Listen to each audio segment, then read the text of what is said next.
Good. Sirs and ma'ams, dudes and dames, this is a killer outfit, isn't it? Yep, lady looks amazing. We are playing Boulder Druid. We jumped yesterday from 1 to 60 in 3 hours, and now we are in Torment 2 actually, and we could jump into Torment 3 right now, but I wasn't sure if I am powerful enough, if I'm honest with you, to do this straight away. We did the Torment 3, like here, the level 40, with ease, because we finally got our Vasili's Prayer together with Insatiable Fury, and also the Dolmen Stone, which allows us to do a lot of damage. Meg, massive, good to see you there. Berliner Schnauze, howdy, Chippy, greetings. So what we're doing, for the people that don't know, we activate our Whirlwind, and then we spam our boulders, and that's it. Then we just go through while the meat grinder just activates itself. And right now, today, our goal will be to scale this into the billions, because right now we do hundreds of millions. But we also don't have our glyphs leveled, so I guess this is fine. That being said, I'd like to do billions, so we gotta be scaling this a bit further. As it looks fancy-pantsy, but it could be even better.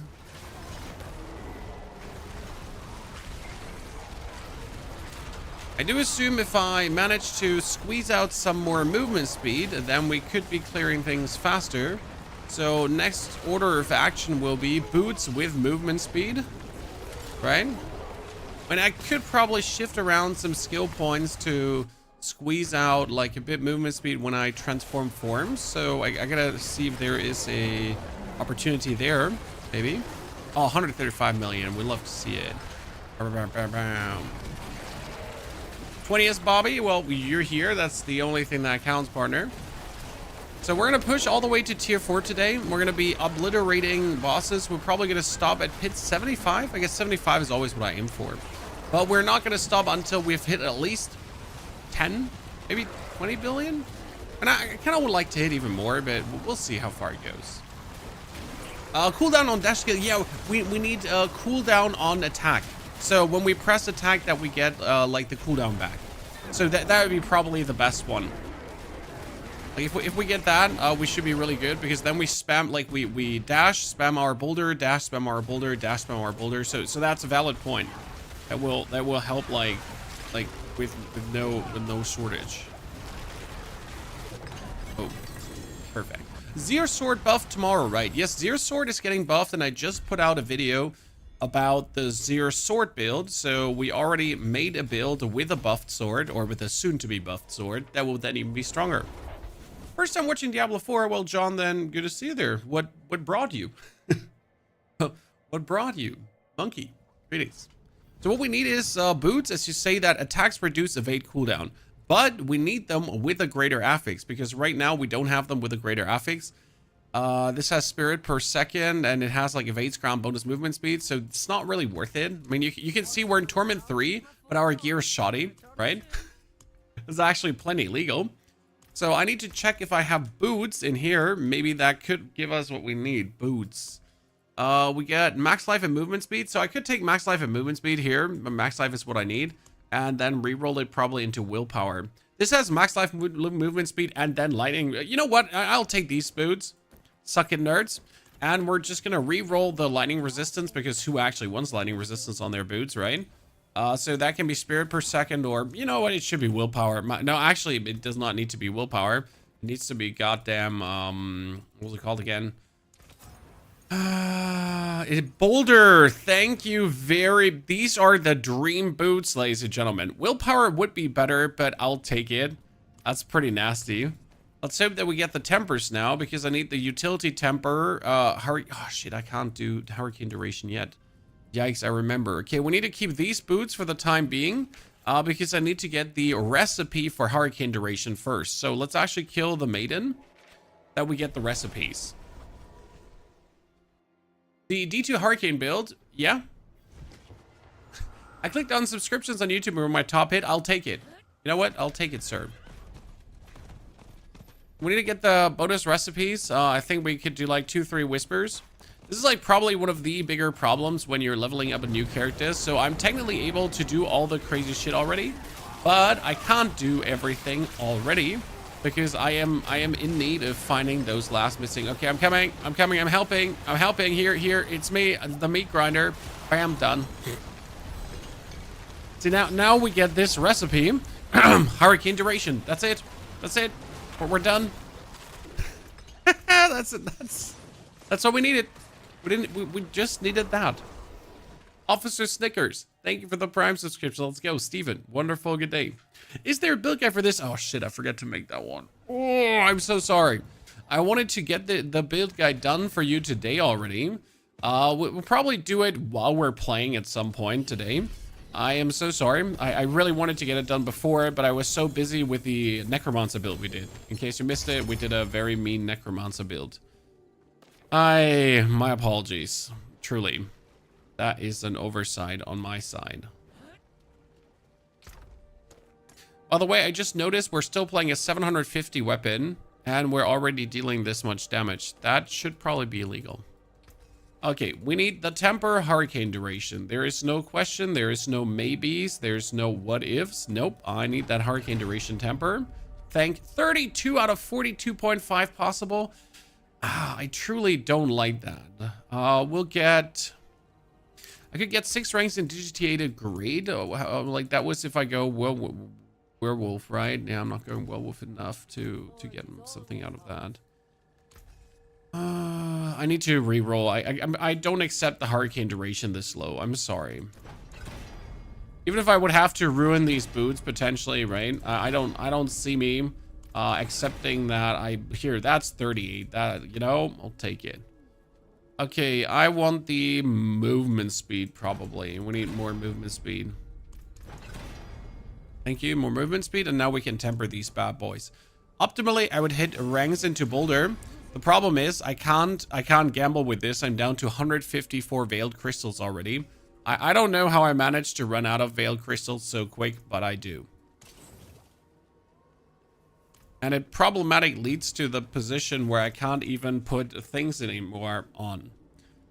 So, see, like, it's barely having enough resources. Okay, these boots are gonna make me faster. That's good. Let me put on some... I don't need more defense. That's the crazy part. Like, I do not actually need to look for defense. What I need to do is I should probably... I'm gonna do the one Helltide here. What are we cooking? The Boulder Druid. Steven, I'll be like, tomorrow is the Boulder guide in video form out, and we'll try that at the end of the stream. We have a planner for you. And if you have any questions, feel free to ask them away, because that's what we're here for, right? Build in itself is simple in its demands. To work, you need the Dolmen Stone and the Metamorphic Stone aspect. And as soon as you have these two, it's already working, which is not completely true, because to then truly make it work, you also want to have the hurricane duration tempers, as I just shown you, that the hurricane duration is longer than the cooldown. Because if your hurricane runs out, your boulders stop spinning, right? But the boulders are only spinning because we have hurricane going on. Which means, like, once the hurricane stops hurricaning, well, then we stop bouldering. You're using Blizzard Sword but can't kill Torment 4 bosses. Blizzard Sword kills Torment 4 bosses rather late. I currently think the best way to kill Torment 4 bosses is making a rogue. Because even my Bloodwave Necro, so my Bloodwave Necro has inferior gear, right? But he's struggling more than the rogue. So my conclusion is very simple. Like, if you just want to kill tier 4 bosses without a single hassle... Oh wait, did we already kill the boss? Oops. If you want to kill those without a single hassle, then you should consider making yourself a rogue. Because that's like the one where you have to invest the least and then you just do the boss the easiest. Like it's really that simple.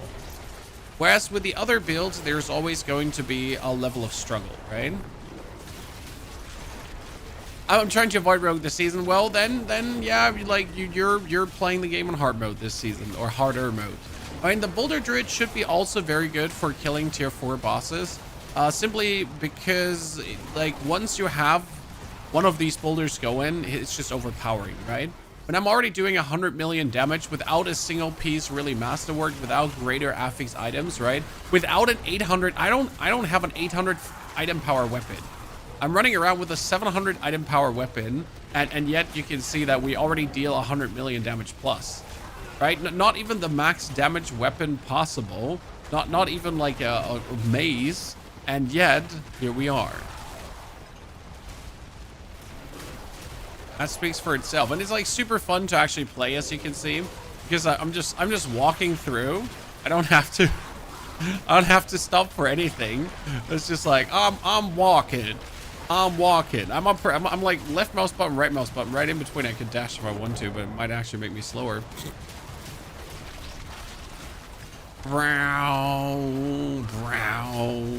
Or we call it the meat grinder. I wish Pulverize was as good as it used to be. Actually, Pulverize is heavily buffed, in case you missed that. Like, in general, like the changes to how Overpower and Druid works, how they made that every 6th attack is now an Overpower.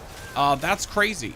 Like, every 6th Earth skill being an Overpower, like Pulverize is technically stronger than it has ever been.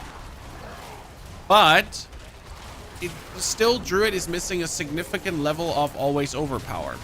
If you could do Pulverized Druid with a permanent Zan rune, I think it might be something. But even then, Pulverize has never been... Pulverize has been one of these things that was good, like Bone Spear, while things didn't have too much life, right? So Pulverize was just doing enough damage to exist in the climate back then. But now that things have billions and billions of HP, Pulverize can't just simply live up to where it should be. And that's with a lot of skills, right? Corpse Explosion used to be good, but Corpse Explosion can't do a billion damage. Any skill that can't do a billion damage is useless. Like this is the sad reality that we have of Diablo right now. Your skill doesn't do a billion damage. Well, your skill is ass. You're ass. I'm sorry, right? Like you're like a billion. Like you don't have a billion. Well, why you even wake up in the morning, sir? What color is your Lamborghini exactly?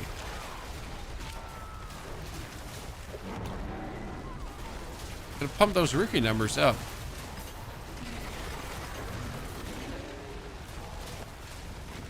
And that's a bit of a sad reality.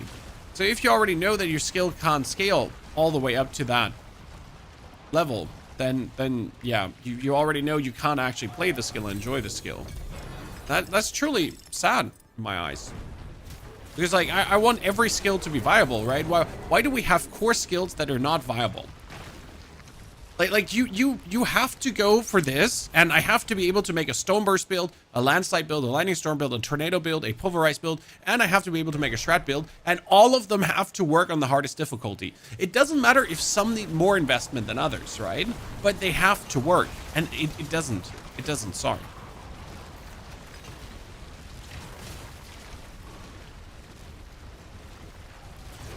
Why are we in the trillions to scale shit down? I mean, lemon squeezy, that we're only in the trillions because of Overpower. The thing is, why is Overpower working this way? It was because of the stat squish. So the stat squish put the actual base HP closer to the max HP, and the Overpower formula is a bit weird, where it goes like with base HP, max HP, plus Fortify, plus Overpower into... times Overpower into then like the maximum damage and so on. And due to the stat squish, they actually made Overpower stronger than it has ever been. So yeah, like technically if we remove Overpower from the game, we would never see a trillion damage again. Now if we though would remove that from the game, then nothing would work again. So Blizzard put themselves in a position right now where they either choose to keep Overpower and punish everything that can't Overpower over time,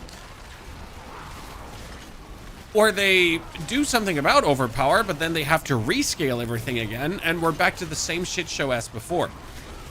Because right now we're balanced in, right? You know, if you do an Overpower build, you're good to go. Like if you do Boulder Overpower, if you do Pulverize, if you do Death Trap, if you do Blood Wave, if you do Bone Spear, like if you do Overpower, you're good. Once you don't do Overpower, you're bad. But if they now rebalance Overpower, then we're back at square one. Like what do you do? You know, what is it then? What do we do then? What are you aiming for? What build are you trying to get?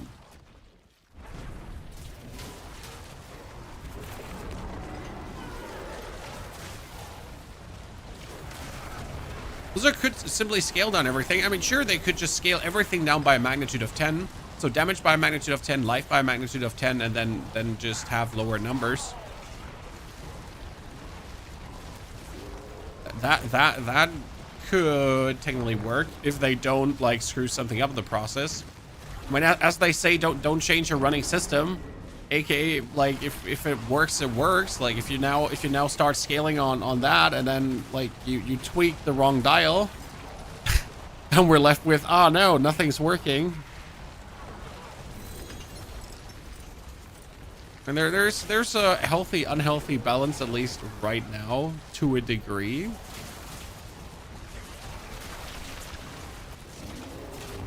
Well, the video guide for this build will be online tomorrow. Today we're flashing out that we hit the billion, and if we're not hitting a billion, we can't go offline today. So it's gonna be a busy day. Like, we're gonna be fast on our toes, right? I'll obviously try to do this completely without using mythics. That's actually the funny part about this build. Using a mythic doesn't help me at all, apart from the Ring of Starless Skies, because obviously the Ring of the Starless Skies would reduce the cost of a boulder, so make my life easier. But all in all, I don't actually need anything, right? So that helps quite a lot. $1 billion company should be able to tweak some numbers. You would think so, right? But money doesn't buy expertise or solve incompetence in the team, or yeah, I don't know. If there is incompetence in the team, like, not saying, you know, money doesn't magically fix issues.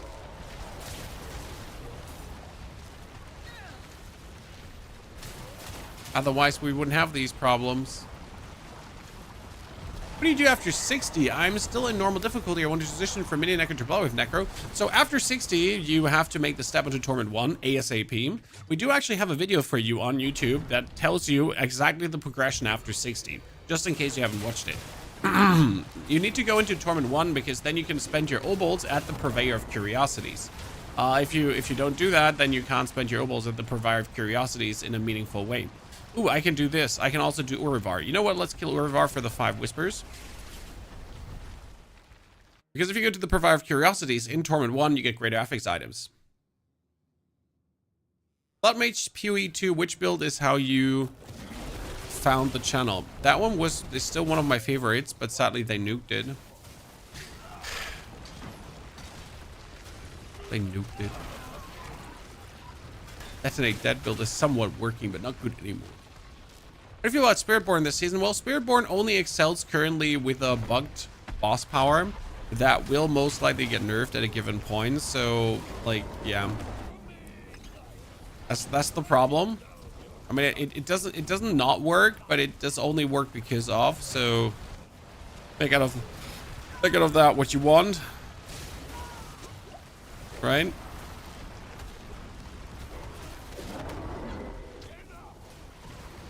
Oh, Urivar just got his head bashed in.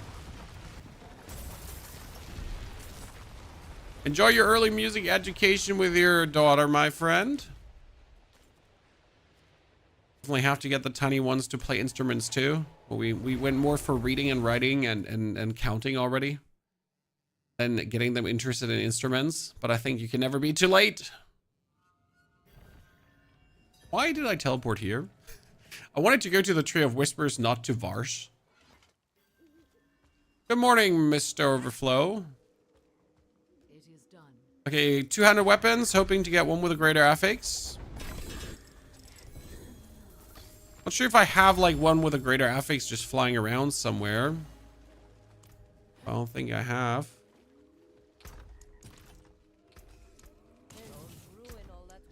Maze. Technically one with maximum life and intelligence. If I had one with a greater affix here on maximum life, that would be amazing. Let's do a 8 Infernal Horde, and then we're gonna swap over to tier 3 soon. What is the max damage your death card build hits? Mine is not really tempered out. Like, so gotta understand that I do not play my builds to the 12 out of 12 masterwork. So I make the builds work, right? Then I give you the builds, and then it's up to you to take them as far as you want.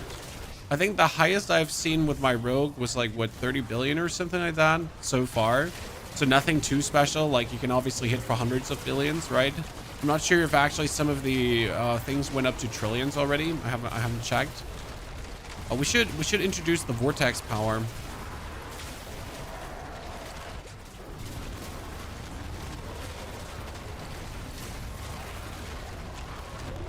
So yeah, like the same goes for my necros. So this morning I made a necromancer with the blade of Zur, and I barely have my pieces tempered. But oh boy, if I had my pieces tempered, I could actually do 100 billion damage with minions, which is crazy. Like, I wasn't even aware that minions had the opportunity to do so much damage, but all things considered, the sky's the limit.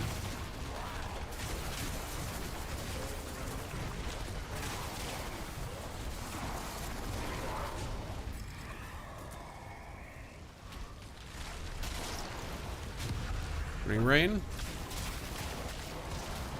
If you don't have runes, you're going to be struggling on the damage because you can't play the Quox rune. The Quox rune could be another 100% bonus damage, for example. Because the Quox rune does the same thing as the Beastfall boots, but just more damage. So that's damage you're missing out. There's bonus rank damage you're missing out. So yeah, you're definitely missing some damage boost. Simple 15% from the Warcry rune. So there's certainly some stuff where you're lacking. I'm starting next tomorrow. I really want to try the Bone Spear build. I don't want to temper your excitement. I'm just telling you that the Bone Spear is super strong, is super good, but it's very clunky to play. So it is a powerful build that suffers from execution issues. It's just like, you know, you're not getting like super hyped when you're actually playing it. It's like cool overpower numbers. Yeah, I get it, but kind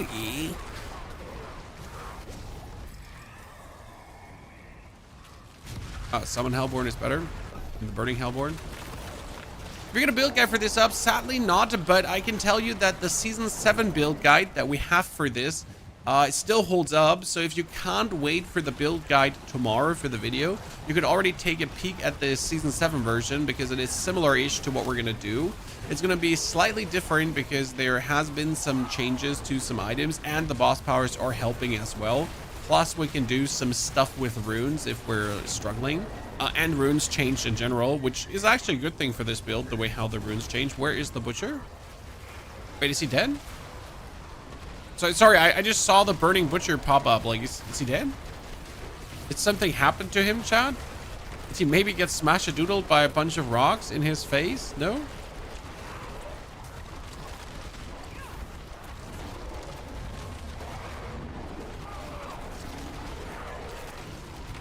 Just gotta love the Boulder Druid. The good thing is just like, there's no casting, right? So as soon as something spawns and walks into me, it just dies. There's no delay between these things happening. Do the rocks count as close damage? No, close damage is everything in melee range. And the rocks are not melee range. So like it's not for the rocks, it's where you're hitting enemies. And I am hitting enemies further away than that. So no, I would not do close damage for these. It is more the distant damage.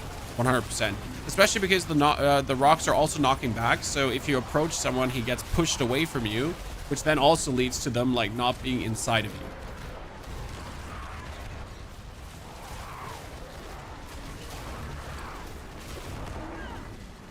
What did change that my cooldowns are suddenly not overlapping? My cooldowns were overlapping the whole time. I didn't change anything.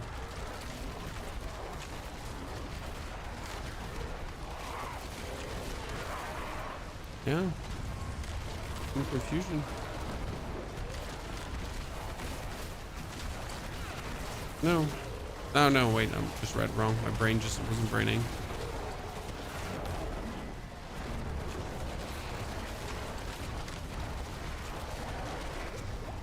Okay, 252 already in an 8 wave. Oh, teaming hordes. Look at this, chat. That's so good. Oh, Lord. I'm getting the lords, ladies and gentlemen. This Infernal Horde could now almost finish my reputation grind on this character.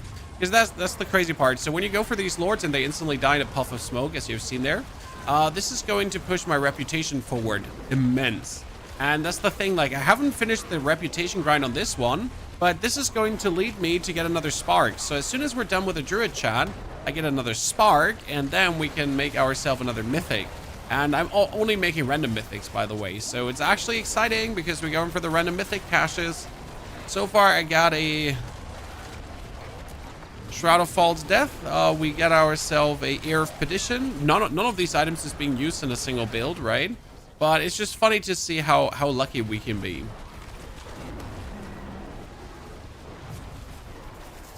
Also, that reputation grind might give us the uniques we need at Greater Affix. Because we still need a Basili's Prayer, Greater Affix with Willpower, right? I mean, you obviously want a big banger Willpower Greater Affix. Because that thing gives you so much. Like, you're getting here 12% Willpower, or like a huge chunk of Willpower bonus, right? I mean, what would be better? 12% Willpower or Greater Affix Willpower from that? It's huge. Come here, nerds. Did anyone check what wave that was here? Good morning, Daggy. Good to see you there. What was your favorite season so far? Season 5. Season 5. And it's actually because of the added difficulty. So it's kind of funny because, like, right now I'm still unsure if I find the added Season 4 difficulty needed for the game.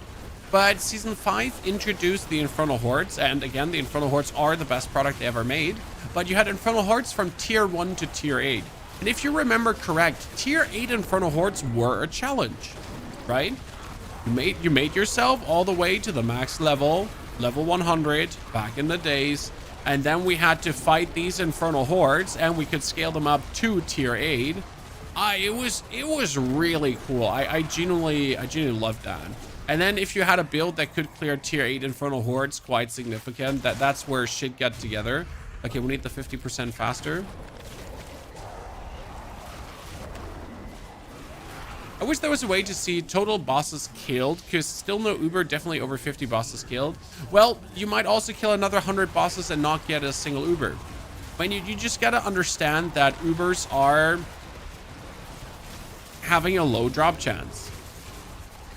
And if you look at people that have a lot of Ubers, it's mostly because they have no life. I mean, if you look at someone like Rob, I'm not saying Rob has no life, sorry, no, that came out wrong. But if you look at someone like Rob, I mean, the dude has been doing at least 1,000 bosses plus already. At least, and so obviously he's going to have 1 or 2 mythics, right? And you look at your friend Dave at the steel mill, 5 children, who gets to play an hour per day. He did 3 bosses and he has 3 mythics, because you know what? RNG. It's just RNG. Like, I have killed 60 Belials in a row, and you know what? I got nothing. I mean, I got a bunch of items I needed, but I didn't get a mythic. So, you know, what do you want from me? The only mythic I got was the Melted Heart of Selig right now. Well, right, just shoot me. Right? Just shoot me right between the eyes. Summon Lords too. Let's fucking go, chat. We got Summon Lords, and we got the other Lords too, so we get double Lords now. Oh, this is gonna be huge. This is gonna be huge.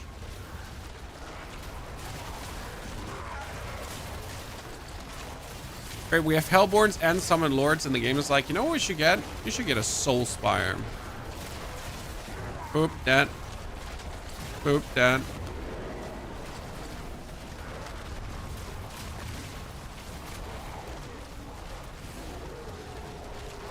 Ether Fiend still needs too long to come out. Boop that. Boss just instantly dies. That pops out of that. More Ether Lords.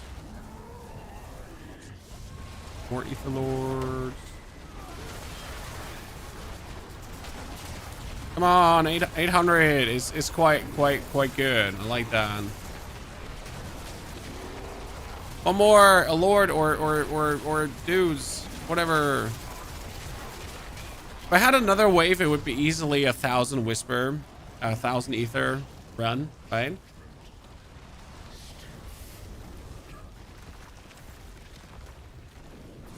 Killed Varshan 2 times, you get 2 Doombringer. Yep, as I said, like sometimes lucky, and that's fine. That's how RNG works.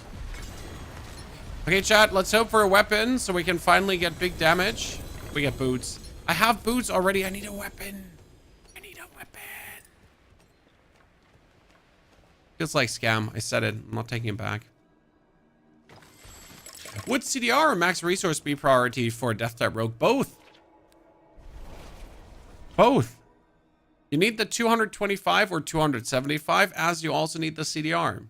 You're strong enough for tier 3 easily. Yeah, I think I'm strong enough for tier 3 easily, but I usually try to get the weapon before. I mean, come on, we're having a 750 item power weapon, you know? I just feel like I want to have one before I go over. Oh, I got the aspect of metamorphic stone and bigger. What is it? How much bigger is it? Like, I mean, mine is 216 out of 260. Okay, 200 maces are for overpower damage, right? Oh, there it is. Max life. You know what? I'll take it. I'll allow it, ladies and gentlemen. I'll allow it. Okay, what are we getting? Is it Boulder double damage, or what do you have? You have lightning, shred, rabies, cataclysm, ravens, tornadoes, pulverize, boulder projectiles. Ah, yeah, you want that. Why do you want boulder projectiles to cast twice? It's actually very simple. Because if boulder projectiles are casting twice, like if you get an overpower boulder, then that overpower boulder will happen twice. I forge more than horseshoes and nails. What you need?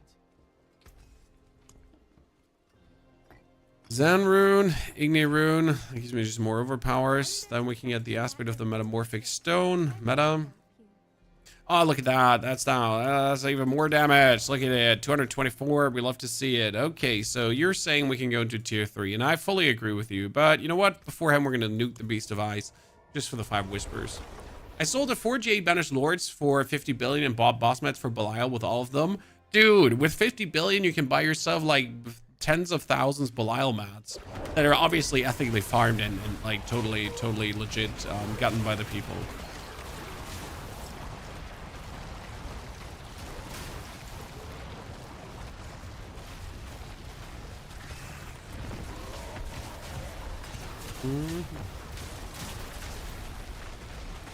Come out, wherever you are.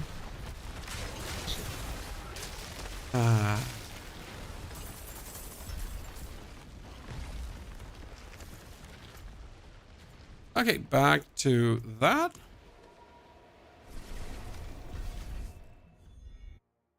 Okay.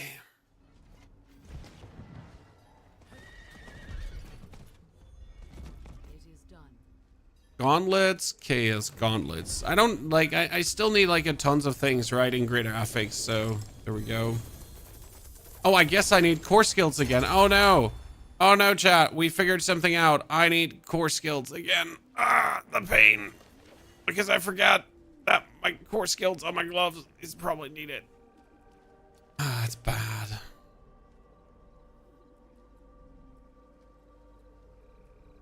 I don't want to have core skill gloves another time. Every single time.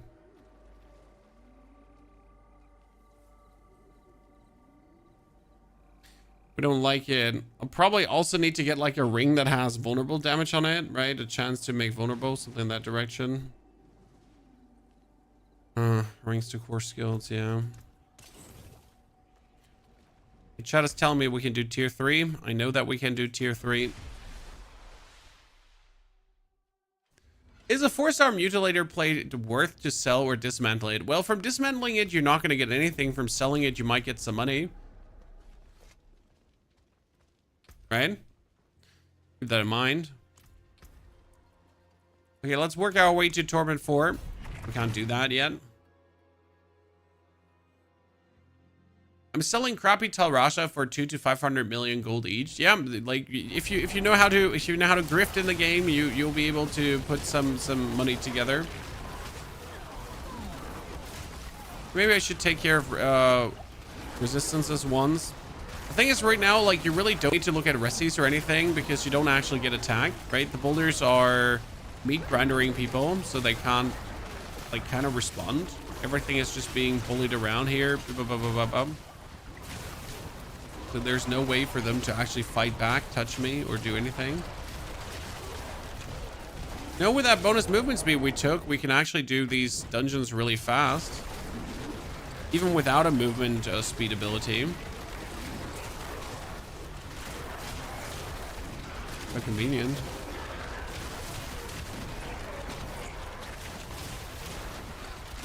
There was a 238 million, ladies and gentlemen. So we're getting closer.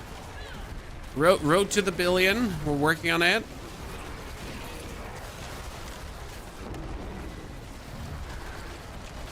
Road to the billion. We're already.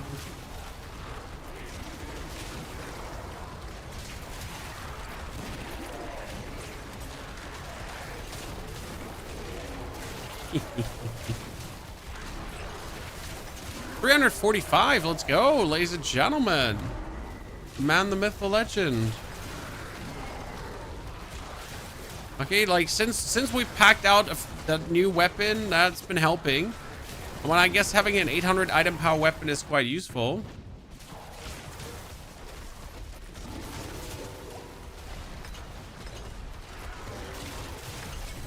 Good.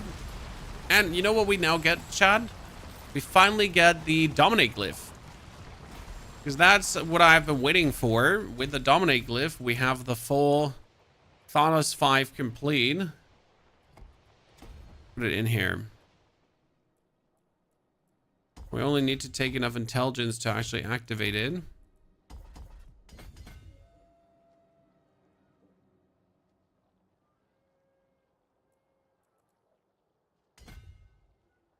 And we get a bonus overpower damage too. Which class character should I start as a second? You have a Necro. Well, Rogue will feel good. Druid is fun. Sork feels... Well, Sork is... I would only play Sork if you either want to go for Lightning Spear or if you really want to play Sork. It's not that Sork is weak, but you have to want to play the Sork, right?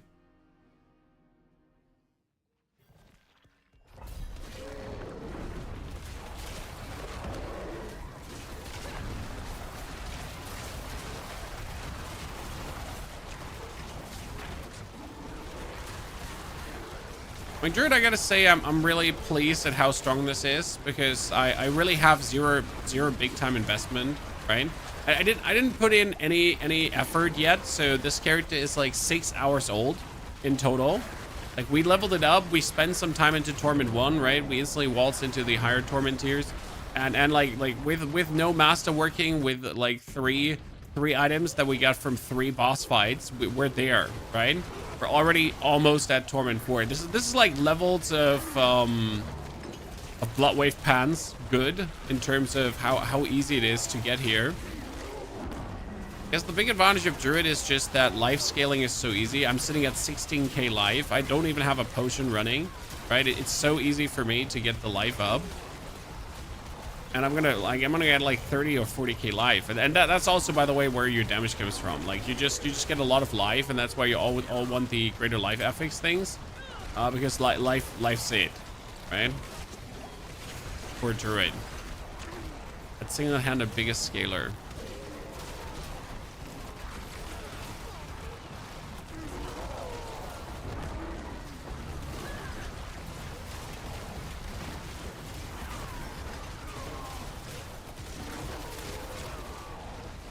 Good.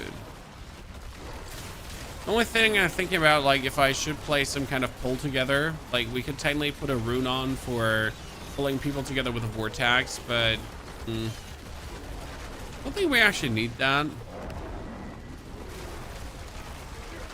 Like, technically, if I want things pulled together, I'll just walk into them and they'll just die anyways. Not like that is necessary for me to get it in any way.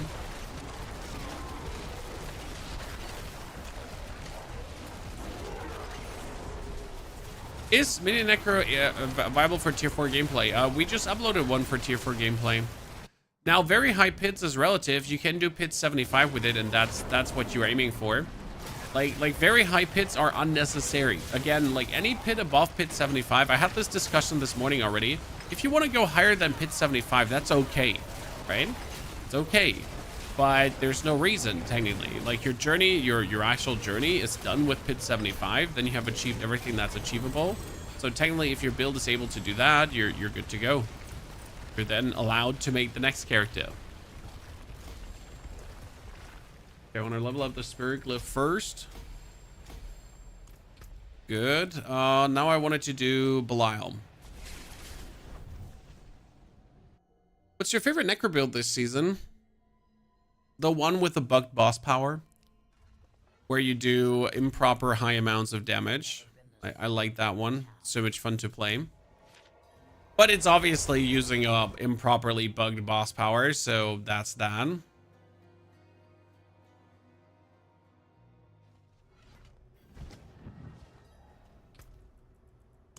Okay, what do we got here? Let's see.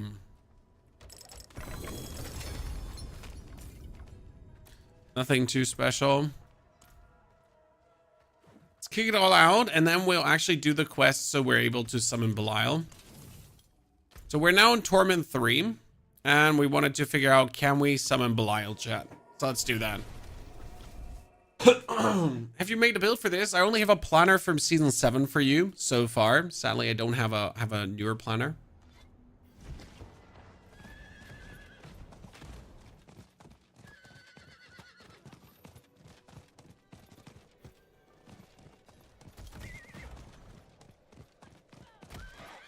Oh, look at my horse, by the way. Isn't my horse amazing? I don't even know where I have it from, but like just saying, look at my horse. Tastes like lemonade.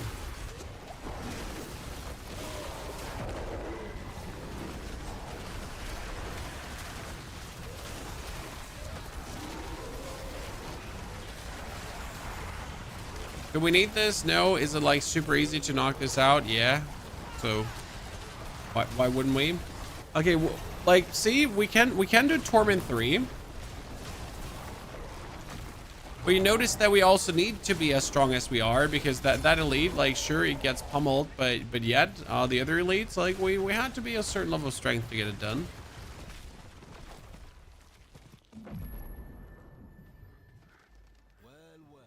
It's the easiest way to get uniques and runes. I mean, for uniques to do bosses, and for runes, you have multiple avenues. You can do the tributes for runes. You can kill bosses for runes. And then they can just randomly drop in the world. Now, rune drops are shit though, Nathan. So technically the best way would be killing Belial over and over and over again, because he should have the highest drop chance for high quality runes. But that's sadly not true, because he does have a high drop chance for quality runes, but at the same time, he might also give you magic runes. So, yay.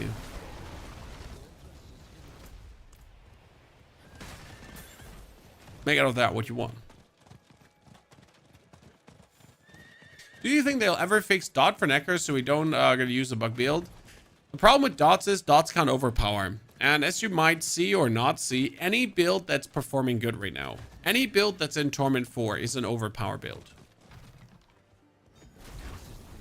Right? They use some kind of overpower mechanic. In most cases. I mean, even my Blizzard Sork, who can't overpower with Blizzard, can still use overpower in a meaningful way to squeeze out some more damage. So, it's, you know, it's possible.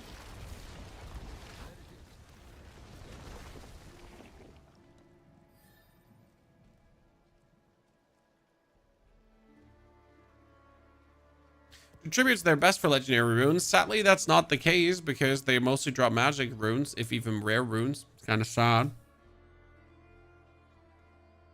I mean, there is simply no good activity for legendary runes. You might get them, but you might also not get them.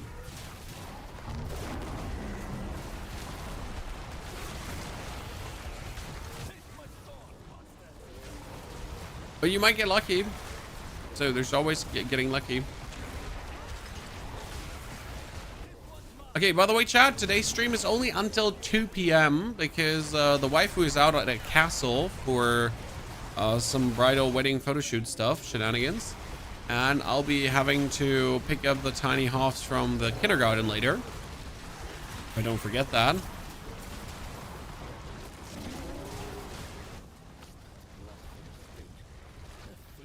I'm gonna pay attention to my clock. We had four plus more hours, chat. Okay. Turn to Siyala, and then we can do Belial. So why are we doing this right now? Because I want to kill Belial, but in order to kill Belial, I need to do this quest. Yay. How old is the little Hoff? One turns 6, the other turns 5 this year. And they love bowling, by the way, Chad. Good news.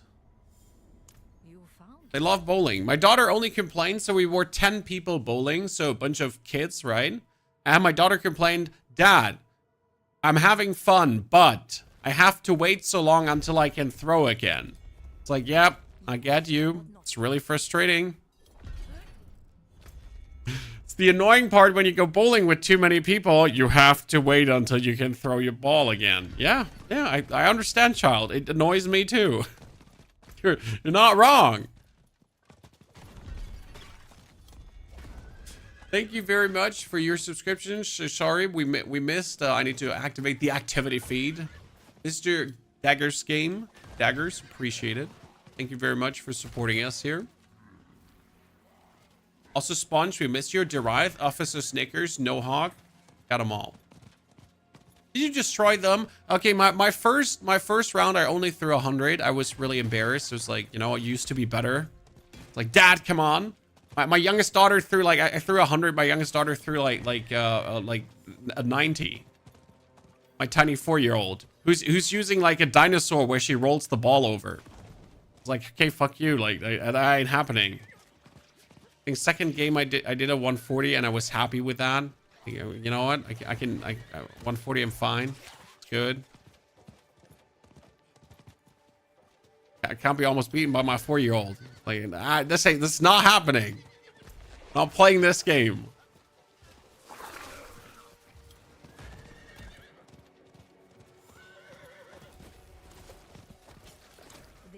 It was cool. Now they want to go bowling again. So I think mission accomplished, Chad. I made the children enjoy bowling, so they want to go bowling again. There's nothing better than that.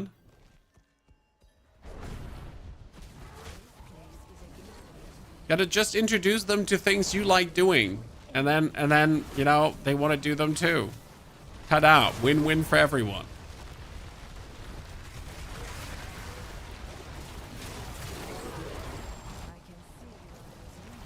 Okay, after we kill this Belial, we can do Big Belial, right? Bowling is a lot of fun, yes. I mean, obviously, when they can throw their ball properly themselves, it gets more fun. Because right now, they obviously need the bumpers, right?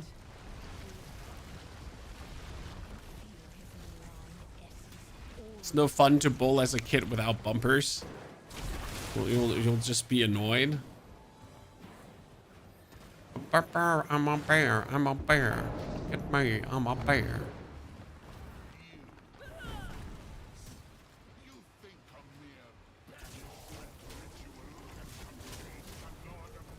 Listen, Belial, I am summoning boulders to smash you into smithereens.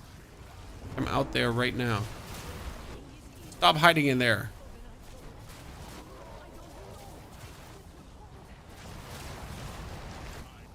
Explain overpower damage versus critical hit damage, which is better. You do both.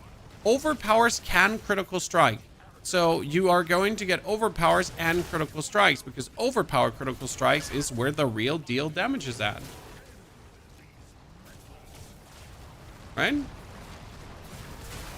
Overpower damage needs to be triggered. Like, for example, I get 1 overpower every 6 casts. Then I get an overpower every 12 seconds.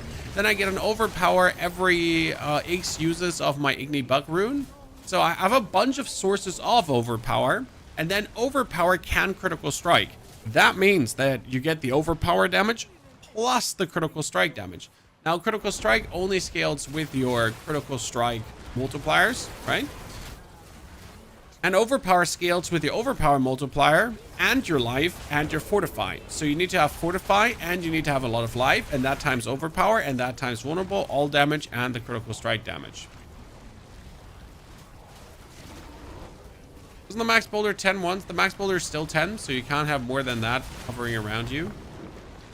Are we finally done? This one took way longer than I remember it taking. Okay, we got 4 more here. We got 1, 2, so we finally have everything. The planner job after today's stream. I wasn't able to do it before the stream. I'm sorry. I'm a failure. Zaumagen, thank you for your 13 months of long-term support. Dankeschön, Zaumagen. That is very kind of you. Hey, pals of the deceiver, give me Belial. Give me Belial.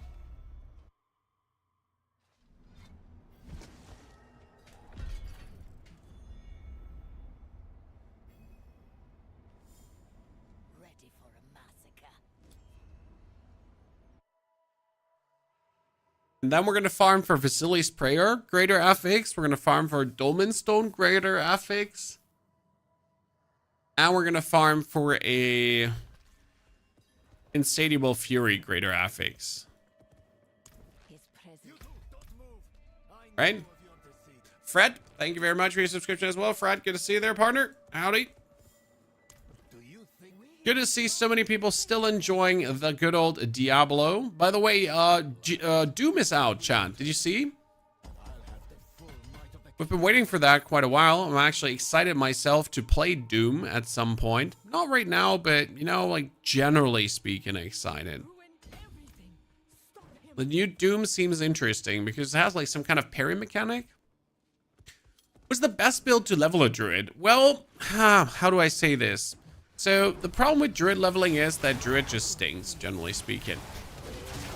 There are two ways I level Druid. Either I just take Pulverize and I take the Blood Boil aspect. So Pulverize Blood Boil aspect is just easy leveling. Right now I pretty much leveled my Druid with a combination of lightning skills, and then I just took Belial's Eye Beam. You know Belial's Eye Beam, this power here, Belial's Eye Beam, yeah, that one just allows you to level. You don't have to do anything further. You just take Belial's Eye Beam and you're good to go. So it doesn't matter what kind of skills you go for. You could pretty much pick up like 5 basic skills and just use the Eye Beam and you're done. It's good. It's good. It's fine. It's fine. You're cooking.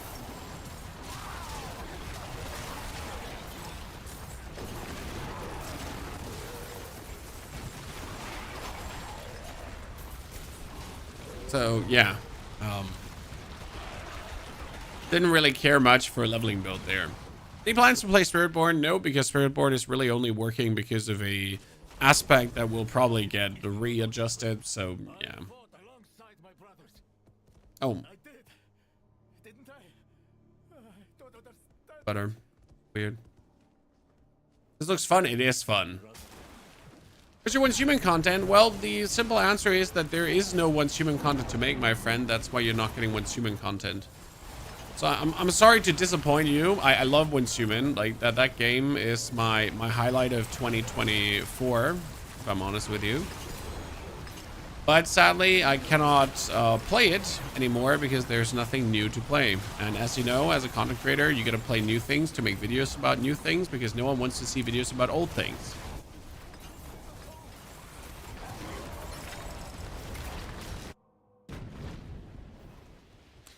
Has anyone gotten an aspect of Galvanite Slasher spare? Yeah, I mean, you can buy one for a couple of billion online, sir. Just saying. Need a few billions, just cough it up.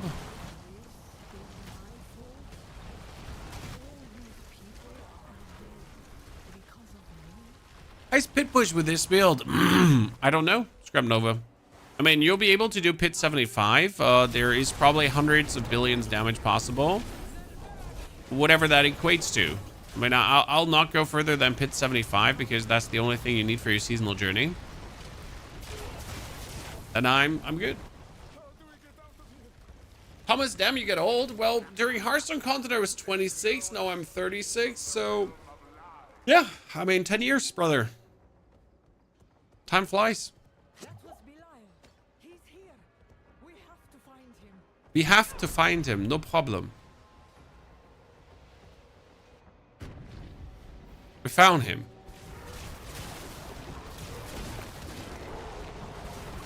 That's what 10 years and 2 children and building a house does to a man, Chan. It makes him old.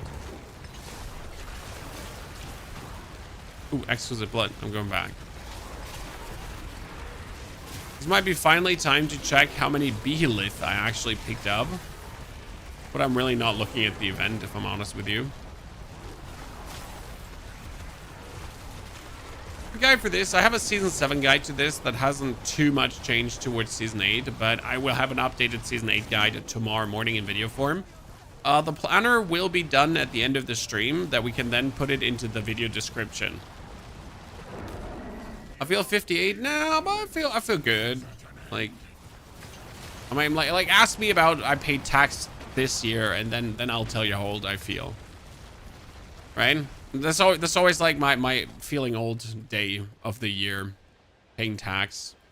Like, I'm old. Send help. I was 19, now I'm 29, get 3 children. Yeah, Thomas, you're not the only one. It's funny, but I to this day, I meet people on the streets. Like, I was in a different town, like literally 100 kilometers away from where I live. And I'm already living away where I used to live before, right? And I was on a playground.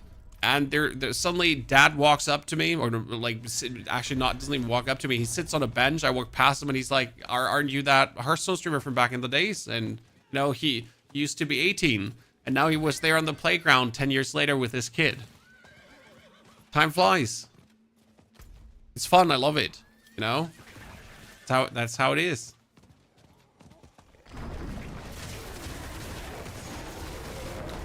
Just meet random dads everywhere now. You know? Before it was a bunch of random nerds. Now it's a bunch of random nerds with children.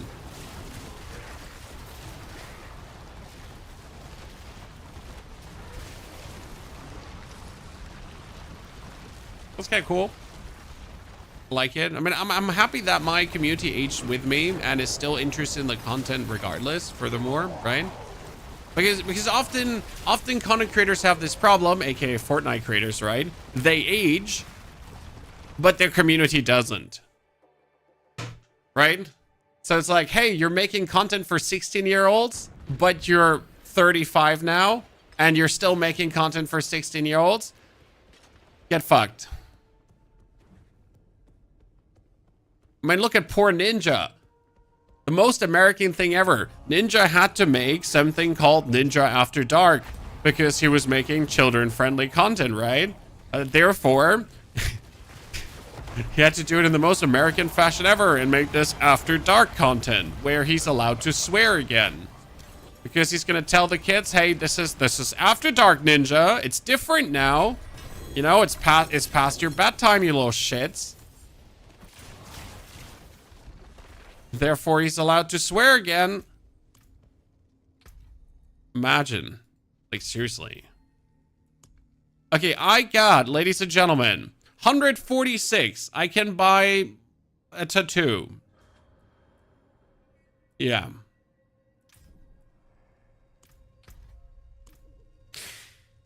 A tattoo. Is Boulder, after the patch, better? Boulder has been amazing since season 6. Boulder's great.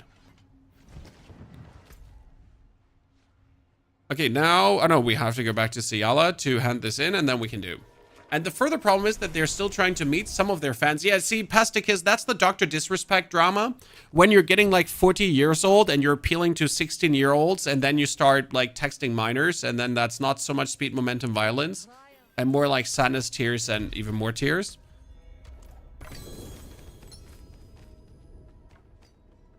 But yeah, that's that, right? Things happen. Have you tried the Blight speed farm build? Yes, we have made a Blight speed farm build, Angry, but it only works really good because of a boss power that's most likely going to get adapted, so yeah.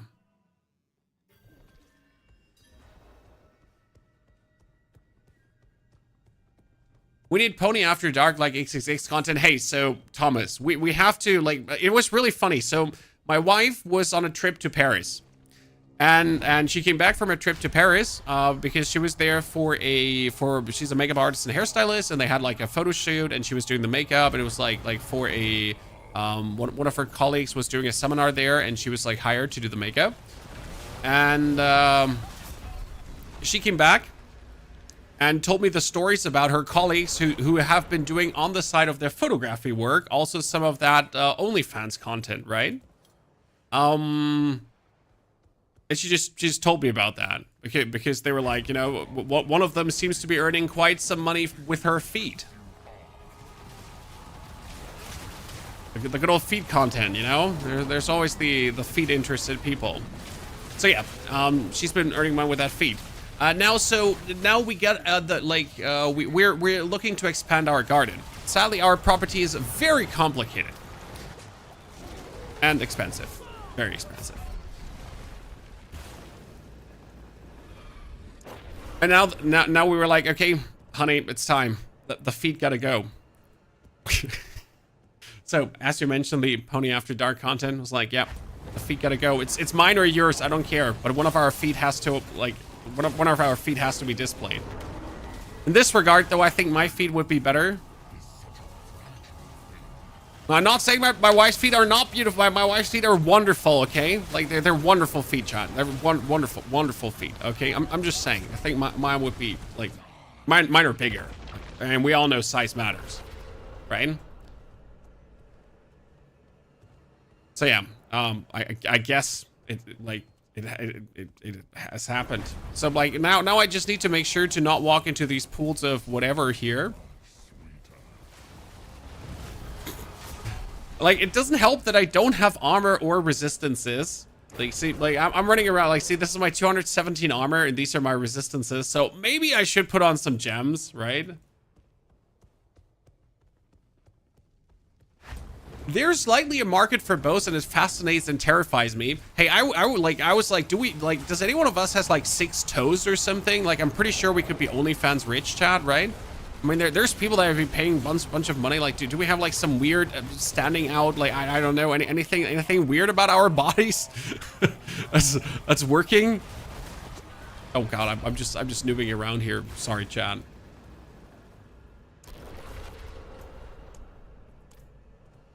Exactly, there's a fetish for everything, like, right? You just gotta find the right audience for it. It's too early in the US for this conversation. Hello, sir, if you're 30 plus, like there's a lot of, you have seen shit in your life, okay? So it's never too early for a conversation about weird fetishes. That's like, you know, there's always the time of the day for that.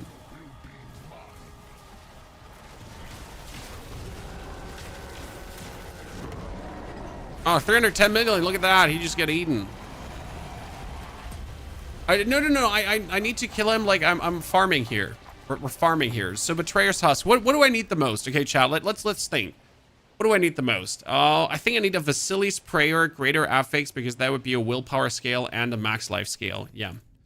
Or actually, we need a Insatiable Fury as a Greater Affix, because that's a max life also scale. Shit. I think Varshan was for Vasilis Prayer, right? Yeah. Let's get Varshlud then.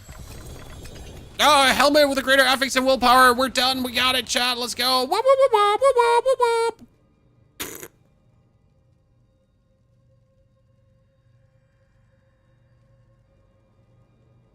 Yep, I gotta go. It was nice. Good stream. It's like, yeah, unethical.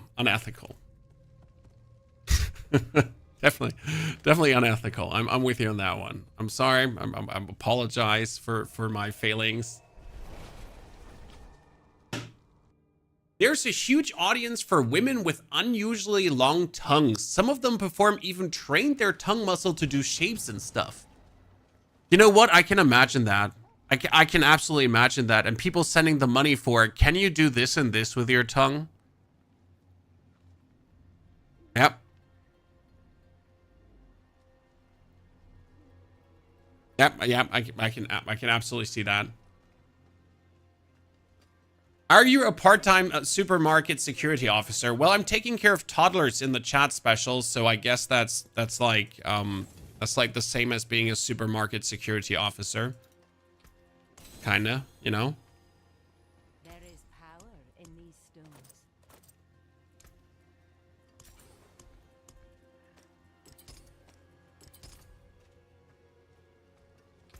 Okay, the problem right now is that I have only 1,400 veiled crystals, but I desperately need to hit the willpower. It's not even a question, right? You don't hit the willpower. Okay, I'm leaving, chat. It's over.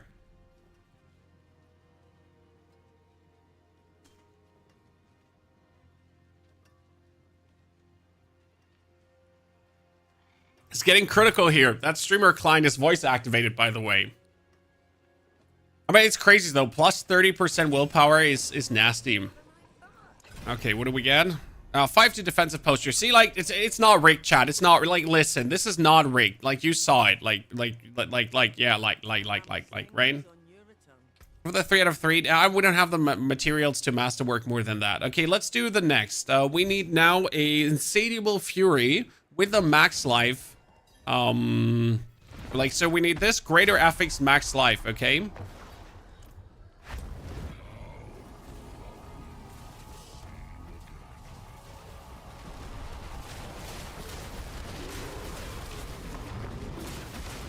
Oh, look at the damage increase though here. I feel like we have a substantial damage increase from that one item. I mean, before we had them like in 2 phases, and right now because we upped our willpower to 32.2%, right? We're just getting like a damage uptake like there's no tomorrow. Insatiable Fury is from Grigward the Galvanic Saint, if I'm not mistaken. Grig. Oh no! There's 2 chest armors with a greater affix. Show me the money! Money, money, money, money. Okay, that is 6% to Urizen Strength. And that is the upgrade to maximum life. Now, what I would like to know, which one was Urizen Strength? That is the, here. Oh, wow, you can actually increase the max life of that too, huh? I mean, what's more worth it? To have the to have this probably just like, right? If I have more max life, that's just more than having more Urizen Strength. The problem is, I also need the 5 ranks to werebear skills. So the problem is, this is 3 ranks to werebear skills. So right now, this one would be better, right? It's maximum life. It is the Urizen Strength bonus, and it is the 5 ranks. So technically, I would have to take this, right? Let's see if we can get a better one.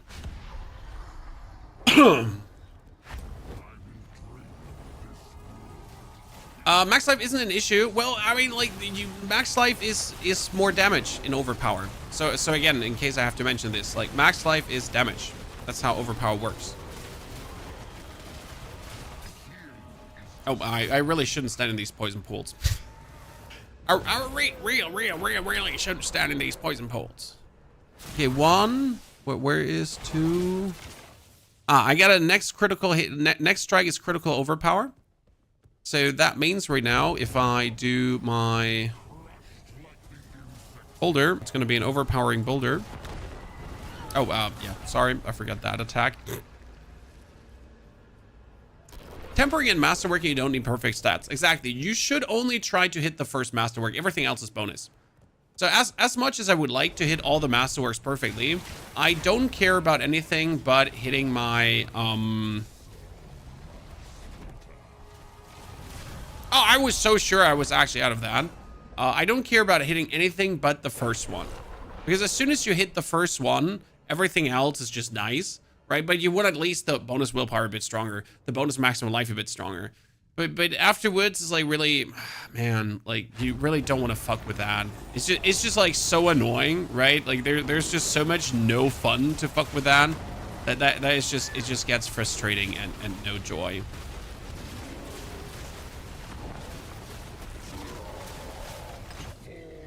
Oh my goodness.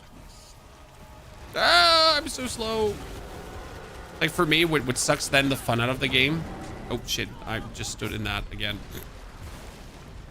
I need to make sure to get a bit more spirit back, because right now we have like spirit, we have this, the 10 spirit back. We have the 15% chance to restore spirit. The problem is that Boulder doesn't have a high chance to restore spirit. You could take, you could fix this problem by kicking Petrify out and playing the Mjolnir Ring.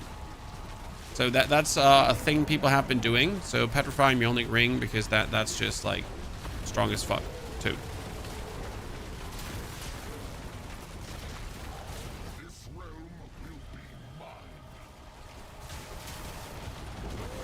Oh my lord, I need to stop like running around like a headless chicken. Oh shit. I completely ignored what was happening on the screen. Should repair first? No, this is broken. Everything before is close to breaking. Okay. This is broken. Like before you're close to breaking. Let me actually like make some skulls here.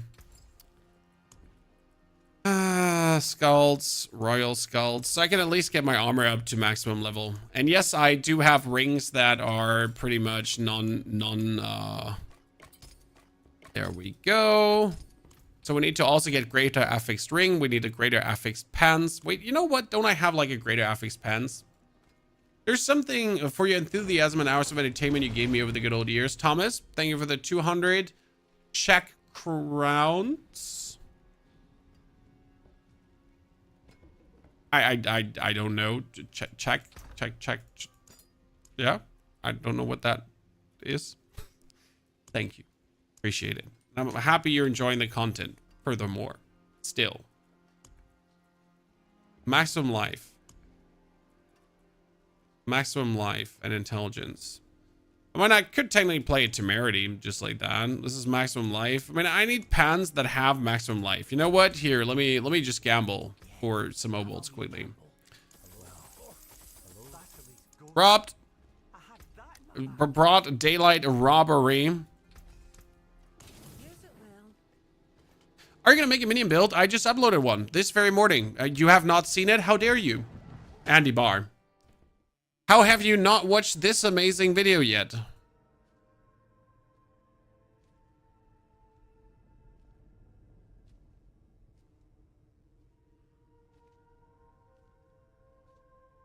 Zangivar's Blade Necro.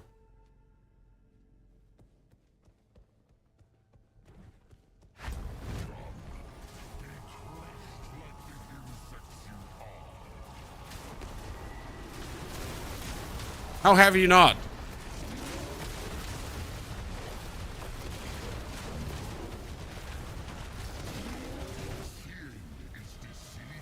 Okay.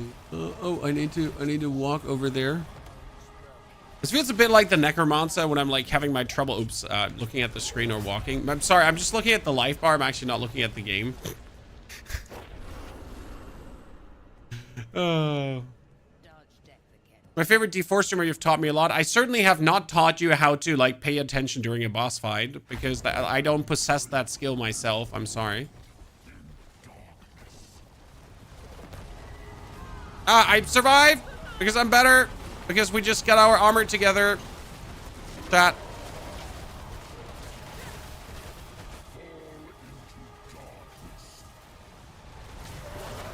Good. Good.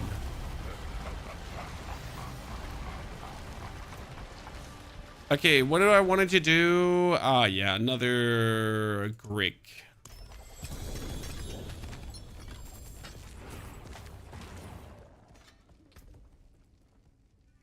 Nah, come on, let's take that one then.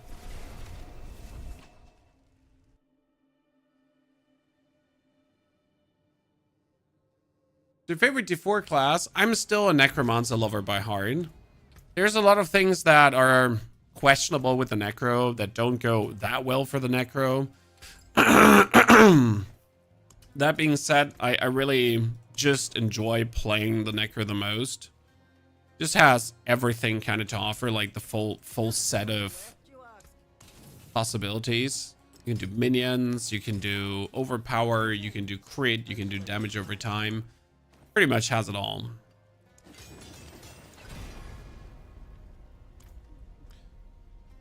Yeah, well, just going with a years in strength bonus there, chat.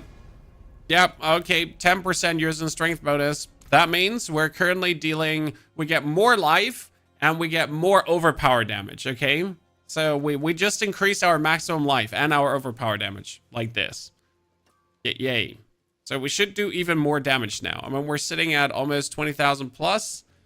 We get the boots leveled up, but we kind of want the boots to hit the boulder. We'll do that at some point. Now we need a dolmen stone, okay?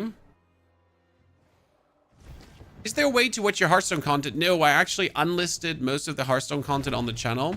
There's still the old playlist, Thomas. So there is like if you go on the YouTube, the playlist from Hearthstone.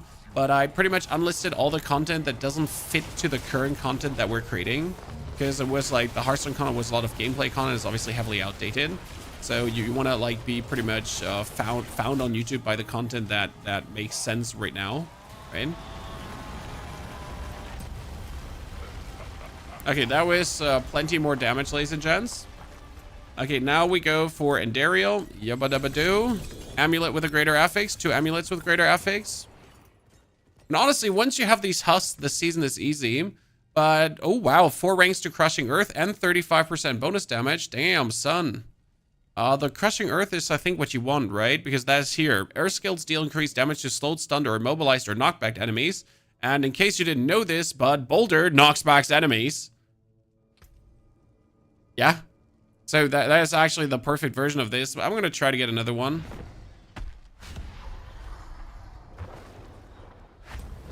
It's actually like the biggest scam this season. Like, does any one of you still get ambushed by Belial, chat? Because I don't get ambushed by Belial. I haven't gotten ambushed by that mother trucker. Oh my lord, it's 738 million. I just saw that. 738 million, chat. Boom. Because I'm not. I haven't gotten ambushed Belial in a hot damn minute.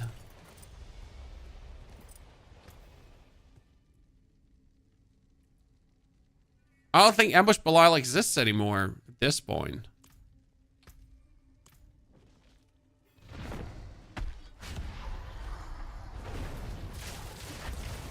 Yeah, I know that he won't ambush on Belial fights. I mean, like, I'm mad at you for saying that now. Oh my goodness. You have awoken my ire.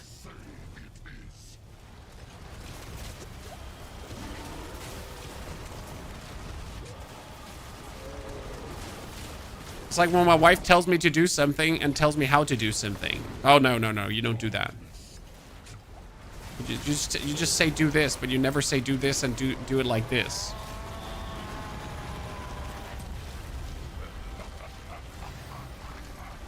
ADHD can't cope with that.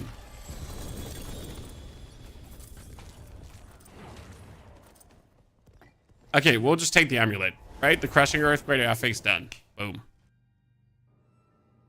It's missing a 5% damage, but you can't get everything perfect. I mean, for putting in like the minimal effort here and actually getting these things, it's plenty legal.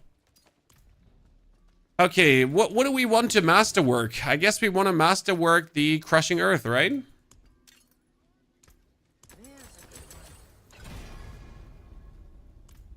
Five to Wrath skills. What is Wrath skills is? Oh yeah, it's actually the Boulder. Yeah, you know what? I'll just masterwork then the 5 to Wrath skills. That's fine too. Oh no, look at this, chat. Woo, woo, woo. Because if I now masterwork it one more time, both go up to 6.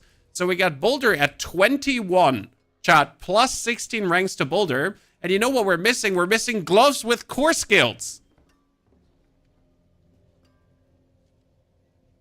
Imagine getting gloves with core skills on top. Like, fuck yeah. More than horseshoes and nails. What do you need? You know what? I wanted to take overpower damage, but I actually would like to take the, like, chance to restore resource right now.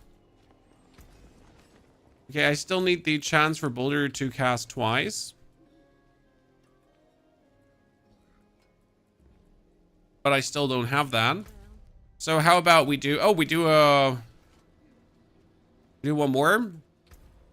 So we're currently... I think we're almost Torment 4 ready. But I don't have a single legendary glyph. So we still have to get the glyphs legendary there. Where are druidic offerings dropping? They drop everywhere. Keep in mind, though, if you have already done the quest one single time, you never have to do it again. So, like, if you're doing currently the druid quest, you could also log in with one of your old druids, if you still have one of your old druids, and you'll instantly have the druid quest done. Okay, how much damage can we see, guys? I definitely saw a 700 million boulder. So right now we're out and about to do more than 700 million, or at least to see one value close to that. I mean, we definitely see like 400s more often, so that's already good. So we're at half a bill already. We're close to the full bill. There was 443. 426. By the way, this is also the reason why 506, why I won't even consider doing higher pit tiers. Because at some point, Boulder stops right, 1 billion damage is at some point not enough to kill things anymore. And you're not getting this funny feeling of everything just getting smashed to paste. And as soon as you reach that point where things are not just getting smashed to paste, then it just stops being fun, you know? So I want to enter Torment 4 and have obviously the damage to like just smash everything with like 1 or 2 boulder rotations. But if you have to stand there for X boulder rotations to actually smash something, yeah, it just stops being funny. There was 645. This generally goes for every build, right? If I have to do 20 goddamn blood waves to clear 1 pit, even though I do like 100 billion damage, yeah, guess what? That's not fun anymore. The joy just gets sucked out of it. And not in the good way, right?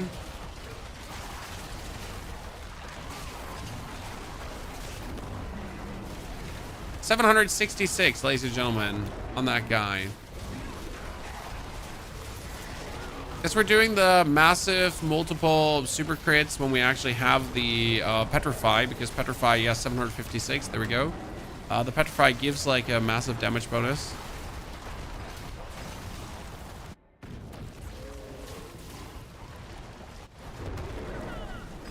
And he's already dead. You see, like, you walk into him and he already dies. Like, this is where the fun is, right? This is where it's just like super YOLO copter.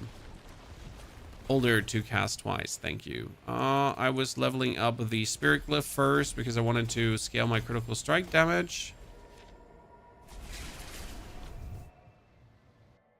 They're building, no, again, like for the people that really can't wait, we have the season 7 planner for you, and the season 7 planner is similar-ish. So what we have here, like if you go all the way back, if you Google Pony of Druids season 7, wow, season 7 is quite a while ago. There was that was Sorg, that was Rogue, that was Barb, that was Druid. This is the, no, actually that's a lie. That's Cataclysm Druid. Shit, you would have to go back to season 6. I lied to you, ignore me.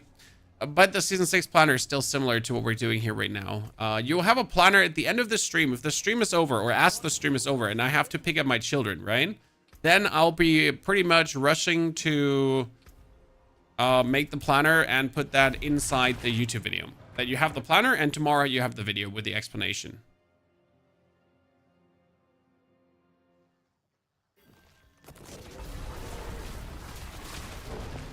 Generally speaking, you need Whirlwind up, okay? Step 1 is Whirlwind around you, and that your Whirlwind is permanently up.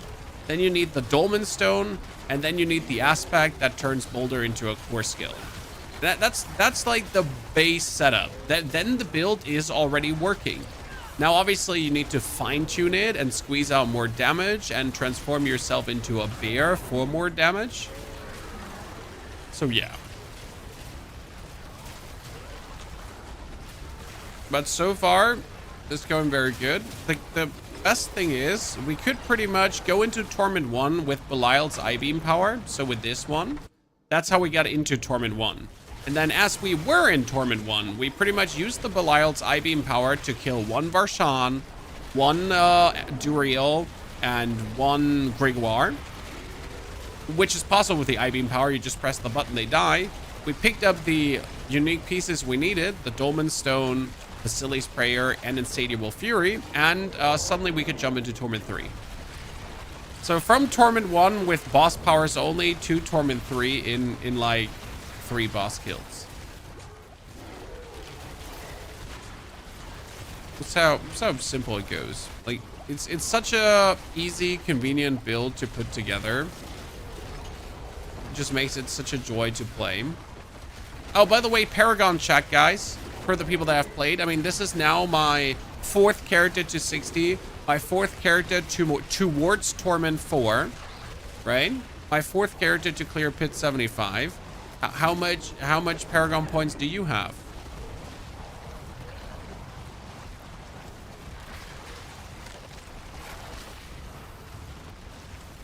It's the best build that doesn't extremely depend on items. Well, all Torment 4 builds depend on certain items. That's it. I'm sorry. 241, 235, 210 with 3 characters. Great, I need to actually go back to the other region because this one is like not working, right? We killed everything, but we didn't get teleported. We love it when that happens. 235 with the Immortal Death Trap Rogue. Yep, Death Trap is crazy. No armor, no resistances, still immortal. 245, damn son. Is anyone 300 already? Did Rob make 300 already? I didn't check, honestly. But I personally have no skin in the game to actually get 300 Paragon points. I still miss the reward. There's a skin reward, by the way, Chad. You get a soul stone if you make it to 300 Paragon points. So at some point, you probably want to make it. Recommend doing it on the Eternal Realm, by the way.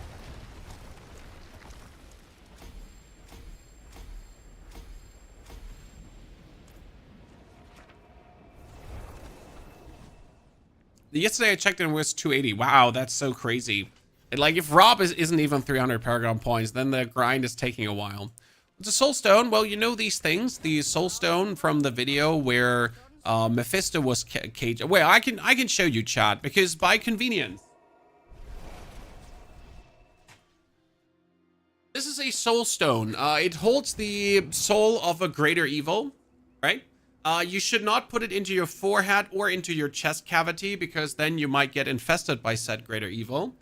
Yeah, and you can get one of those for your horses. If it falls off, you might free the greater evil, so don't like tie it tightly to your horse. Okay, so this is also not for insertion in any hole of your body, okay? Do not, this is not like an ER case issue. Also, now that you're mentioning it, OnlyFans Soulstone content. Could you put it in your ear? Yeah, sure, that's 50 bucks. Could you put it in your nose? Sure, 100 bucks. Could you put it in your no? No. No. It is done. Where did you get it? From Diablo. They sent it to me. From hell. So, you have to travel to Curist. And you have to slay a person known as Mephisto. And then you have to gather a soulstone. Or you go to the deserts of Kazakhstan? Was it Kazakhstan? Yeah, there's a soulstone waiting for you as well.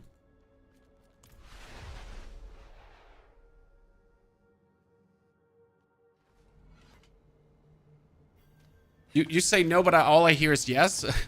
You say no, but all I hear is, what's the price? How much, sir? Right?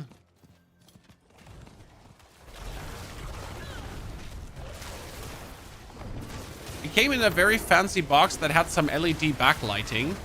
It looked really cool.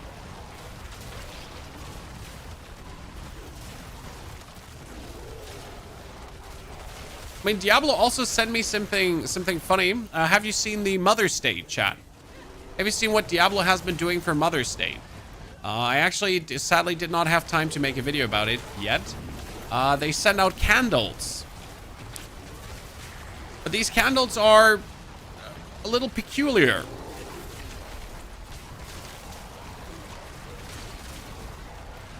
Because their scents are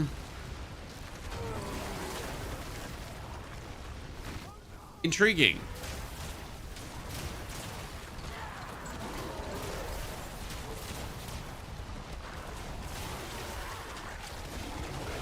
Intriguing.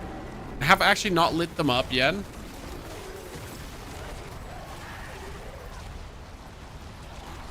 Let me summon the Lady of the Helltide. I think we have to do like 1 or 2 Infernal hordes to maybe get a ring finally. Because right now I need gloves, I need pants, I need 2 rings, and then we jump into Torment 4, okay? That's what we're looking for. I need like rings with greater life affix, I think. That should do the trick. I need gloves with greater life affix. That should do the trick. And then I'm just good to go. Maybe I could need a pants with resistance to all elements. Suppressor still eats boulders. I've actually not had problems with suppressors and or the wallers. I don't know if suppressors still eat boulders. I haven't really looked at it. I just know that wallers don't destroy boulders anymore as they used to. Because there used to be a real frustration, guys, that when you meet a waller enemy, all your boulders used to vanish. but that hasn't happened. Or I just haven't really not paid attention properly.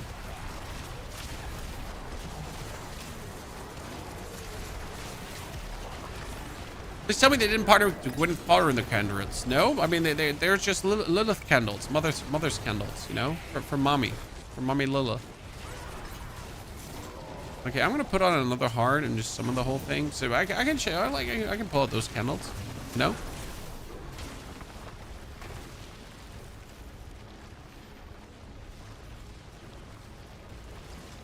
They're already in my room. Here, these are the candles in question. And they do have peculiar smells of what we have here. This is called Mother's Wrath, Black Death and Decay. It smells a bit like scented diapers. It's the best explanation I can give you. It's like, it's scented, but at the same time, diapers. And that's what this smells like. Okay? Stop smelling it. Well, it's intriguing because you get hit by, like, you know, it's like when you get a bin full of diapers and you would put like a scented soap on top. You would smell the scented soap first, and then you would be like, oh! So it's like, oh yeah, that's good, and then, oh! And this gets followed up by the second candle. It's not a product, it's a joke. So they're not selling these. These are for Mother's Day, and you could win them. So I opened the other one. And the other one, it smelled super, like you put it out of the box, like right now here. Oh yeah. Oh, this sell sandalwood, chat. Sandalwood, very good. This one is called Mother's Blessing. It's blood, roses, and ash. So from here, it's like some nice little sandalwood taste. Yeah, that's good. That's good. Like, very, very pleasing for the nose. Yeah, you know what? The ash is not so bad. I would like this. Yeah, that's good. I guess ash is fine, honestly. The other decay one, like that one definitely wants you to throw up. That's like mildly inconvenient, pretty much. Smelling salts, yeah, it's definitely gonna get you awake. That's for sure.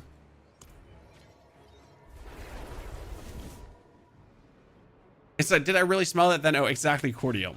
So that's the little something that you get sent by Blizzard. You know, dildos and rotting candles. Quick question for Endgame Pitbush Barb. Do you think it would be a good idea to use air over Ugly Bastard's helmet? I don't have a updated version for Barbarian in Season 8 yet for you. I'm not even sure if I would use the Ugly Bastard helmet. So Air of Perdition is definitely a good use always. Air of Perdition gives you everything. It's just a fixed 60% multiplier. Together with like all the other stuff like it's doing for you with a movement speed, lucky, critical. So yeah, Air of Perdition is just good. If you want to play Air of Perdition, pop off Sun. You're not doing yourself a favor. You're definitely doing yourself a favor.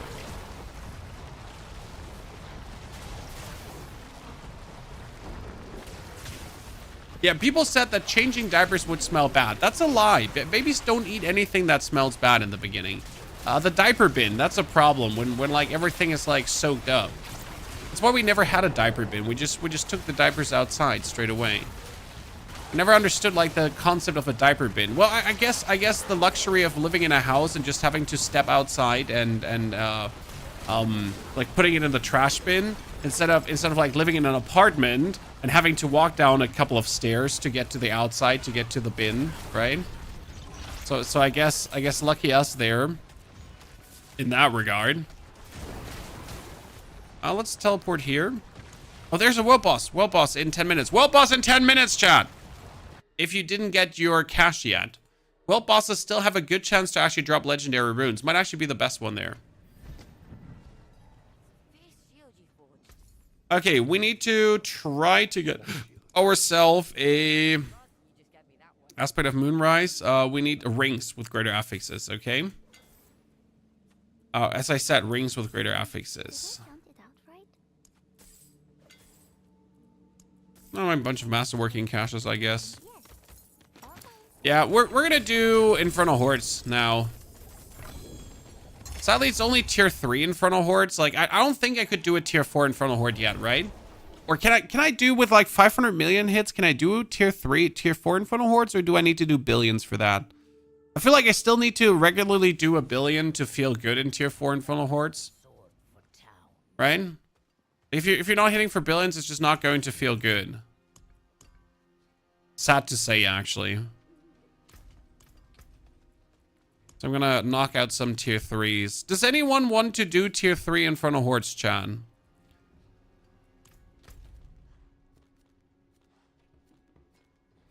And we're gonna like after the world boss, I'm gonna gather some people. You can do tier 4 if you hit your 500 million fast. Yeah, probably, but I do not like doing tier 4 unless I have like the greater affix items, right? It's like just simply the rule I have in my brain for myself that if I want to do tier 4, I should at least have the greater affix items, right? If that makes sense. But that's just for me personally how I take. So we'll kill the world boss and then we'll do tier 4, I think. We'll kill the world boss, then we'll do like 2 Infernal Hordes and then hopefully get the items. That being said, we finally have the Earth Augments, so I can get my weapon upgraded to have chance for bullet projectiles to cast twice. Thank you very much. And then I'm probably just going to temper overpower damage at this point. Oh, do you actually temper overpower damage or do you temper like earth damage? Nah, you know what? Suck it. Overpower damage. If I would get overpower damage. If I would get overpower damage. If I would get overpower damage. If I would get overpower damage. Thank you very much. It's a low roll, but I still take it. 460 willpower. Sure, we're doing that. Okay, so alone this weapon is giving us what? We get 1,000 overpower damage almost from this weapon, right? That's the crazy part about Druid. So we have like 4,000 overpower damage, and if I put the weapon off, we had 1,000. So like you get so much overpower damage from that one. Like what the fuck? Did you beat the kids at bowling, Shamnader? Don't phrase it like that. It sounds like I'm an evil person that totally did beat their kids at bowling. And does not feel bad about it.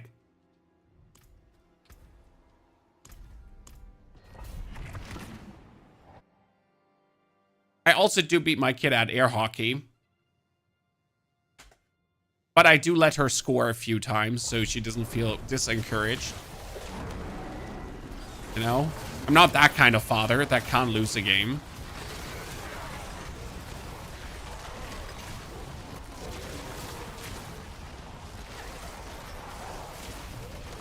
But they also need to learn to win properly.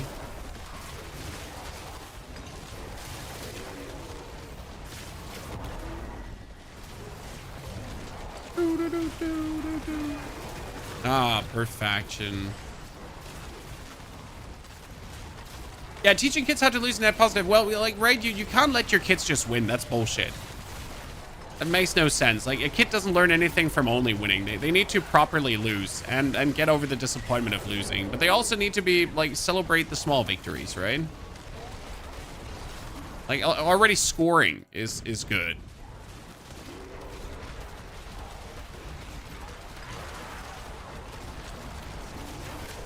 If you don't teach your kids how to lose, they're in for a shit time in the long run.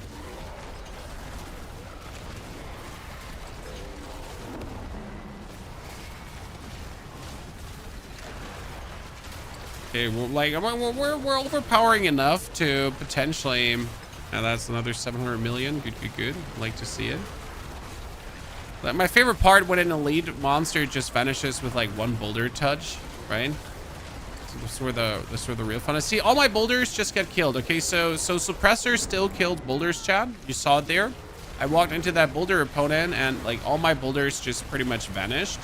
It's a shitty thing, but at least wallers don't do that to you anymore. So yeah, have an eye out for suppressors. If you see an oppressor elite, you just run into him, because your boulders will knock back that suppressor elite and pretty much prevent him from actually fighting back and casting his suppression, because they'll get stunned and disabled.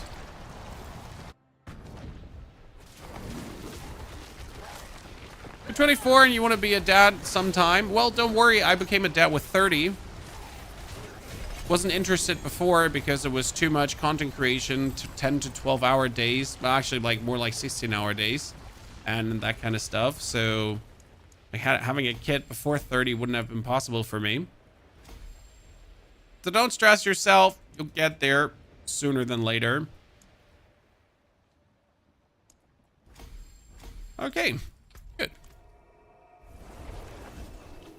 Yeah, I became a dad at 22. See, there's also the other flip side.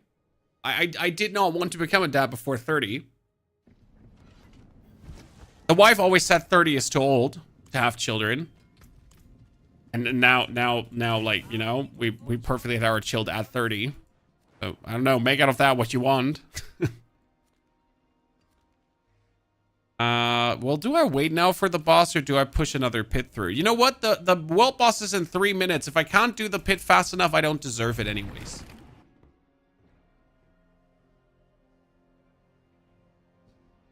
That's that.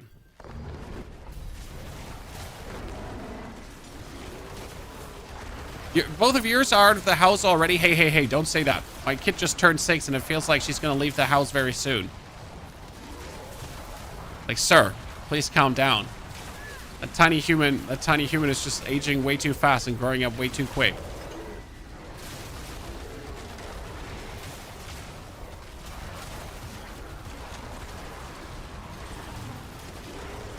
I have my daughter at 36. She's turning 12 this summer, and it's all good. Age isn't a worry. She'll still. Oh, I'm not concerned. You know, I'm concerned for the world being shit. No, I'm not concerned about my daughter. I'm concerned about the world being shit.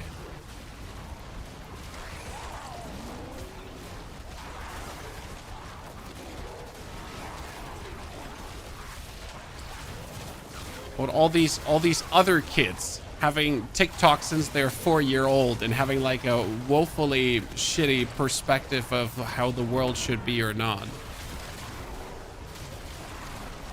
Other parents. The problem is not me. The problem is other parents not raising their children correctly. God damn it. Media illiteracy, Chad. The problem is media illiteracy. When you have those skibbity toilet kids flexing on yours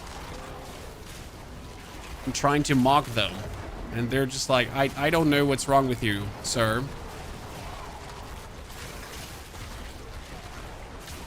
TikTok seems bad for kids, dude. I mean, like, so there's two sides of the coin. I had a kid next to me, 6 years old. I would say 6 to 8 years old, and like at the barber, okay. And that 6 to 8 year old kid, instead of like talking to the parent was scrolling TikTok and the kid was scrolling TikTok on his phone with 6 years. Now I'll say that the kid was only watching soccer content because his algorithm was only feeding him soccer content. So on the one hand, well, that's not bad. The problem is that TikTok will not only feed you soccer content, right? It's going to be like soccer content tits, soccer content ass, soccer content tits, soccer content, someone being murdered on TikTok, right?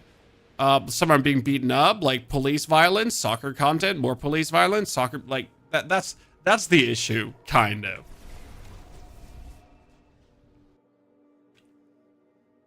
It's the same when Christina's parents, they like to give them TikTok, YouTube drawing videos for children, right?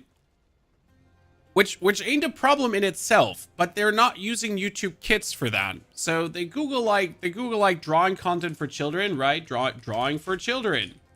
The issue is, if you look for drawing videos for children, and even if you watch a drawing video for children, that there is still this thing called the TikTok sidebar, the YouTube sidebar, that could have everything, right? It could have a bunch of children drawing videos, or the algorithm could feed in there some absolutely random weirdness at times, right? How many clicks are you literally away from on YouTube from going from a children video to, I don't know, gun violence? That can happen really quick, right? You're just like, oh, this video seems interesting. Oh, gun violence, cool. I'm gonna miss that world boss now. I've been talking too much. It's called football, bro. No, I'm German. I'm allowed to call it soccer just to make fun.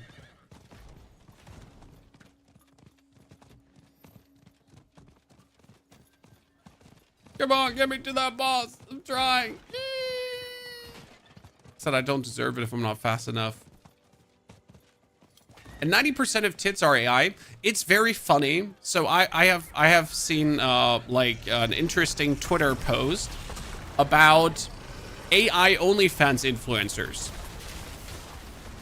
and AI Instagram influencers. So there are whole accounts on OnlyFans that are only AI photos that are making bank, right? Because people believe they're real.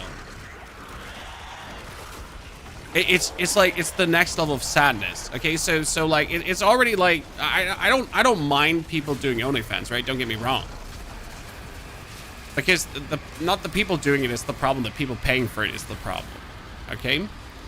But if you're thirsting over an AI Instagram influencer because you believe the person is real, you're lacking media literacy, right?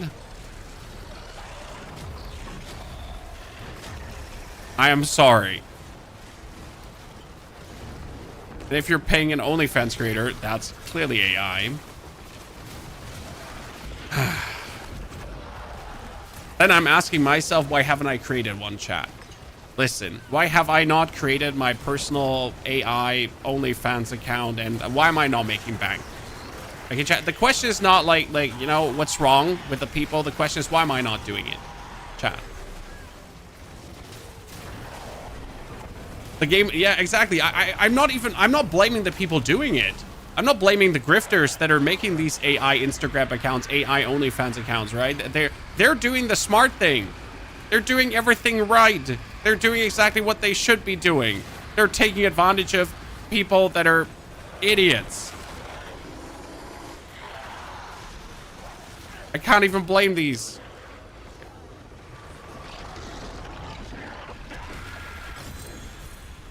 Okay, pants with a greater affix, chat. Let's go. Max life, hopefully. That's what we're looking for. Healing received. 20% healing received. How about this receive?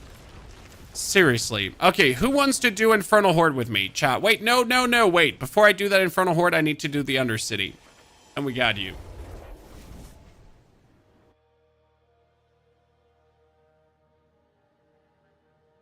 I mean, imagine, chat, you don't even have to be a real girl anymore to make money on OnlyFans. You just have to go on Midjourney, or you have to download yourself an AI model to your computer. Then you feed it photos of popular OnlyFans girls. Then you make it look slightly underage because, like, sadly, we know how the world works. And then you post that on OnlyFans, and then you just make, like, I don't know, 5K, 10K per month extra. Yay! Because old horny people are weird. And then you probably report the whole thing to the FBI later. You know? Then you do that for 6 months, and then you report the whole thing to the FBI and collect the bounties. It's a win-win situation, just not for the people.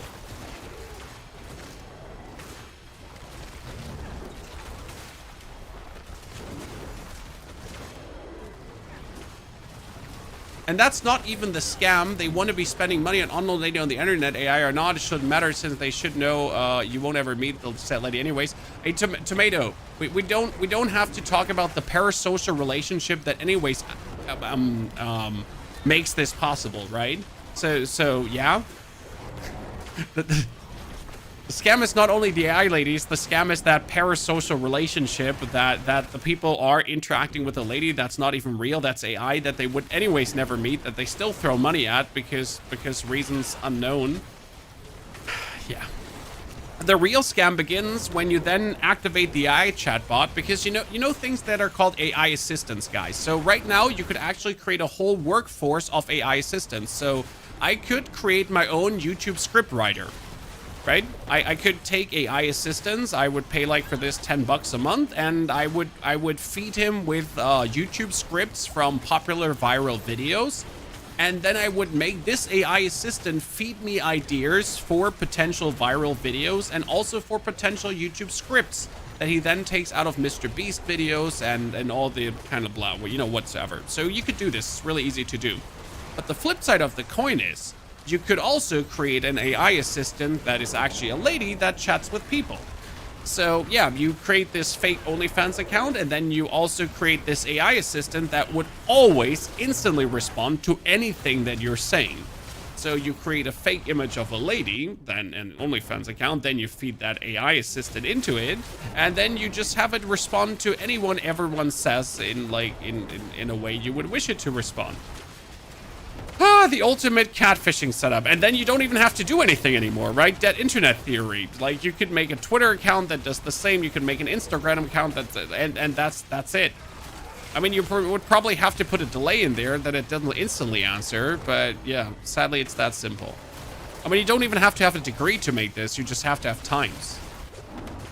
Right? That's the whole point, right? This is not even complicated. Like, anyone that's sitting right now in the chat that's looking for a bonus grift for money, that doesn't care about moral implications, I'm not judging, like, do it. Pop off, son.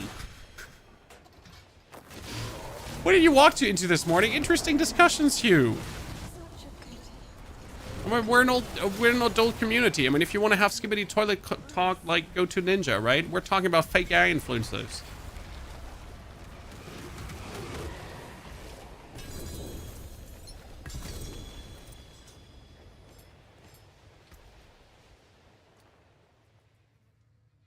Okay, I just got a weapon, and a helmet, and I need none of these, and I'm sad now. Yeah, gotta make sure the AI assistant ghosts the Sims and DMs for 3 days before responding.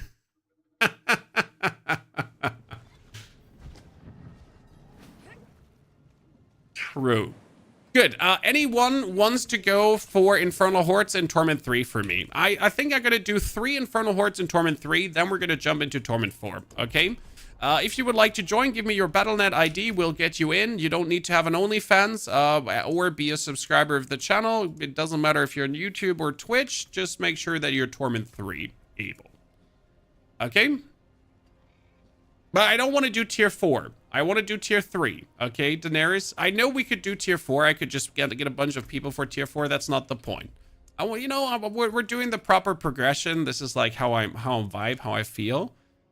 So you want to join, like, it doesn't matter if you're stronger, like, I don't care, right? You're not going to ruin the experience. We're still going to have fun. This is just about having fun together. So by the way, instead of saying I'm down, your Battle.net, please. Feels like one of those side hustle TikToks. Can I subscribe to your newsletter, Sir Matthew? Yeah, but you know, if I had the time, Matthew, the problem is I'm lacking the time. I would probably run one of those one of those AI influencer channels. I would run another TikTok where I talk about these grifts and stuff like that, because, you know, that's also where the money is. You know, there's 2 ways to money right now. A, you do the AI site grift hustles, or B, you talk about doing the AI site grift hustles, right? Like, either you do them or you talk about them. But both will generate revenue. Or you start making children books. I was literally Googling for drawing books for my 6-year-old that teach you how to draw. You know, these drawing books that have like blueprints, step by step, how to draw things. And while I was looking for these books on Amazon, for every real book, okay, for every book that you noticed that was actually made by a person, there was then one book that was like, what do you think, guys? What do you think? Is this here? Is this a book that a person made?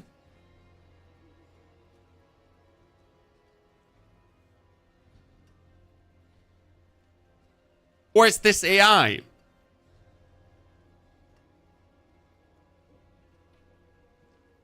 That's the thing. For every person-made book, you just have the bunch of AI books. Okay, so who did I now invite? If I just got you invited, you just join up my team. We got Logical here. Yeah, Logical. We got you. Who else did we have? Come on, send your invites. They don't even try to hide it. It's just like, if you don't know, if you're not in any way, like if you're, let's say 40 plus, sorry, 40 plus. I mean, I'm 30, but still, if you don't have anything to do with the internet, right? I know a bunch of my friends, they have no fucking clue about AI, right? The only thing they know about AI is what they see on TikTok and what they see on YouTube, maybe. But it's just not their point of interest. They don't have anything to do with AI in their standard lives. They think AI is like this magical tool to do stuff, right? They maybe know Midjourney, but they don't know this stuff. They would just buy the book and not even blink because it just looks cool.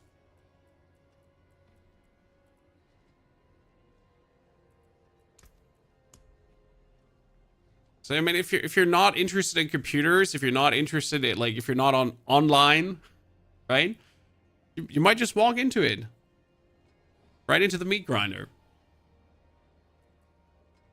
Okay, who else did I invite, chat? So far we have one person who's joining. Oh my, I can do an Infernal Horde only with one person. That's no problem. Send you all invites. 40 plus don't know the internet. Hey, okay, so I was at the dentist. Behind me. The dentist assistant. She was 27, maybe. And this happened at 2 dentists now. Okay, so always the dentist assistants, around mid-20s, and they have to do something on their computer, right? They have these, they don't even have Windows. They have like these dentist-esque softwares, but they're barely able to operate that. Now, this is nothing against women and computers. Don't get me wrong. It was just a female dentist assistant. Like, it just happens to be. But still, like it's not uncommon to like have no clue of computers. It's not uncommon to have no clue about these topics, right? Because you literally just don't, right? It doesn't faze you.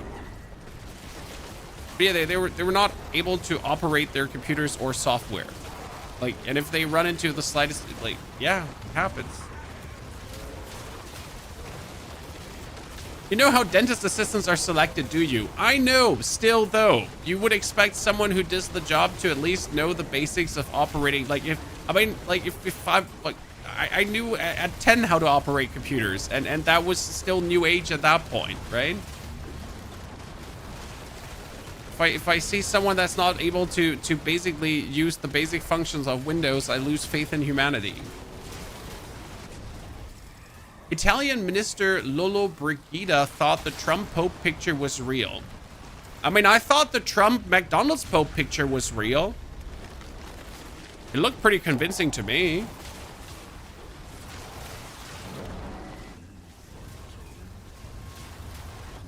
Also, I do want a McDonald's Pope costume at this point, to be honest. Yeah, the old generation that can read math, bullshit, cook shit, and survive with no electricity and gadgets, exactly. But you'll fall for the AI grift. You know, this is the funny part. You have like these 60, 70-year-olds who are gonna tell you like at least they can build a house, right?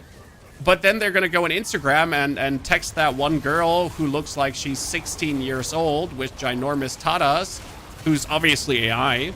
And they're gonna be like, hey, good looking there. Oh, I see your Telegram link. Here's 20 bucks.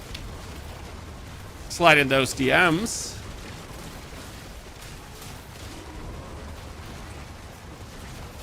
But hey, at least they can build a house, I guess.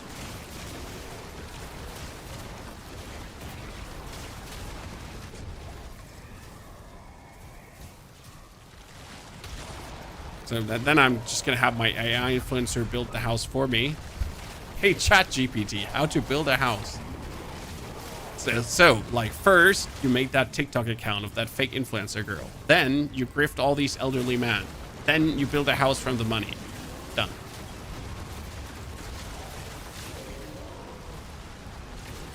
Where's the BattleNet tag on Steam? Well, you actually just have to open your BattleNet here. And it shows the tag in the top right corner when you pop it up. Come on now, we were talking about media literacy. What's happening here?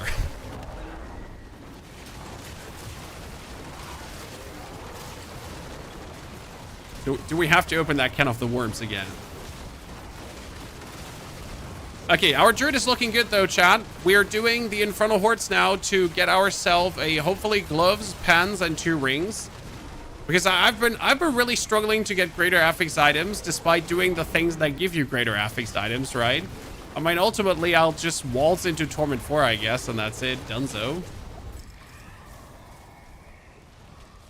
Okay, we're not getting shit. Let's go for the Bursting Mosses. I mean, end of the day, I'll push the reputation with these Infernal hordes no matter what we're doing, so I can get my next spark. Yeah, we're sitting at 1 Resplendent Spark. I want to make myself another thingy today. So, by the way, the Boulder is still holding up nicely, even with 4 people in Torment 3. That's good. And that's the thing, right? When your build can do Torment 4, but if you then do Torment 4 content with a friend and suddenly your build just feels like you're not doing enough damage anymore, that's a feeling you don't like. Q, enjoy work. Thanks for being here with us today. By the way, who of you is going to play Doom, chat? Are you going to check out Doom Dark Ages? I'm currently working an angle to get a premium key because I don't want to buy it. I'm honest. Hey, chat, I just got a bill for the garden, okay? Like, an offer for the garden. I really don't want to buy Doom. I'm trying to grift a key here for the premium edition. It's, by the way, it's going to be on the Game Pass. Doom is coming to the Game Pass. So I'm like, that's why I'm not going to buy the premium key. Like, I want to play today. Yeah, I would like to play Doom today. But you know what? The 2-day early access is not making my PP go hard. If I have to wait 2 days, I'll wait 2 days. You know what? Like, I get a Boulder Druid to play beforehand. Oh, we can still do Doom afterwards. It looks great. Yeah, graphically amazing. Gameplay looks also fun.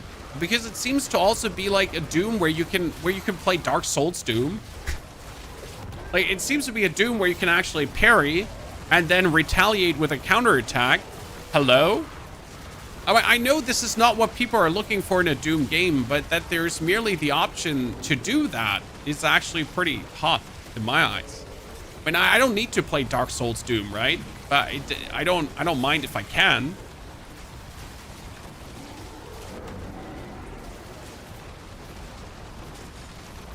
My father is 75 and he can build a computer and he can operate DOS and Windows, Marcus, and I love that. Because obviously for the bunch of like uneducated elderly people, there is always that one person who does actually care, and I admire them even more for it, right? The people of age, we're saying 60 plus here. I'm sorry, 60 plus in the chat, I know you're here. That are actually media literate, that know how to operate PCs, that know what's going on in the world. I admire them even more for it. Because I know it's hard to, like, you know, to keep up. I mean, my dad refused to get WhatsApp. Okay, chat, interesting story. So my dad always refused to get WhatsApp because he was like, SMS is enough. So now my mom's dead since the start of the year. And he has a new girlfriend, like she was long-term ill, so it's not weird that he has a girlfriend, by the way. So just say, like, she was long-term ill and he took care of her. But now suddenly my dad has WhatsApp.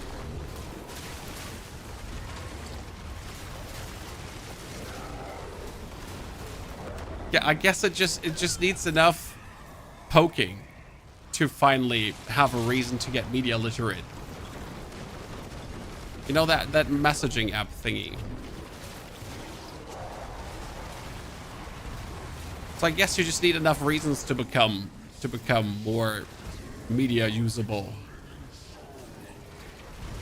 probably why a lot of old people don't care, because they just don't need it in their life, technically. Or they think they don't need it.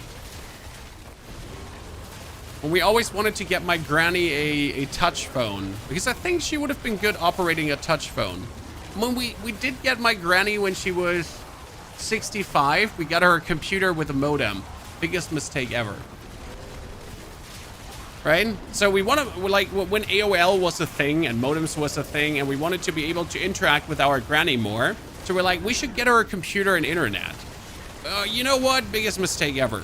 Like if we waited a few years, until like more touch things were a thing, and internet was not as complicated as having to log in with a modem, I think we could have gotten her a PC or a tablet or something. But like, yeah, like it wasn't smart. Not a modem.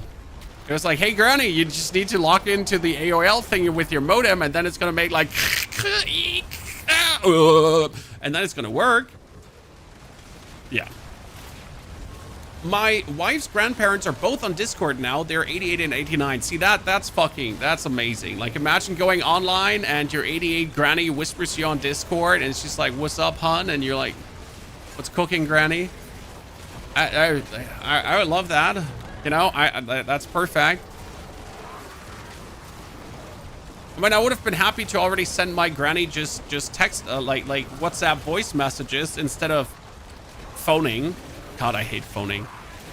Like, I would rather listen to a 5-minute WhatsApp message than phoning with someone. God, I hate phoning. Like, really, don't call me ever, chat. I hate calling people.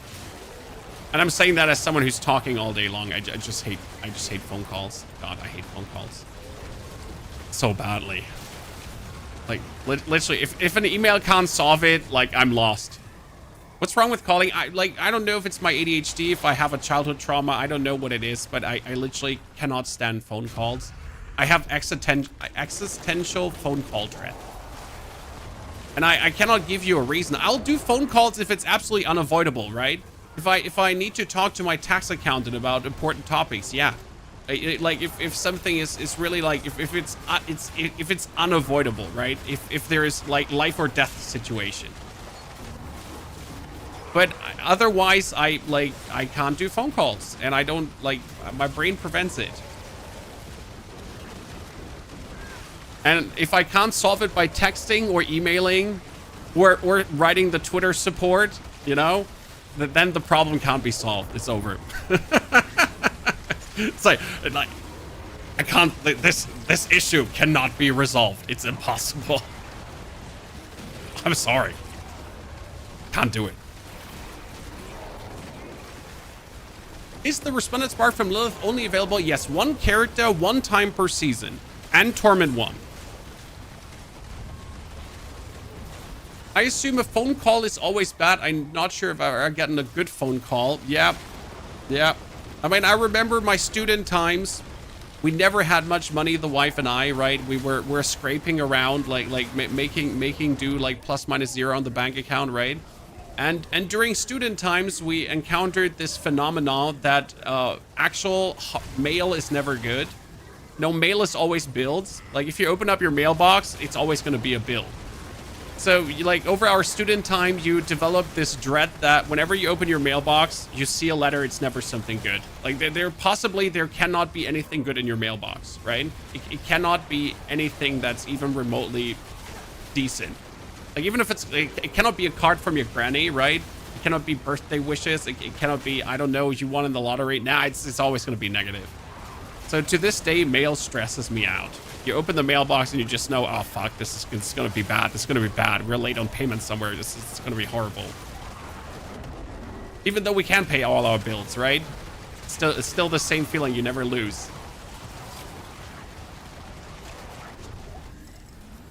Text message is the duct tape of communication. If it can't be fixed with it, it's not worth fixing. Yeah. Perfectly said. I am with you. I support this. But I'm happy that I'm also not the only weirdo that hates phone calls, chat. So thank you for being a weirdo too, I guess. By the way, didn't this chest here used to poop out more than one greater affix item?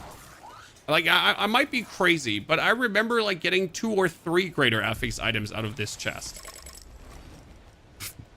Might just be me. But it didn't used to be only 1. At least that one has a greater affix to life, so it's somewhat Gucci.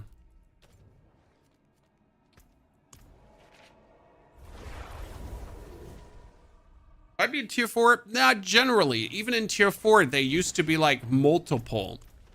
There didn't used to be 1. Collection of amulets. Oh, I don't need 200 weapons. I mean, if I get one with a greater affix to life, I'll take it. I mean, it's the same kind of like with these greater thingies. They used to also have more greater affix items out of it. Streamer client turned off. No, when it comes to when it comes down to I'm 6 stars is actually enough for the 200 chests. I only need the 200 chests right now. So wait, what happened? Who left the party? Who left the party? We're not going tier 4. We're staying tier 3. Who's missing?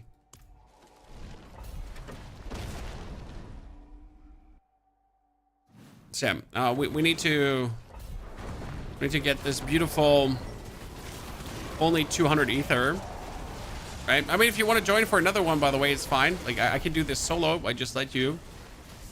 You're too squishy right now. Okay, I can see that. Right now I have 22,000 HP. Whee! I drink my health potion. We're 27,000. Yay! And that's not even a lot, right? 27,000, and we're missing greater affix life here, there, and there. We can get a little bit more chat, a little bit more than what we have right now.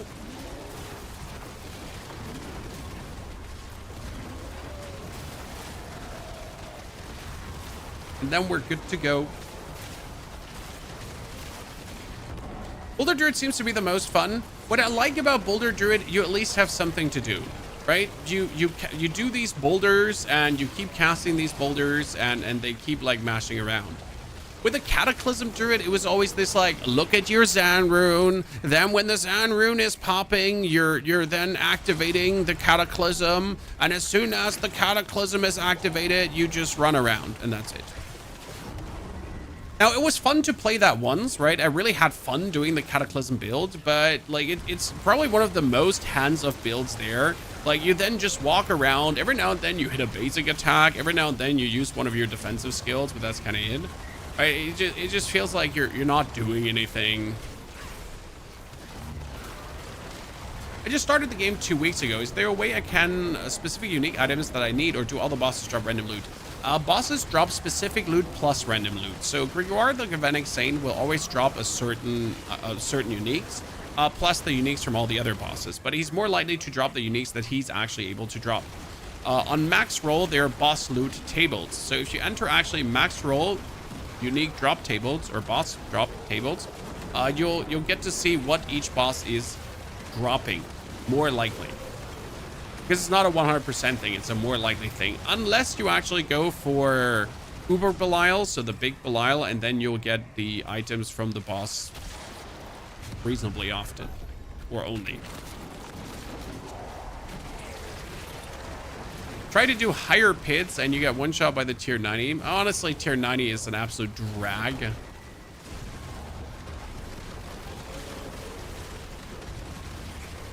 It's nice to see people still wanting to push deeper into the pit.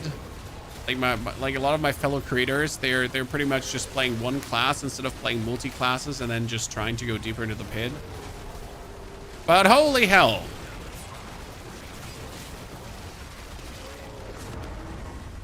Is it unexciting this season to go deeper into the pit? You're trying to get items for the Death Trap build. The pans that you need for the Death Trap build are dropping from Varshan. The boots are dropping from the Beast of Ice. And the chest is dropping from Andariel, Duriel, or the Harbinger of Hatred. That being said, every boss Lord Zur, Brick, and whatsoever has a chance to drop the item. Okay. We should do the Exalted Hellborn. We are doing the Teeming Mosses, though, to get the bosses for more reputation. Also, the amulet is also dropping from Duriel. Yeah, thank you for reminding me. I forget that there's an amulet, too. So that one, too. How do you keep Hurricane all the time? Ha ha ha, Don. That is very simple. Would you like to know? That is a like on the YouTube stream. Thank you. No, so how you're keeping the Hurricane, you go for Hurricane Duration Tempers. With bonus Hurricane Duration, 43%, 28%, or another 40%, and 37%, you get your Hurricane up so hard that you are always having Hurricane. Funny story. Druid is usually known to be rather squishy, right? And I do have my Earthen Bulwark to technically give me Barium.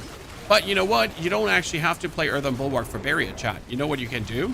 You could also take the boss power instead of like the 20% damage over time. Why do I have 20% damage over time?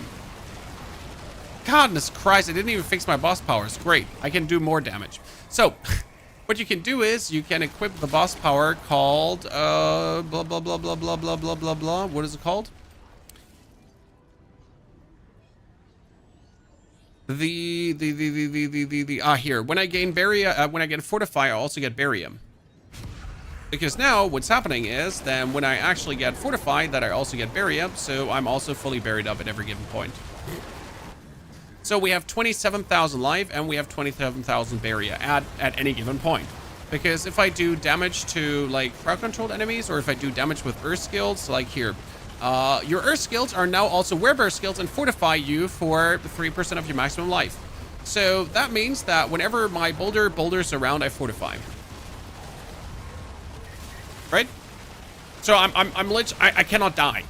I have a whirlwind of boulders around me. That whirlwind of boulders fortifies me with every single boulder move. So I'll get the fortify, and as soon as I take damage, like it's only gonna scratch the barrier. And then the barrier is gonna instantly re-barrier because I do earth skill fortified damage. And if I have 10 boulders rotating around me at any given point, then I just have like 10 sources of like super smashy dashy that just continuously bury me. Yay. Isn't that great? I think that's great. Necro is so bad this league. What the fuck? Why are you saying that? Bloodwave Necro is doing hundreds, billions of damage. Blood Spear, Bloody Bone Spear is doing 100 millions of damage. Billions, sorry, not millions, billions. Hello? Minions are doing tier 4. Not as good as the other two, but Minion has 100 billion potential, actually. I kind of want to max it out to see, but I don't want to farm to max it out. I mean, Necro next to Rogue, next to Sorg, is just the S tier class to play.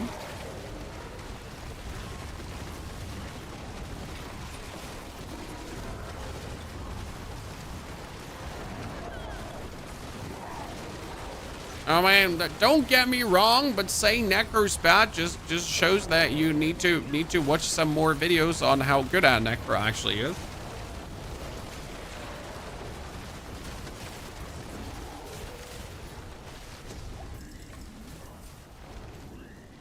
Whee! Is it difficult to get this build working? No, not at all. This character is now 7 hours old. Okay, 7 hours old. You need to have the Dolmen Stone and the Maze of Metamorphic Stone, so the metamorphic aspect. And then on top, you can have the Insatiable Fury and Vasily Sprayer. But with these two things, with the Dolmen Stone and the Metamorphic Stone, you can already start the build. That's what you minimally need to make it work. Does anyone have another 6-wave horde? Deadshots, do you have another 6-wave horde? I don't know if I have another coin. And we can do one more, and then we're ready.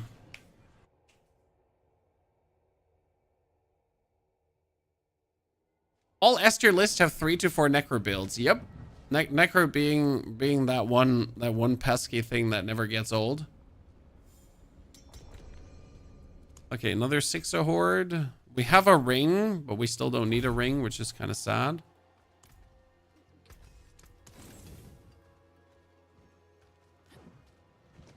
Good. Last horde, and then we go tier 4. I'm gonna find your build. I'm Druid 2, and I do shit. In Inu, we have only a Season 6 version of this, so I need to actually make a Season 8 version. The video of this will be live tomorrow, but as soon as the stream done, I'm gonna make the build planner for this build, just without the explanation, so you gotta figure it out yourself. So yeah, but at the end of the stream, we'll put this VOD live. Then I'll create the build planner. I'll put it in the description of the YouTube VOD, so you can check it out. But also at the end of the stream, I'm gonna walk you through the build. Okay, so kind of like for the people, like when we're done, I'm gonna do like one wrap up of how the build works. That we have this already settled, and then you'll get the video guide tomorrow though that explains everything in detail.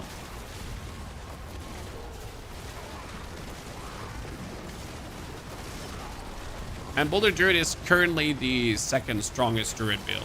Only stronger would be Cataclysm, but Cataclysm is god-awful to play. So yeah. And right now with our gear, we're sitting pretty much at like up to 1 billion damage. Sadly, we haven't hit the 1 billion yet. I think the highest I've seen was like 800 yet. So we still have to go one step further. But we're getting there. We just today picked up all the greater affix items. So greater affix here, greater affix there, greater affix there. And I'm really happy about these because they're nasty. Can you build a rogue death trap build on eternal character without boss power? So do I need that for the cooldown reduction? No, you could build a rogue death trap build.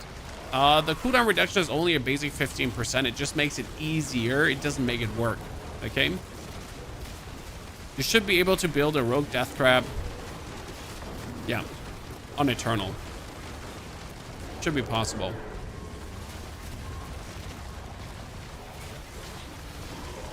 Considering all the resplendent sparks you have, you should definitely get yourself a Harlequin crest.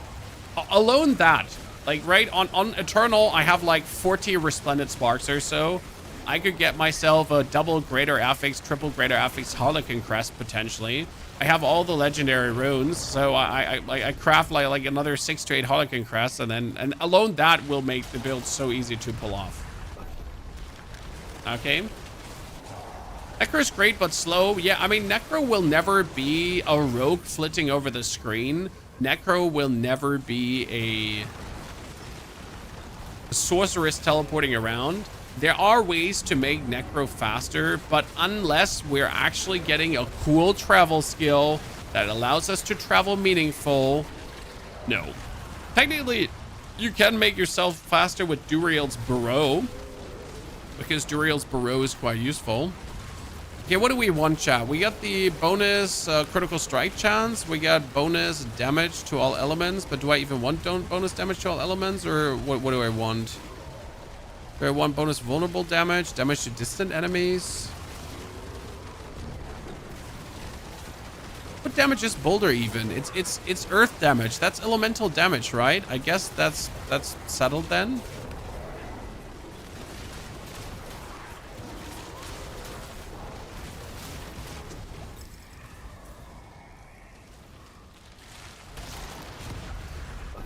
I mean, technically, I could swap in for the... I could swap in the bonus overpower damage after being stealth, right? Not sure if that would turn out better. Like, you could do this, right? I activate the boulder, I go stealth, and then like it's more overpower damage.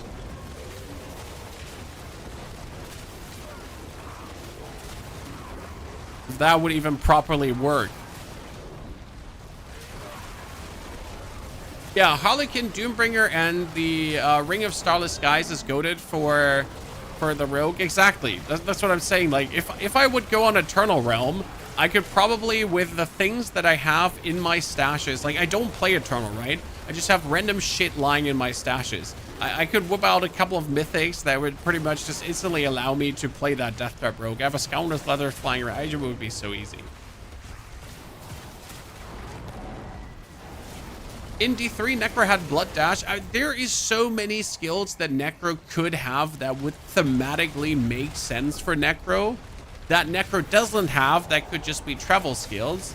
I mean, to this day, And I think we all agree to this, chat. So Diablo is now turning 2 years old. And I would say that every single class is maybe 70% of the concept it should be. Okay? Like, I mean, like Necromancer is missing half of the skills in the mastery tree, in the defensive tree. There is every single class needs a rework. And I'm not talking about like a little rework. Every single class needs so much more. I mean, alone the new key passive. So with season 6, we got a new key passive on Necro, for example. That key passive is useless. No one is using it. Like they created something. They created a new ulti that's exciting, right? But the new key passive has no use case scenario. Not a single one. There's no one is using it at all. They made something that's useless. Virtually useless. And I do believe the other classes have that too, right? They have key passives that you ask yourself, like, why do they exist?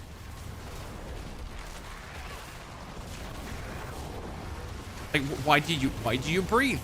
I am sorry, sir. I don't understand. Who gave you the right to exist? You shouldn't. Yeah, to make the skill tree look full. Exactly, Kana. I mean, we have as the Necromancer the Iron Maiden curse. And now technically, apart from gaining free resource while leveling, that whole like we have one curse. That's it.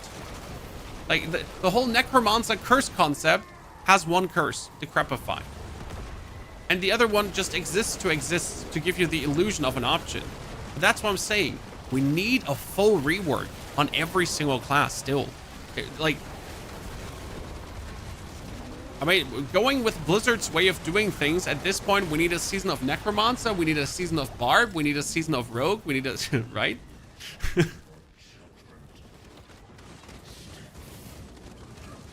Interesting question, chat. Do you feel like we're complaining about the game? I like these talks about the game, right? But yesterday, someone in the YouTube comment felt like we're whining too much because the person failed to comprehend that we actually enjoy the game, but still like to talk about the problems that exist. You know? Because I like Diablo. I'm enjoying it. I still want to talk about problems in the game. You know? Still want to mention things that are not going well. Am I not allowed to do that? Yeah, we can't improve the game if we don't talk about it. Exactly.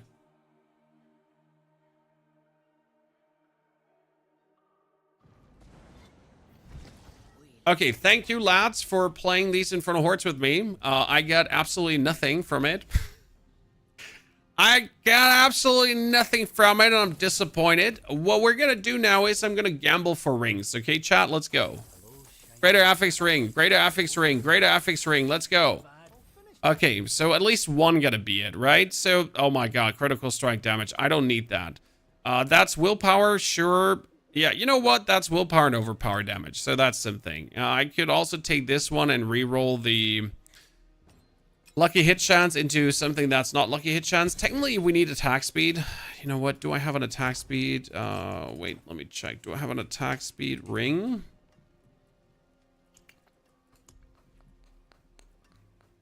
That's max life, attack speed, and overpower damage. You know what? That's somewhat works.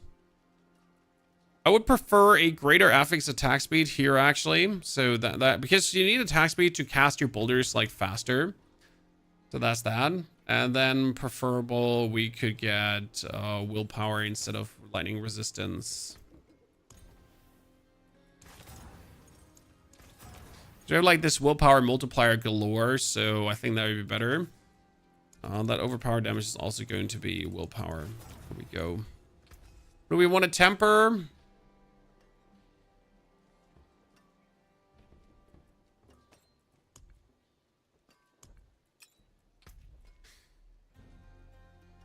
Well, I could do petrify cooldown reduction, I guess.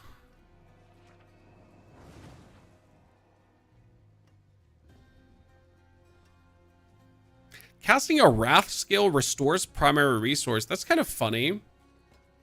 Because I'm still not having full resource at any given time because I don't have enough lucky hit. What if you actually temper wrath skills restore resource? Because this is a wrath skill, you're just done with resource restoration. Yeah. It's kind of funny actually.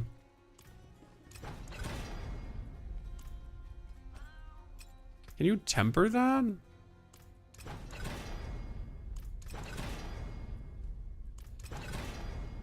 Yeah, thank you.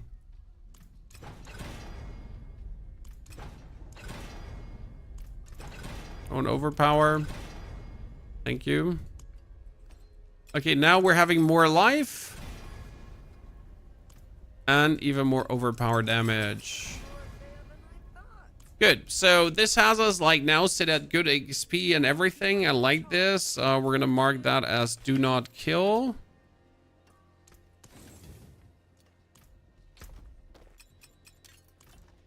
Okay, 2 more points that I wanted to invest into.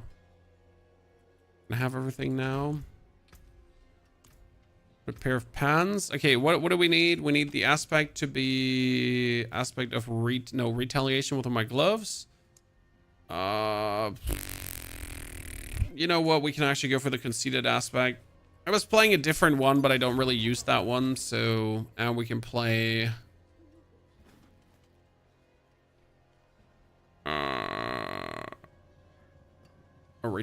Wait, changeling dead. Changeling. I'm also thinking about is we could take this one out because we're not doing the storm strike anymore, and we could probably add cyclonic armor to it. Don't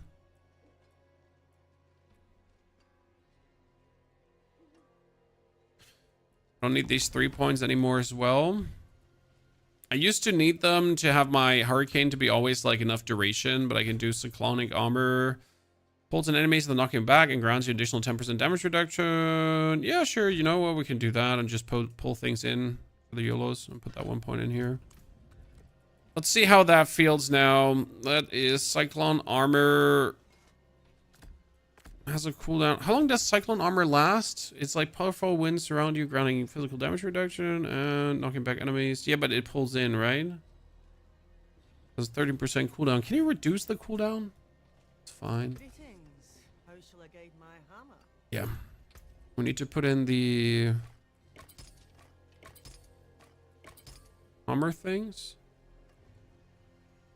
Probably be able if I temper total armor. I need a pants that has. I need pants. Chat, I don't have pants. Are we going to have to farm the blade after the update? See that? I think you have to. Okay, let's do Torment 4, ladies and gentlemen. Okay, so our resistances are non-existent. Let's see what we can do in Torment 4, okay?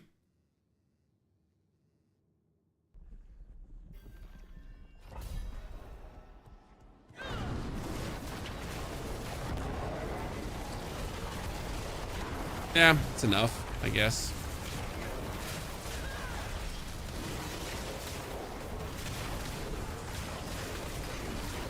Oh, billion, chat, I've seen it. Ladies and gentlemen, there it was. No, Batman. 942. I can go offline now. I'm done. Thank you for what? No, okay. We hit the billion. It's over. It's show ever.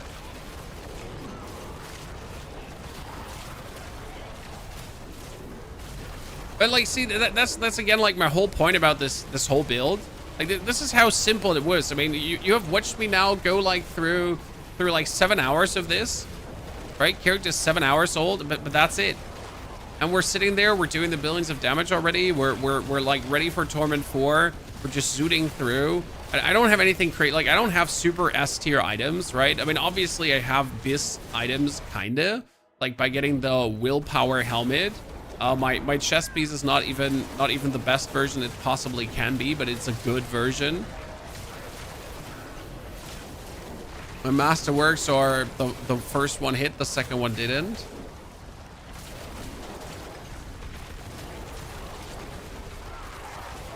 Feels very good, man. I like the barrier thing we're doing here right now.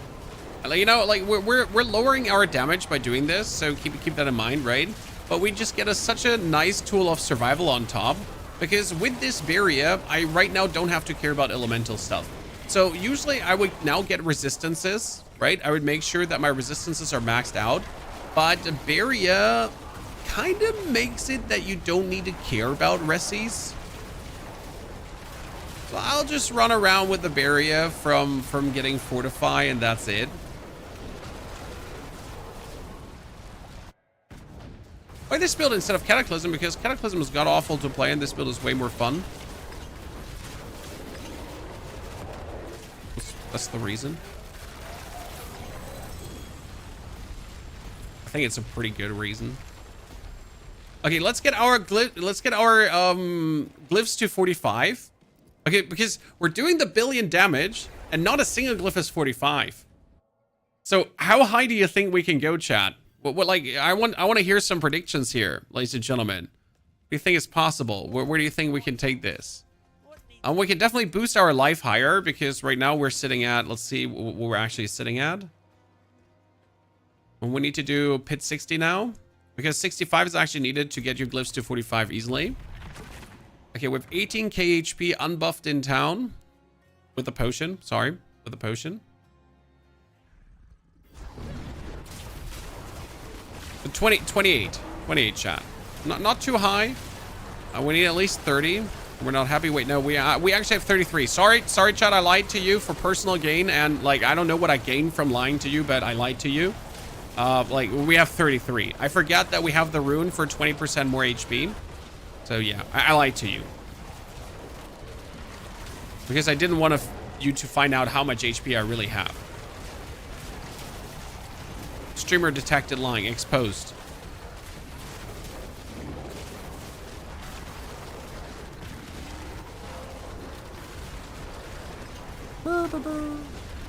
See, how can you not like this? I mean, like, so my main reason why I play this over Cataclysm Druid is honestly that this Druid is having 10, 20 ton boulders flying around it, and you walk into a pack of mobs and they're literally getting slapped by boulders, and that's just funny.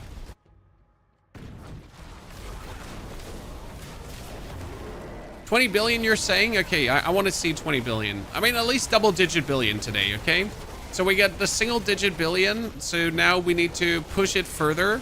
I do believe my biggest power gain would be upgrading my amulet to 12 out of 12 masterwork, because that gives me ranks into wrath skills, and ranks into wrath skills is directly ranks into boulder, and if I get more ranks into boulder, that's directly then the base damage getting multiplied up to then get multiplied up further by the overpower. So the more of that, the better it is, I would say.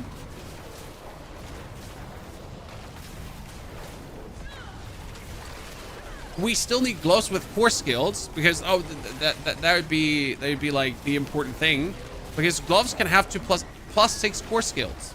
By the way, that 10 billion that you see there is just blast wave shrine, so it doesn't count. That's just cheating. No, blast wave shrine hits don't count. Which mythic helm is best for death trap? You have two choices. So with the Heir of Petition, you get ranks into core skills, but you're not getting resources. So if you use the Heir of Petition, you need a greater affix beastfall boots on resource. And then you also need to masterwork the resource at least twice, or you won't get to the 275. This means that on the flip side, getting a Harlequin Crest has a resource built into the Harlequin Crest, and if you then get a greater affix resource Harlequin Crest, you have such an easier life to hit your resource goals. Short things short, long things long, blah, blah, blah. Harlequin Crest usually turns out to be the better one. Okay, I don't have enough minions killed here, even though I killed everything great.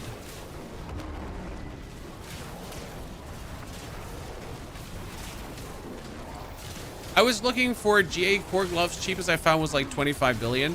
I have not found one in game yet. It feels like greater affix gloves just don't exist with core skills, or even like only like 3 ranks to core skills don't seem to exist. Okay, so we had to kill these guys. Yikes.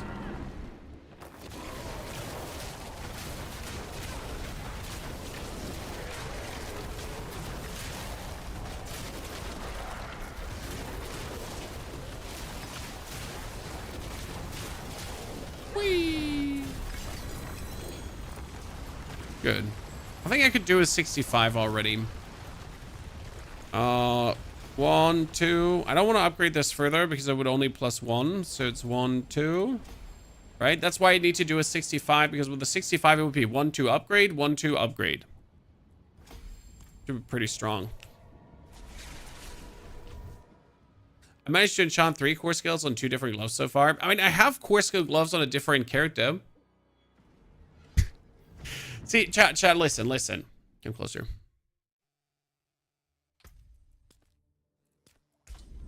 These were graciously donated to me by the chat. I don't know which character actually has them. I think the rogue had them, right? No? My sorceress needed them to make Blizzard go crazy.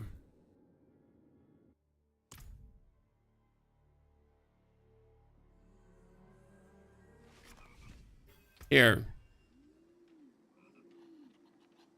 They're not bad. They're not bad. You could just swap them over. But I would have to re-roll the intelligence. And obviously I need maximum life, so it's kind of like, you know, I don't want 6 core rank skill gloves that don't have maximum life, but they also don't have willpower. Like, you know. Can I just tell you how much I hated doing a pit 80? I feel you. It was probably the worst drag fast ever. Okay, I need elixirs of fortitude.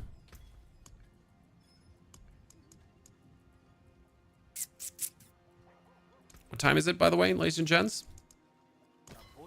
11:56. Okay, I got 2 more hours to push. Before we go push, let's check the emulate. So why do I want to level this up? It has ranks to Wrath skills and ranks to Crushing Earth. Crushing Earth is ideal 45% increased damage to slowed and stunned and so targets. And Wrath skills is my Boulder.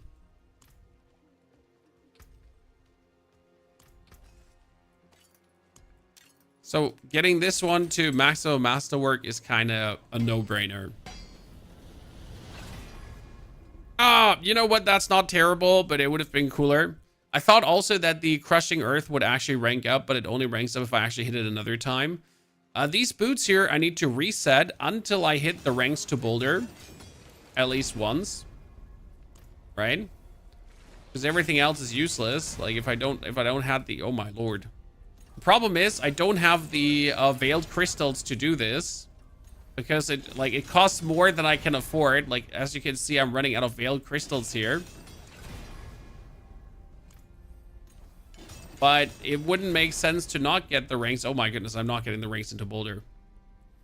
Okay, last reset. I can't afford more. Oh, that was maximum life. I'll take it. And then movement speed. Yeah, it's sad, but it is what it is. So now we're sitting at even more max life. I can do a pit 65, I think. Then we can get the first glyph to upgrade it. Telosis, thank you for the Prime Gaming subscription and support, Mr. Telosis. Very good to see you there. Hope you're doing well. Just gonna Jens Blessing with a 4GA. Is that useful for any builds? Well, it's not useful for any builds, but you'll always find someone who gives you money for it.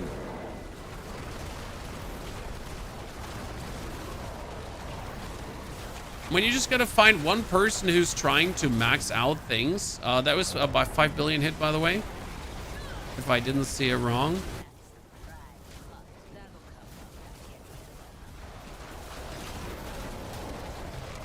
See, now a pit 65, it's not like that it takes longer, but it's already like right now with only like not double digit billion hits. Like elites don't die from one builder contact, and that makes me sad.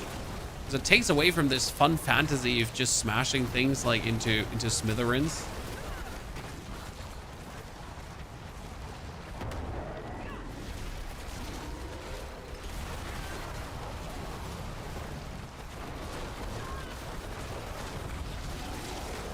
Is 480% for max Beastfall resource boots a good price? Yes. If it has max effect, as you're saying, it's actually a good price. I mean, the cooldown reduction being low is okay. You can get the cooldown reduction from other things, but getting the max resource will just make your life so much easier, right? It just simply makes like maxing out the 275 resources just a simpler endeavor. So you kind of want that.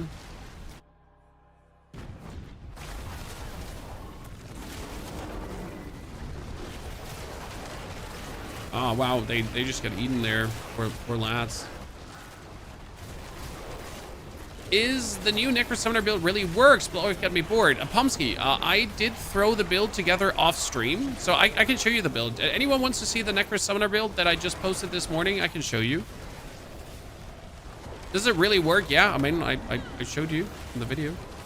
It's really fun. And it finally solved the survivability issue that Summoner always had, like when you play Army of the Dead. And it's not even maxed out. The video's posted to that already this morning. Minions are finally back in Torment 4. They're doing comfortable Torment 4. They're doing billions of damage. It's cool. I was really happy to put that together. Sadly, I didn't put that together live on stream because we're like not we were just not playing Necro right now. Correct. I only have that much on-screen time to do stuff. So sometimes the build got to be done off stream. But that then has me 3 a.m. in the morning watching anime and playing the PID to quick level some runes. Because that's what I did. Like the last 2 mornings, I pretty much just had to play that thing off stream. Because we're playing Dune. God damn it, playing other games.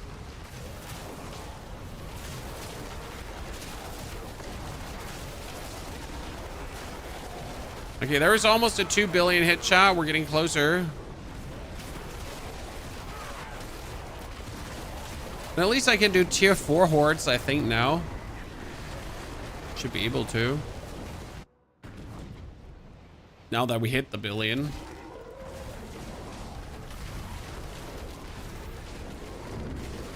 Let's go for the legendary glyphs to get that super boost, ladies and gentlemen.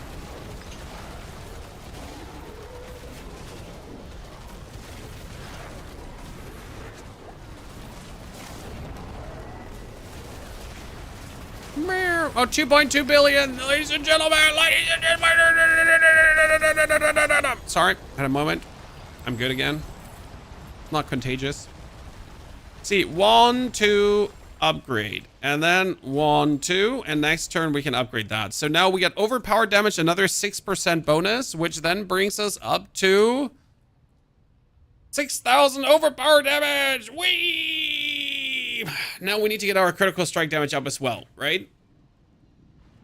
Thank you, Aggie, for the 112 months. Telosis, thank you for the prime sub. Disco Sweet, good to see you there. Battle Mosh with the 118 months too. And Thomas, again, thank you for the super chat, everyone. Howdy.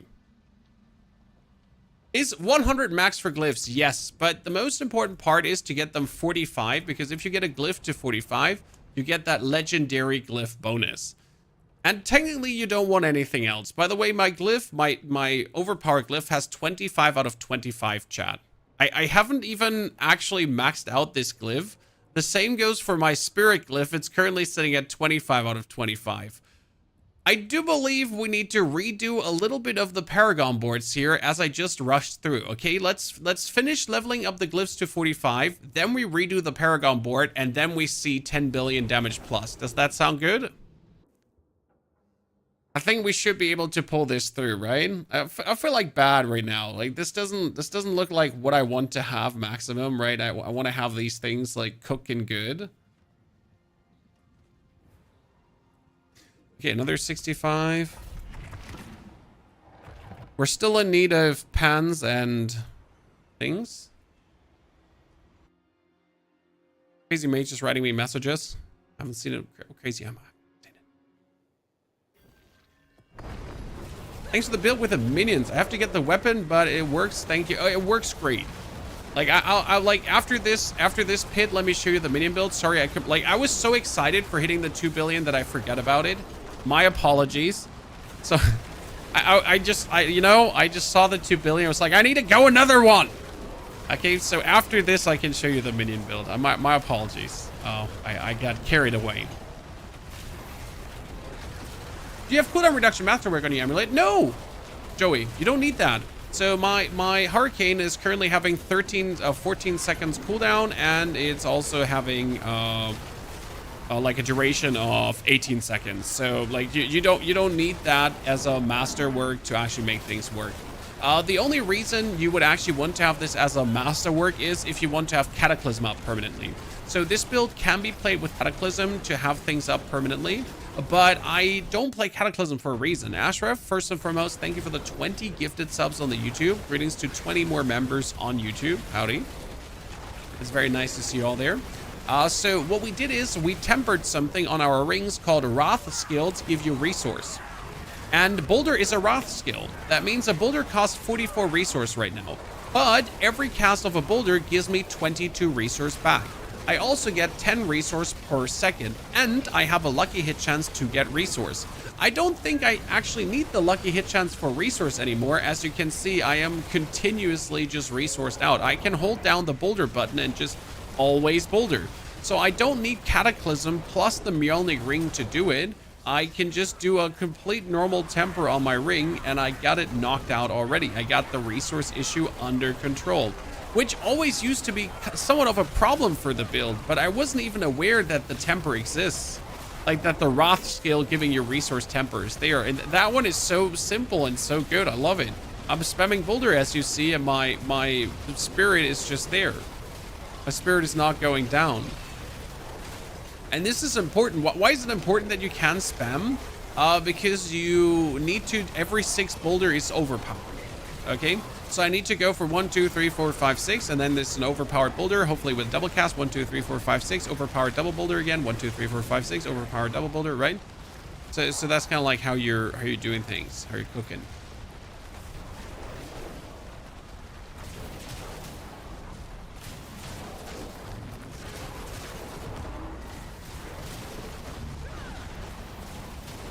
Zephyr, good morning. Oh, there we go. 12 minutes. So that's like a 3-minute pit 65. That's pretty good. It's almost on the levels of the Death Trap Rogue, right? That can do a 2-minute pit 65. With like rather shoddy equipment do.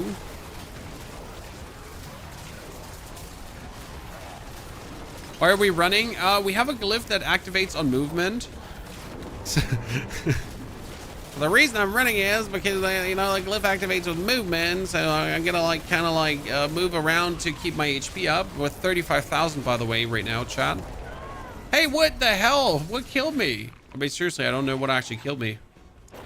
I would also be genuinely surprised because we have 35,000 HP plus 35,000 barrier.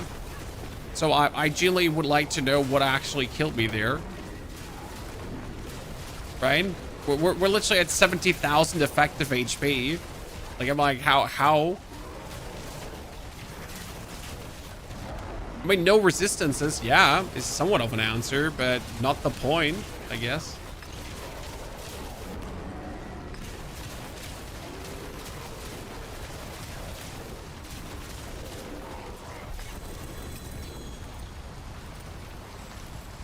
Minis, they cost me now one level thingy. Okay, let's get spirit up, and then we do earth and sky. Okay, that's good. Yeah, exploding as you're bragging about Total Life was funny, though. Like, it was, but not for me. So, minions, please. Thank you, Kitty, for saying it. You know how my brain works. I would have forgotten it again. I literally would have now forgotten it. So how does minions work? Just for the people that are here also to see the minion build. We posted it on YouTube already, so if you haven't watched it, go watch it afterwards, okay? Just like saying this, that's the video. That's the video. Like here, he's using the blade, Zangavar's. He also looks really cool. That's him. Dave. Necromancer. What's been your favorite class this season? Necro. It has 4 builds right now. Blood Wave, Bloody Bone Spear, Shadow, Bugged, but still fun. And then minions. So we have minions. We have the Zangavar's Blade. It gives 6 ranks to Skeletal Warrior, Mage, Master, etc. And with a greater affix, even more. I'm currently doing, what was I doing? I was testing out a pit 60 with him. Can go higher, certainly. We have, with the stuff we have currently, look at that. It's 18 ranks in Golem, 450% bonus damage. We have 13 ranks here. We have 15 ranks in Warrior. Yep. It's quite intense. Our gear is only 8 times, 4 times Masterworked, 4 times, right? It's not like I have a 750 pans. It's kind of sad, to be honest. And the interesting part is, usually this build has the problem that it doesn't bury up, right? But due to, there was a billion damage hit right out of the house. A 2 billion damage hit, there you go. So due to the fact that I have a boss power, 4 billion hit, that now gives me, whenever I fortify, I also get barrier to the amount of fortify. And that would happen whenever I make a corpse, and my army of the dead is making corpses. Like that's the necro, just feeling very relaxed. I'm very healthy, right? I have the damage reduction. I need to not forget to actually curse, because I need to hennishly curse, sadly. The good thing is I have 2 nuke buttons. I have the army of the dead as a nuke button, and I have the golem as a nuke button. So usually minions are traditionally the high-end shadow minion builds.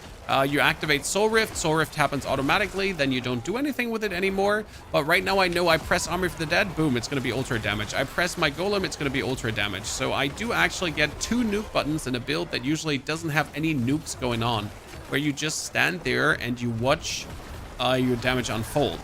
But that's different now, right? That's different. And that makes it so much more fun to play. I think for anyone that has played minions for a while understands how cool this is. The very important part is that now your Fell Gluttony Golem, he gets like overpowers, and he gets roughly 700% bonus damage, and against single targets he gets triple damage. So Fell Gluttony itself can do multiple billion damage hits. And then on top, you have the Army of the Dead, which with all the bonuses is actually getting 900% bonus damage. And that's without the multipliers. So this is just the summon bonus damage, the bonus damage from the Zangivar's Blade. And I have actually a bad Zangivar's Blade that's not maxed out. So instead of getting like 1000% bonus damage, I only get 900%. And that's like, it could be more. So my Army of the Dead is not even doing maximum damage. You know how good Bloodlands is? It's sadly not in a good state. They tried to kind of fix it, but Bloodlands is at best okay. But yeah, you can finally play minions without consistently dying, without fearing for your life, without like having to look for good positioning. And that's worth a lot. A lot of things are automatized, so you don't even need to consume corpses, because your golem now with Fell Gluttony is consuming corpses. And the only problem is still that you can't really target your minions, so you'll always be slower than other classes with minions. But as someone, if you're a minion lover, right? If you enjoy minions, you finally have a build that truly allows you to go out and about, right? That allows you to clear pit 75, I think, in the long run, if I max it. So you could finish the seasonal journey with minions, if that is your goal. Right? If that is your power fantasy, if that is what makes you happy, it is possible.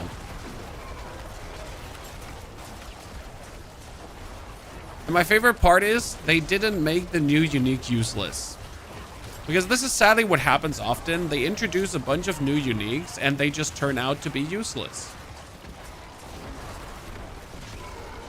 When we saw Zangivar's Blade, the whole consensus was that it's not good. And the reason is that Soul Rift is just better. Soul Rift just does everything for you. Vulnerable, barrier, a bonus damage, and so on. And that you could actually not even play Army of the Dead in a minion necro. But with the Zangivar's Blade and with the boss power, you can actually play this. And now in a single target situation, your golem does triple damage, right? And look how much damage we're like dealing. This is not feeling bad versus bosses at all, right? Ta-da. Boom. Minion necro in a nutshell, chat. Hope you like what you see.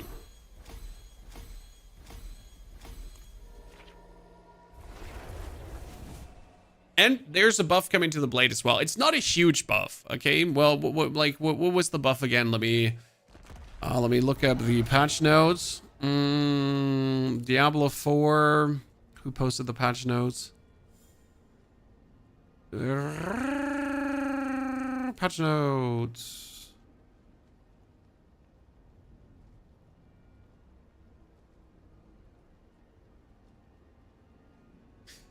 That's the old patch notes.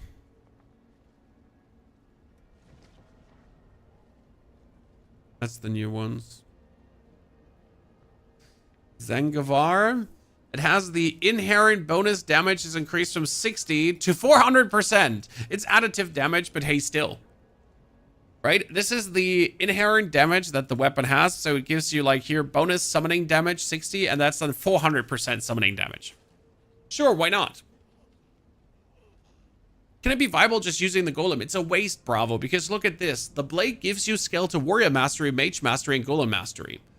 It would be stupid to just use the golem. And look at that. My weapon is only at 18.5% bonus damage instead of 25% bonus damage. And this is times 20.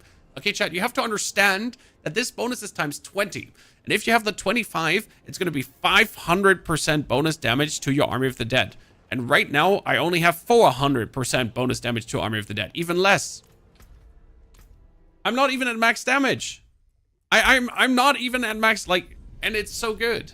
Anonymous Gifter, thank you for the gifted sub. Appreciated. Picture, also thank you for the brand new subscription. Howdy. Gifter, congrats on your Berserk horse emblem thingy. One town is as good as another for me.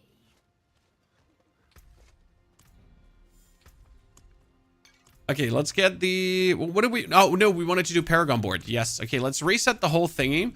And let's walk through this step by step. And see how we can spend our points better. Okay, we need to go over the right side because you always go over the right side. Then we're going to pick up willpower nodes because you want to put the willpower themed thingy in here.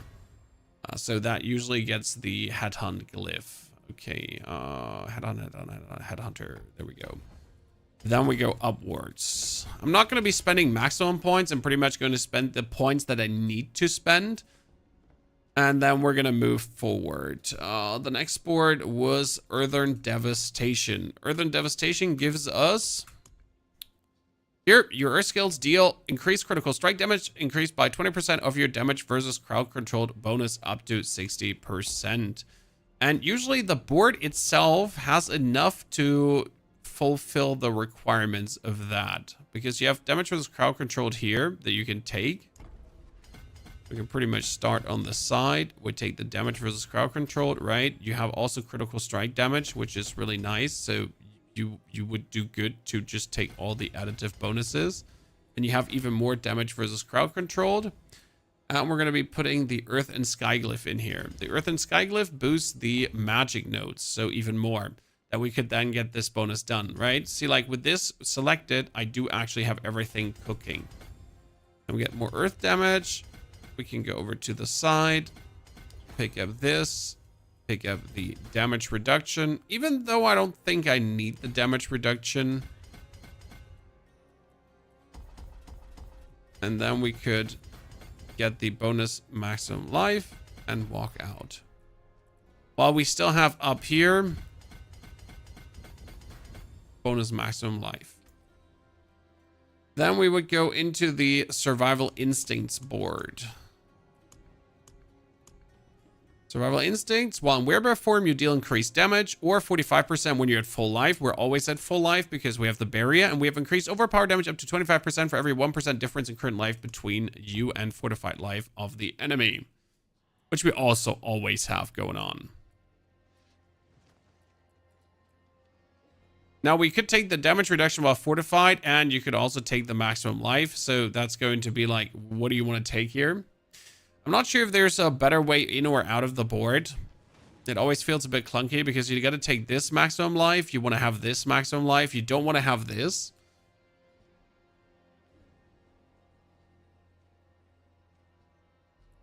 But you also want the damage reduction. So the harsh part is that you need to go in here to take this, but at the same time, you kind of want to take that. And then you also want to have the more max life, right? While still activating the Keeper Glyph, because the Keeper Glyph in this case works with intelligence, but it gives us, again, rare node bonuses. So that would be a lot of maximum life bonus, and we can get the damage while in wearable form.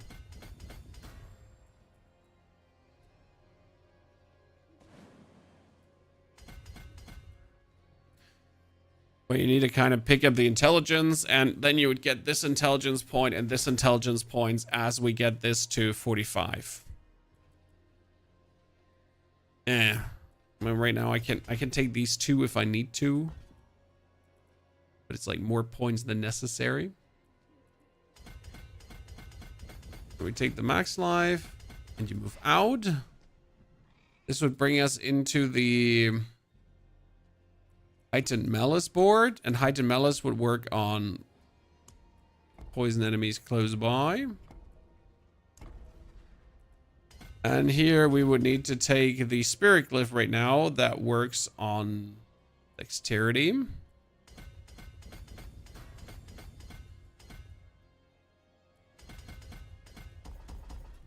Kind of have to take like these. Potentially this too, and that. At least 44, right? But at the same time, you kind of want to have the resistance to all elements on this side, but you also want to have the max life. The only problem is we don't need that damage reduction from poison enemies, technically. But how do you get meaningful to this while also going there? So it's kind of like a stinker, and this would be 8% if we get enough intelligence. So, and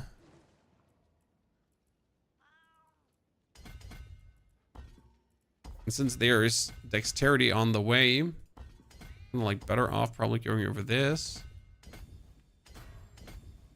Get the damage reduction from poison, and we still have to pick this one up. And then you waltz yourself over to the poison resistance just to make yourself in there. Now, I wonder, like, I could go to the right side, but it would feel plenty awkward with the way how this is. So you would kind of like have to go for this somewhat. To maybe get yourself the resistance. And then move outwards. Into the final Ancestral Guidance board. So that is obviously the 40% bonus damage. I have 48 points left. We need to make our way towards the... Yeah, we need to go over this, because then I can take the intelligence here for the dominate. Because you get, like, easy access to the intelligence from the side. And if I go out here, we could take the resource generation and the maximum life. But you kind of want to have the maximum life here too. So we need to either make our way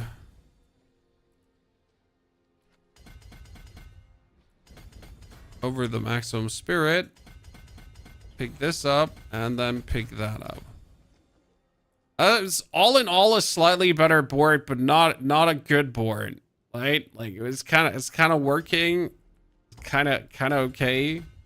I mean, like this, we have at least more overpower. So now we're sitting in total at 700 crit damage and 6,000 overpower damage. So I guess that was good. Let's do a 65 again to get that Keeper Glyph up, because then I can do the points different there, right? John, good to see you there. I hope you're doing well. Thanks for the sharing the zoo build. We'll definitely go bonkers with that. Yeah, I think the zoo build has to gain appreciation from the community, because a lot of people have just simply, like, a lot of people love minions, but they have given up on it. Yet minions is great fun. If you truly give it the chance, you can have such a splendid time with it. The good thing is, it like you can farm up to the minion build up to the Zangavar's blade really easy with Bloodwave.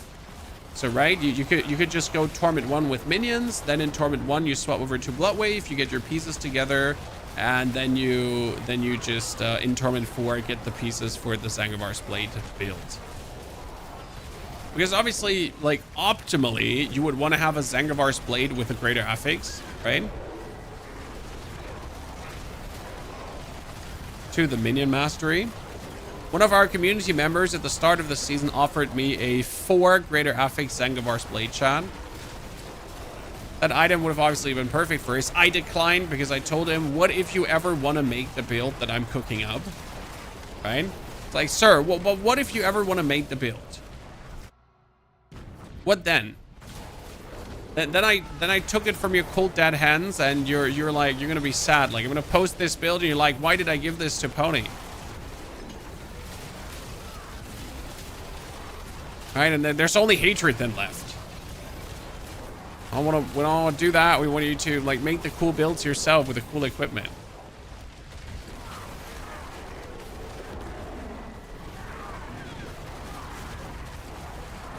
Oh no, I just ran into the suppressor. Biggest pain in the world. So your boulders are just slamming into that and vanishing. They still couldn't fix that. A 4GA, yep. A 4GA Zangies is pretty good because it's like double damage to Army of the Dead. It's like the 8 ranks or so to all the guys. It's crazy. Any tips for late mapping? What do you consist of late mapping for you? I played the Smith of Katama with that build to level 85, Wheatmeister. Up to tier 16 maps. The only issue you have pretty much with the Smith of Katama is a little bit boss fighting because you need to use Perfect Strike, which is a bit iffy. Yeah. The only issue.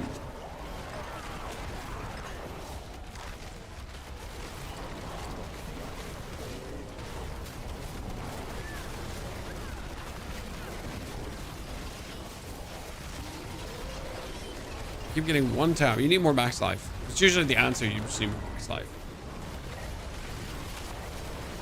What's a good way you recommend on getting greater affix stuff on a new character? Infernal hordes. 6-star Infernal hordes for the 200 ether. So 6 Infernal hordes, 200 ether. You do bosses until you do Tree of Whispers. Tree of Whispers. Because Tree of Whispers can always have it. The Bottering. And if you do Tree of Whispers, you might get also the key for the Undercity. And that is then a tribute of greater affix items. And then Obel Gambling. Ultimately, one of the best ways is just pummeling the pit like there's no tomorrow. Because the pit gives you 180 obolts per finish. You do 10 pits, you have 1,800 obolts. Like, I mean, 10 pits would be right now 30 minutes. I have 1,800 obolts. And then I could get myself a couple of ancestral items. As boring as that sounds, that is technically the most convenient way to do it. Let's get Keeper up.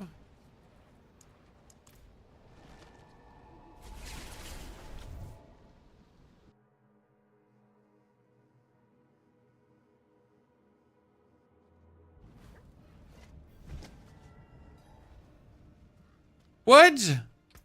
Lowest price for Betrayer's Husk on the market is 300 million right now. Can you get it that cheap? Has duping gone so far? That's bullshit. That's nothing. I mean, just this morning, our boy Mr. Neil, Mr. Hankemet in the chat, just gave me another 10 billion chat so I could do more builds. So I am flush with money. I can just go out there and buy all the Betrayer Husks.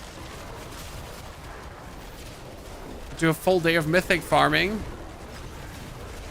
Okay, I think I'm ready for Torment 4 Infernal Hordes, hotshot.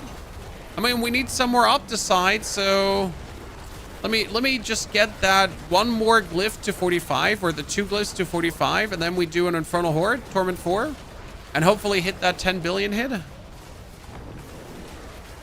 And right now, I desperately need that pants with greater life affix because it would be another 700 life. And that's 700 life with all my multipliers. Like, it's the crazy part. So I'm sitting at 38,000 life, right, Chad? But getting 700 life is not 700 life because it's 700 life times 40%, times 20%, times 10%, times all the other percentages we have. Like, right, 700 life is more like 3,000 life bonus. And actually, like, that's pretty low. It's probably more like 5,000 life bonus. That's why every little bit of maximum life matters so much, right? Because it just gets out of control. It gets out of control. Like no time.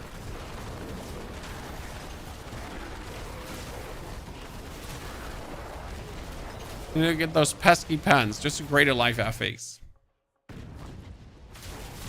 Which you prefer as far as enjoyment while playing goes? Knives or Death Trap? Oh, Death Trap is brilliant, honestly. I love Death Trap because it's so stupid. Death Trap pulls in enemies. Yeah, you heard it right, chat. Death Trap pulls in enemies and does billions of damage and explodes and freezes them and stuns them and pulls in enemies. Did I say that before? And it resets the cooldown, and it's super funny to actually make it work. Have I said it pulls in enemies? Yeah, it pulls in enemies, just in case I haven't mentioned that yet. Because it's ridiculous that it does. When Blizzard usually says they have a philosophy, they don't want a skill to do everything. Right? They don't want one skill to do everything. But for some reason, yet we still have Death Trap, which pulls in, does damage, like stuns them, throws them over, like ultimate anyways. Yeah. Ta-da.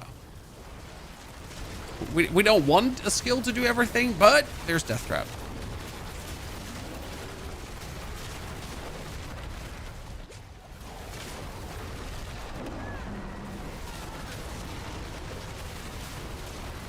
But does it pull in enemies? Last time I checked, it did in fact pull in enemies.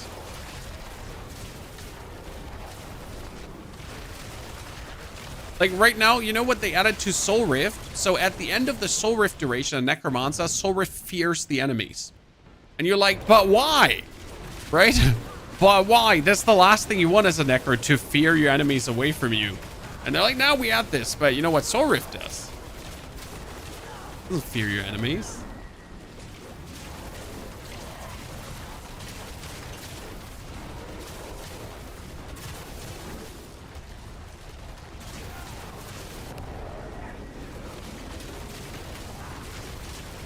Oh, Murker. Come on,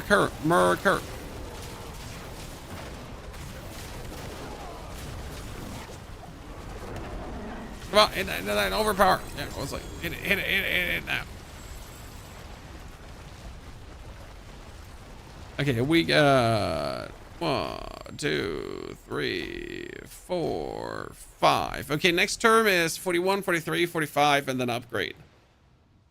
Cool, so that will be the next legendary one. Very good. Why has Stoneburst never become viable? Because you have a channel skill that you don't want to channel. You want it to be instantly maximum size, and then you have to spam it to actually achieve that. But if you do that, it's kind of like clunky because it's still stutter step motion instead of fluent motion. Because you still have to cast and cast and cast and cast in. And that really led to a point where it just doesn't feel like a too desirable gameplay loop. It's working though, but it's not working good enough to be fine. I wish it was though, because I would like new skills to be viable. Because right now with Druid, we have like still the Shred, you have still the Cataclysm, and you have the Boulder Druid, and yeah. I think you can technically do the Companion Druid as well, but that one hasn't like taken off to Torment 4.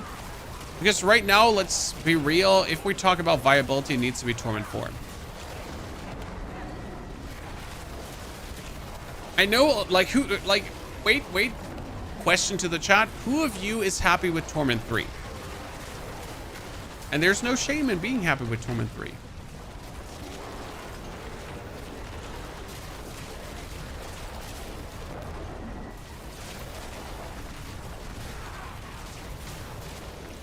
Katie says not happy with Torment 3. I'm not surprised, Katie. The ambitious woman there. I'm currently normal, still leveling. I like that attitude. That's what we want to see. It's like this is a Wendy's. Thank you.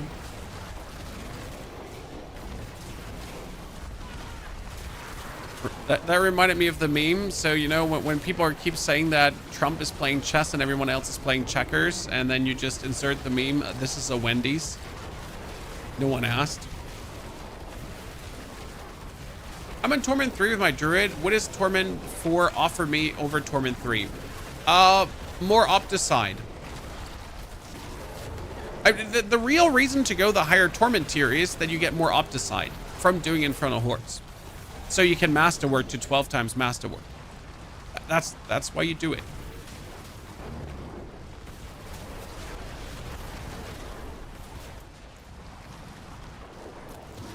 Now, none of my character has much 12 times Masterworked equipment.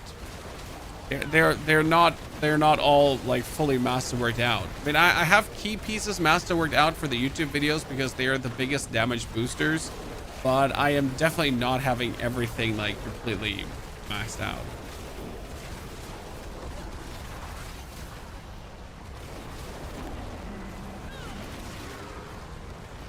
Wait, I killed everything. Well, like for a few stragglers. Nothing that should warrant like no progress like this. Oh, it's gonna be one of these bugged ones that either jumps for the last 10% or it doesn't. For the last 20 or 30%, I'm pretty sure.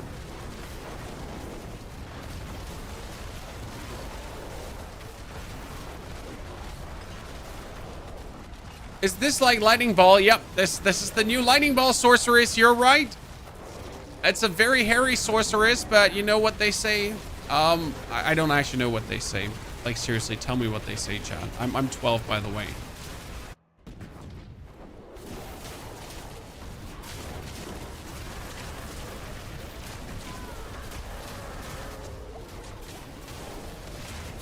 Seriously, someone send help.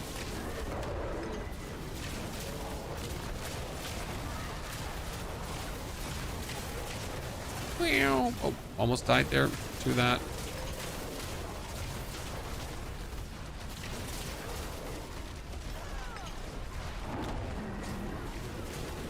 Gotta maintain 10 boulders and then keep making them overpowered. Important is that you don't like over spam the boulders, because once a boulder is overpowered, it will be overpowered for the whole rotation. So if you're spamming boulder actually too much, you might you potentially kick an overpowered boulder out of the rotation, if that makes sense. Okay, we got Keeper upgraded, and with the Keeper upgrade, I can now teleport out and move some things around.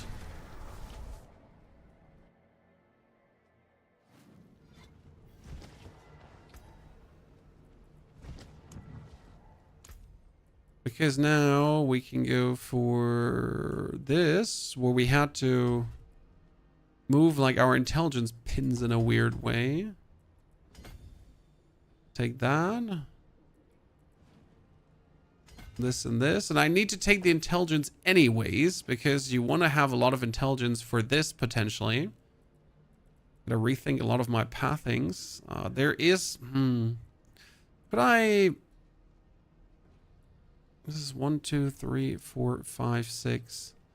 Could I remove the resistance, this whole thingy, and get out of here? I think I can make a better pathing. Ah, shit. I can potentially make a better pathing if I leave here, and if I turn this board, and I enter. If I enter from this side, and I leave on that side, yeah, I can flip the board over. Oh shit. Yeah, that has to wait for the YouTube video. I don't want to do it now again. I'm going to do that for the video. But there's a way how to flip this and save myself points. The same goes here. Like if you enter from the top, we could get an intelligence point. There is certainly room for improvement. Still. Good. I like that. This makes me happy when I find like, you know, these things to make stuff better. Okay, ladies and gentlemen, everyone hold their titties. We're gambling pans now. Greater affix, where are they? Oh my god! I got a Greater affix Storm's Companion that I don't need. I got 4 ranks to Wind Shear. Why don't you shoot me?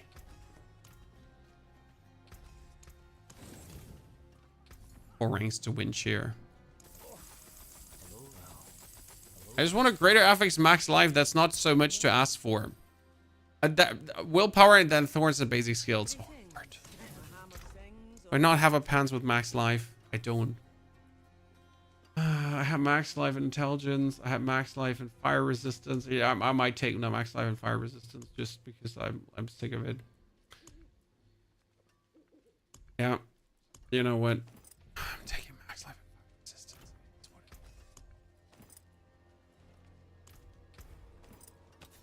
When it's not worse than my actual item, right? My actual item is worse than this. So take the willpower. Temper it on total armor.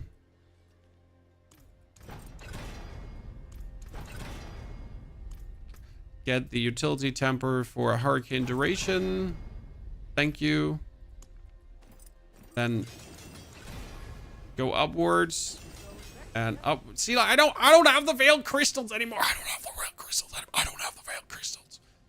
The problem is I also don't have the veiled crystals to actually enchant the item now.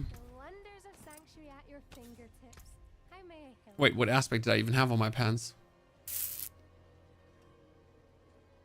Ballistic.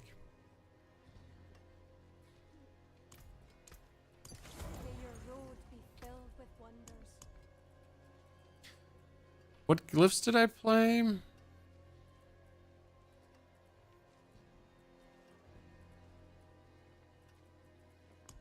Did I put my pants away? I exchanged them through the other pants, didn't I? Here we go. What's left, you ask? Okay. And I can replace a...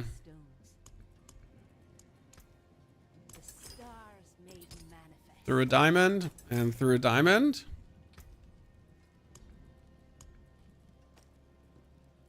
Because like this, we actually have almost our resistance is done. Woo! Ladies and gentlemen. Okay, let's do the pit and then I'm ready for an Infernal horde, ladies and gents. And we can see how much we can get. Any tier 4 Infernal hoarders with me, ladies and gentlemen? Okay, see those overpowers. Let's go. Okay, we're seeing 2 billion overpowers more often now. We're still aiming for that double-digit billion, so we gotta get it done.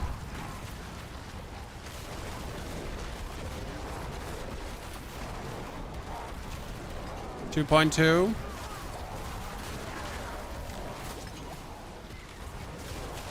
We're now sitting at 45,000 life, ladies and gentlemen. You remember? We were like, I told you that 800 more life is not going to be 800 more life, right? I mean, we just went from 38 to 45 and I can still get gloves with maximum life, right? So 50k life is possible. And that is actually missing a greater affix life weapon because I have a willpower weapon. Keep in mind that every piece of more life is also more barrier because we're fully buried up at any given point. Or, well, not fully buried up, but somewhat fully buried up because obviously it's barrier bound to fortify. Is this build stronger than the Cataclysm build? This build is considered weaker than the Cataclysm build, but not by a magnitude. So Cataclysm is number 1, this is number 2, but it's not number 2 by much. It's more fun to play on a Cataclysm build, that's for sure. Because you're not waiting for random lightning to strike around you. You're actually walking into someone with the boulders. The only downside the build has, and I wouldn't really call it a downside, is you might be doing too many boulders. Because right now, every 6 boulders is an overpower, okay? And then also every 12 seconds, I get an overpowered boulder as well. That means that I need to spam 1, 2, 3, 4, 5, 6. That was the 3.3 billion, by the way, to get the overpower. And on top of that, spamming 1, 2, 3, 4, 5, 6, I need to also look out for the other boulder. But I need to pretty much maintain 10 boulders and then not keep kicking boulders out. Right? Because as soon as I have an overpowered boulder, the boulder rotation is going to be, I don't know how many seconds actually, around me. So I want to then maintain that overpowered boulder for the full rotation of like what it could do. To then not accidentally replace it through something else.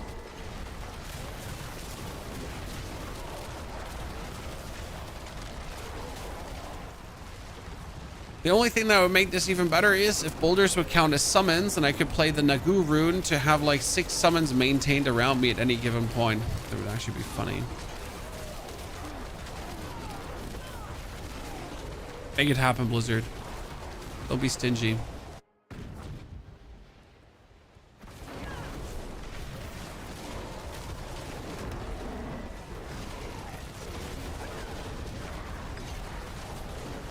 Whee!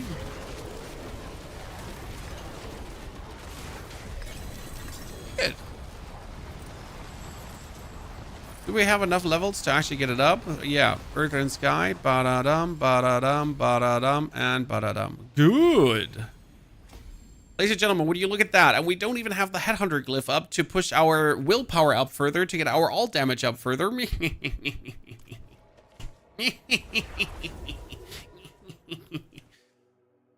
Good.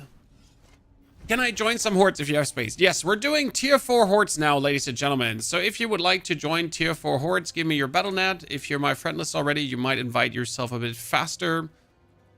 I am there. I am getting you in.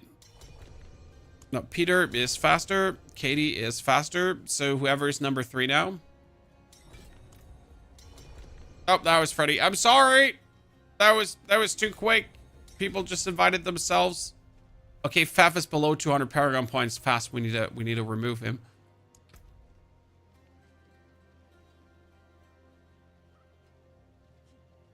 Okay, Mr. Faf. That is like you need to redo that masterwork, Faf. Come on now, brother.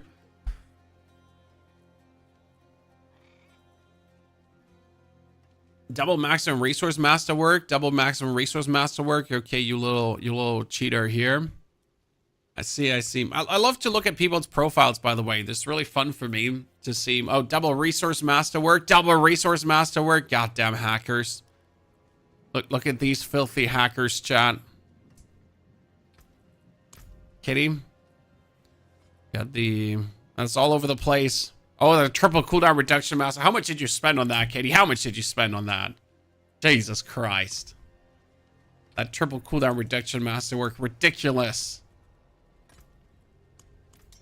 Not as much as you would think. That reminds me of the one time where I got the Doombringer triple masterworked. Okay, who's not pressing ready? Oh, wait, Torment 4, you're right. Thank you, Katie. Who's not pressing Torment 4?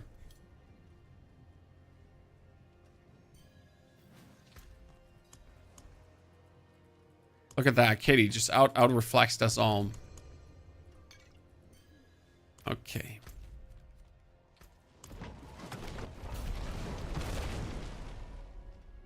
I need a better Vasili's Prayer.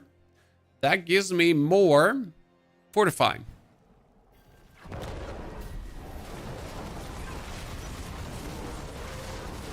Okay, we're sitting at 45,000 life. You know, I really want to break the life to the maximum, chan. Yeah, okay, in Torment 4 with 4 people, and yet I can keep up. I'm happy. We have rogues, we have swords, we have everything. Okay, if this is not like a 1,000 Infernal horde, we just got unlucky, right? Chad? I mean, each of us is doing billions of damage pretty much, right? Each of us can cover like a huge area of the map. Like if we're not having like at the end, like I don't know what we have been doing, right?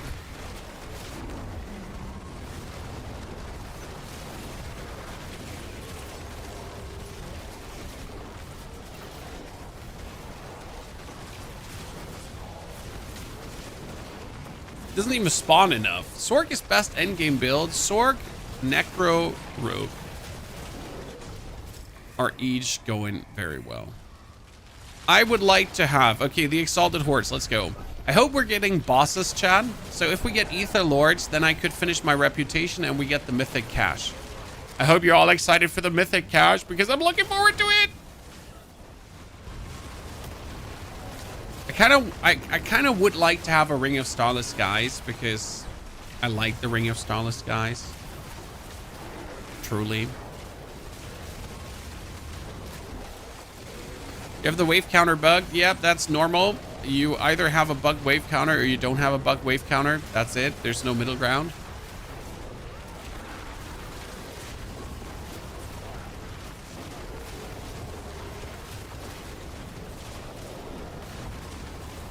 There's like, you have to repeat these steps to not get a bug wave counter. Now it's either bugged or not.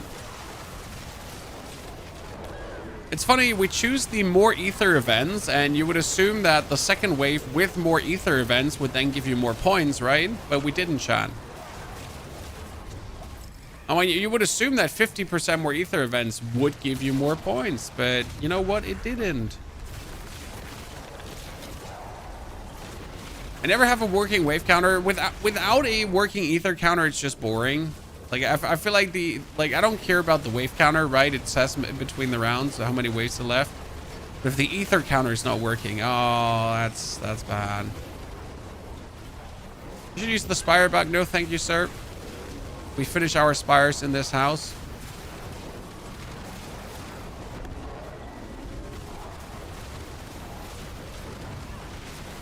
I hate the masterworking system. I don't dislike the masterworking system.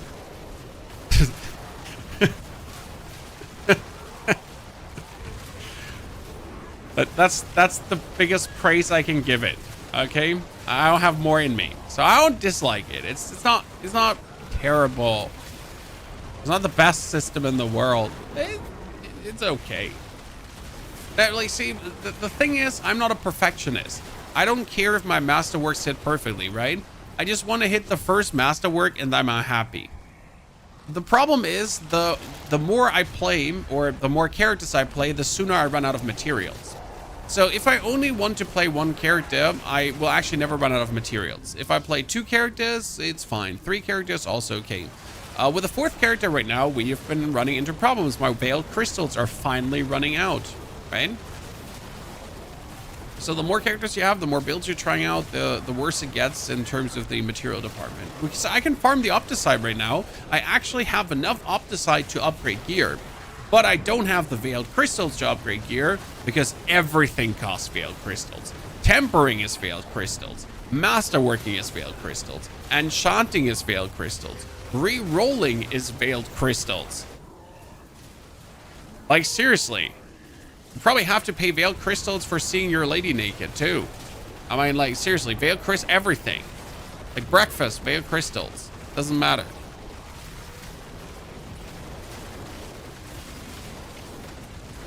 Spam Belial and get infinite veil. Oh, I mean, getting them is not the issue if you then want to just spam Belial, right? But it's the thing. I want to play my characters and I want to have fun and I want to, like, try out builds. I don't want to spam Belial. I right now have everything I need. So the only reason to spam Belial, as you say, would be for Veiled Crystals. So I would literally do a mind-numbing activity just for Veiled Crystals.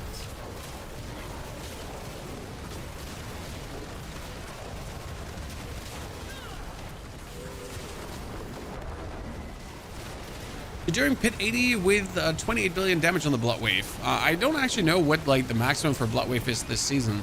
I think I've seen hundreds of billions, but I don't recall where.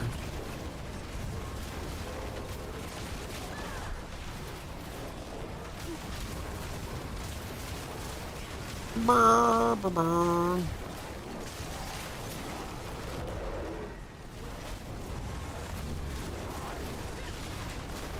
I've seen other people play Lightning Spear Sorcerer's build. How is that build able to overpower every time? I have actually not looked into it. I can generally not tell you how Lightning Spear Sword overpowers because I just haven't looked at it. I'm sorry. I'm a failure as a creator. I always assumed they did it with a Zan rune, but I don't think they actually do it with a Zan rune, so I literally don't know. Or do they do it with a Zan rune, Neil? That's it? Well, then I wasn't wrong.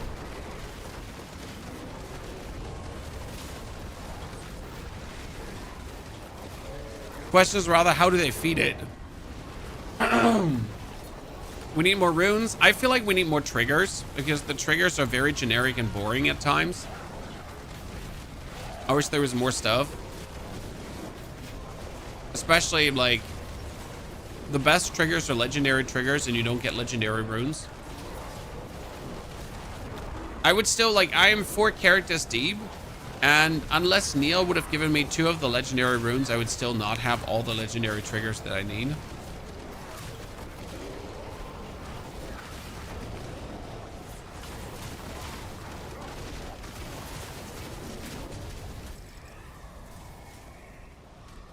Oh, we're not getting what I'm looking for, and I'm so sad.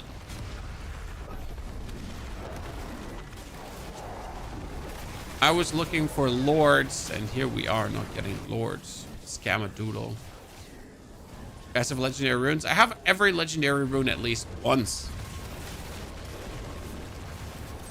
I wanted to get Ether Lords to push my reputation so we could get the reputation grind done. I mean, where am I reputation grind wise? I am at 29 out of, yeah, 800. So just a bit more needed.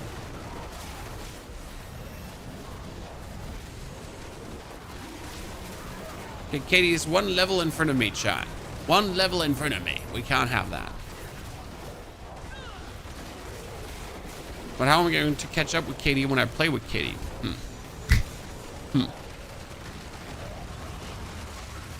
Yeah, you're doing great. I'm totally not needing to check something.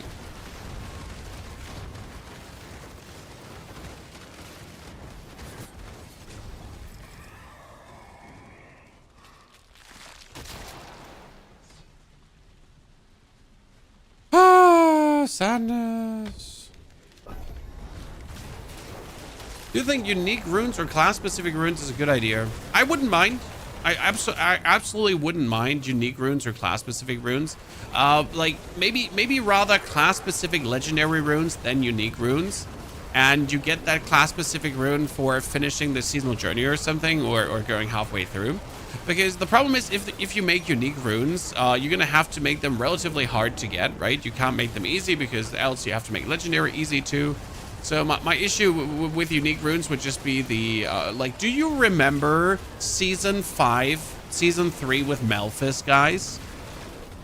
Do you remember season 3 with Malphas, and Malphas having that 1 unique governing stone, 2 unique governing stones, and you were absolutely unable to get them because it was so fucking rare, even worse than Mythics? That was so frustrating. So my issue would be if they introduce unique runes, then the chase for set unique runes would be so big. Oh my god, you would just hate life. You would just literally hate life trying to find these, right? So I don't think that, like, that's where I'm, like, averse to unique runes, but getting class specific runes would be cool. Like really, this is a trigger that only works for Necromancer, like a very Necromancer specific trigger. Like if your Soul Rift deals, like you know, sucks 866 souls, you get 866 offering or something like that. Right? Runes that are key to the specific skills of a class.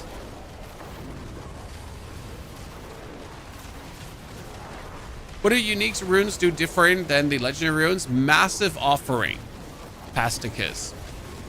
You could have unique runes give you massive offering. Like you currently have the cast a non-channeled core skill. You get 25 offering per. Then there's a unique rune which says cast 2 non-channeled core skills and you get 100 offering. Like obviously completely illegal, stupid, whatever, but hey, why not? Right? So something like absolutely obnoxious.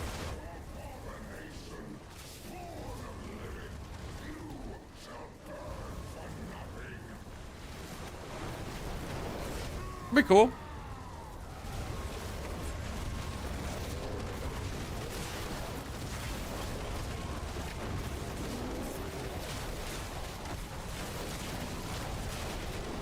What's that? We only get like 800 offering right now. Like it should be more.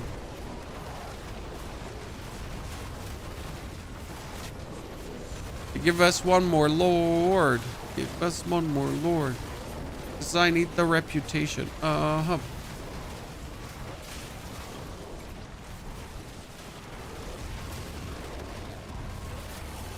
Come on, another lord. Yeah.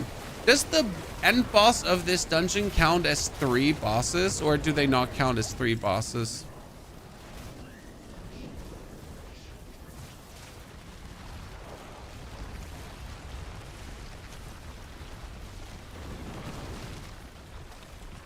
Did you try push pit with Druid? I don't go higher than 65 for leveling up Glyph and 75 for my pit needs. So Druid can definitely go deeper than 75, but I won't go deeper. That's my personal depth perception. Okay, we need gloves, Chad. We need gloves with maximum life.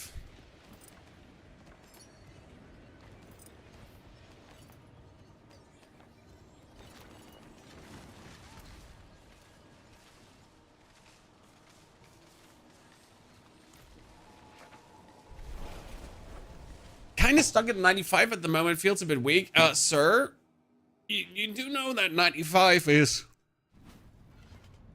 insane. I don't know what to tell you. 95 is an insane achievement. Use it well. I have gloves.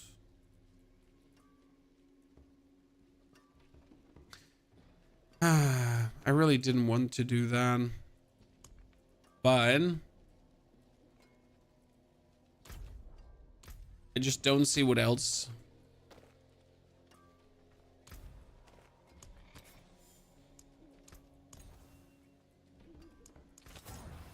+1 to core skill. Oh my god, it's the gloves, chat. Oh my god.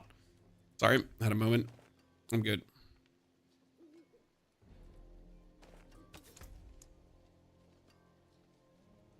Retaliation. See, now tempering is going to cost me veiled crystals, as you can see here, Chad, right? So I'm paying veiled crystals for the tempering, and not too few of those. Could I please get Hurricane duration? Did I get Hurricane duration? No, I get Hurricane size. Oh, I need to. I think I might have milled away Hurricane duration once because my brain didn't catch up. Hurricane duration. See, then we need to trigger, like, I'm gonna go with crit, and then if I now try to upgrade this, I'm out of veiled crystals again, right? So now we're sitting at, I think we should have 50,000 life now. How do you fix resource issue? Oh, that's very simple. I have currently the casting Raskills restores resource, and I have a lucky hit for resource and resource over time. And that's enough to take care of any resource issue.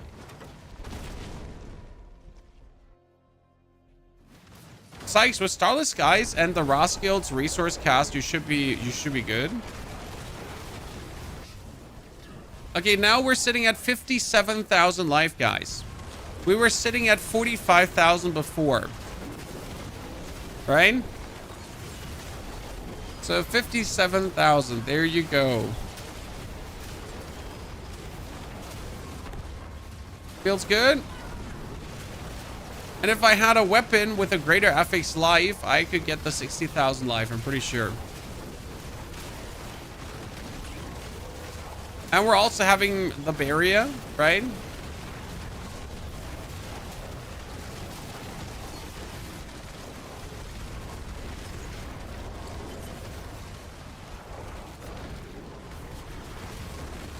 Technically shouldn't die to anything anymore, technically.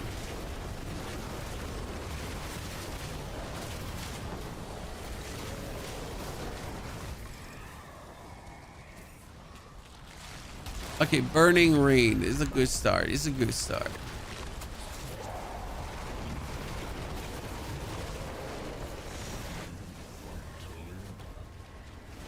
The class quest of Druid is so long and boring. If you have the Druid class quest done, you don't have to do it ever again. So, in case you missed this, ladies and gentlemen, Once you have the class quest done with a class, you will never have to do this again, which is actually a relief, because I'll be fair, doing the class quest in the beginning was definitely something, but no.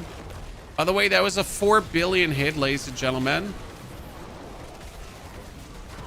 The good 4 billion. We're currently sitting at how many skill ranks? 28 ranks in our Boulder. That seems reasonable. Ah, good old 28 Boulder ranks, ladies and gentlemen. And it's not even the max we could get. I mean, we could get over 30 ranks in Boulder. Like if I get the right greater affix and the right gloves, I think like 35 plus ranks could be possible. 35 plus ranks sounds kind of nasty. Summoned Hellborn. Summoned Hellborn.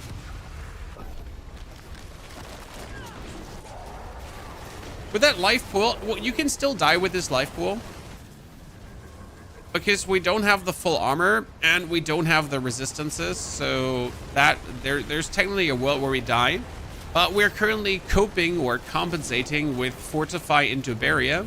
So on top of the actual life we also have a significant amount of Barrier that pretty much gets refreshed whenever our Boulder hits something. Because we have the get Fortify for using Earth Skills. So now our Earth Skills, which is our Boulder, as long as we keep spamming that, we also get Fortify. So and Fortify always gets Barrier. So yeah, kind of a nice little loop there. Meanwhile, your Spiritborn has 7k. Hey, my Sork had like, what, 6k life in Torment 4 and feels very comfortable. Okay, we're hitting for the 4 billion hits. That makes me happy. I mean, we're already vastly better equipped than last season, that's for sure. And we now found out that we have an even easier... Oh, your teaming mouses. Yes, let's go. I should have taken the Surging Hellborn chat, but I can't. I never not take the bosses because they're just reputation grind. And if there's one thing you need, that's reputation grind.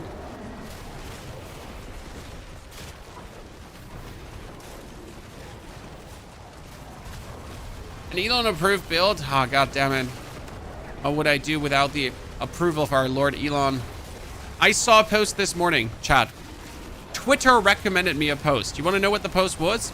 Elon Musk is trying out Starlink over, like Diablo 4 hardcore streaming over Starlink. The fun part was, it was posted in a Diablo 4 community on Twitter. And guess what the responses were? I don't know if the whole post was AI, I'm going to be honest with you. So the post was literally Elon Musk is doing hardcore over Starlink. And all the responses were, wow, that's so impressive. Starlink is truly the future. Wow, this stream is showing us how good Starlink truly is.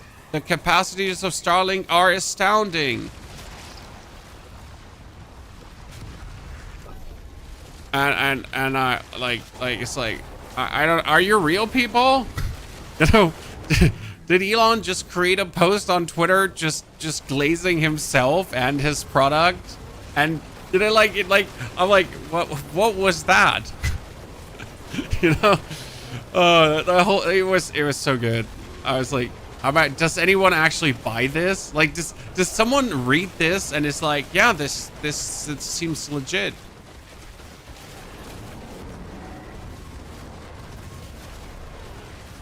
If it reads like AI, smells like AI, and seems like AI, it's probably AI. Especially because every post was that. Like, usually if you go through the comments, right, you notice like a pattern of actual real people versus bots, right? But there was no ratio, guys. There was no ratio of real people versus bots. It was just like every post was glazing.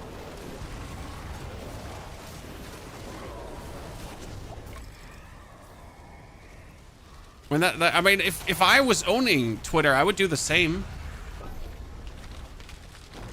Right? I mean, like, if I was Elon and owning Twitter, sure, I would create glazing posts. Like, Elon has a ginormous cock. Elon is amazing. Elon has 12 kids. He's probably good in bed, right? Amazing guy. Yeah. Elon, #1 hardcore player, Path of Exile. With the level 55 gloves and stuff. I believe. Internet would be full of it, right?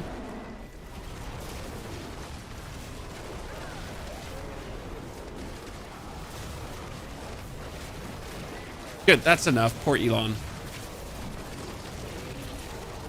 Yep, if I had 400 billion, I would too, right? Wrecking havoc.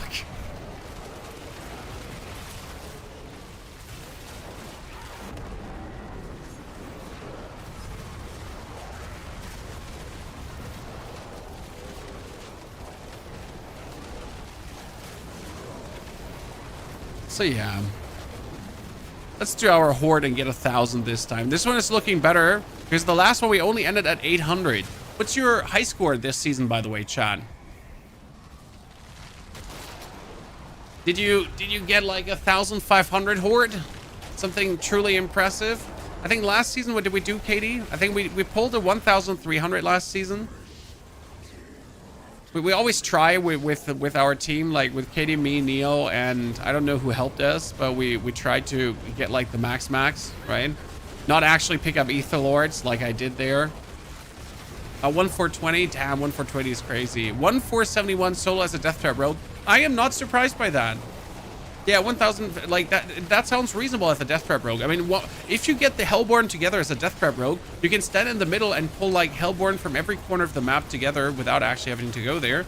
Because that's probably my biggest weakness right now. I do actually have to walk to mobs to kill them. Like a plebeian, Chad, like a foot soldier. I have to walk to my enemies to murk them instead of just spamming death trap on the ground and having like pop, pop, pop, pop, pop, pop, everything just be soaked into me. Sam the Tramp, thank you for the Prime Gaming support. Sam, good to see you there. Welcome to the Knights of the Round Stable once again. Hellborn, Grand Bone of Ether. Am I done with my reputation? Chad, I'm done with the reputation. We can finally get the key. We can get my Starless Skies maybe. The most time you lose your counter, I feel you.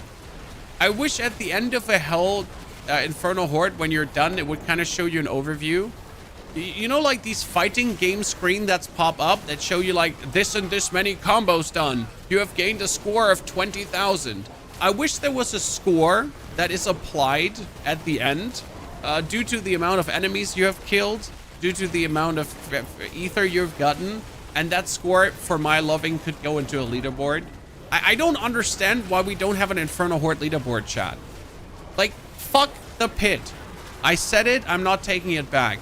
I want an Infernal Horde leaderboard. So I can just slam my head into this.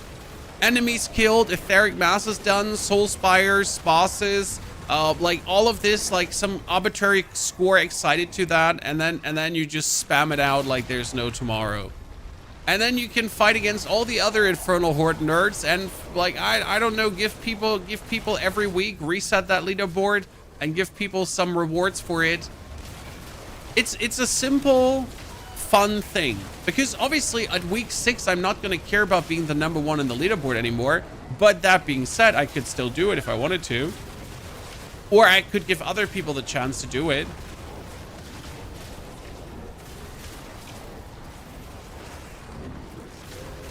It's such a simple thing, but like it would just bring joy because Infernal Horde is so not competitive, right? People actually care about their pit.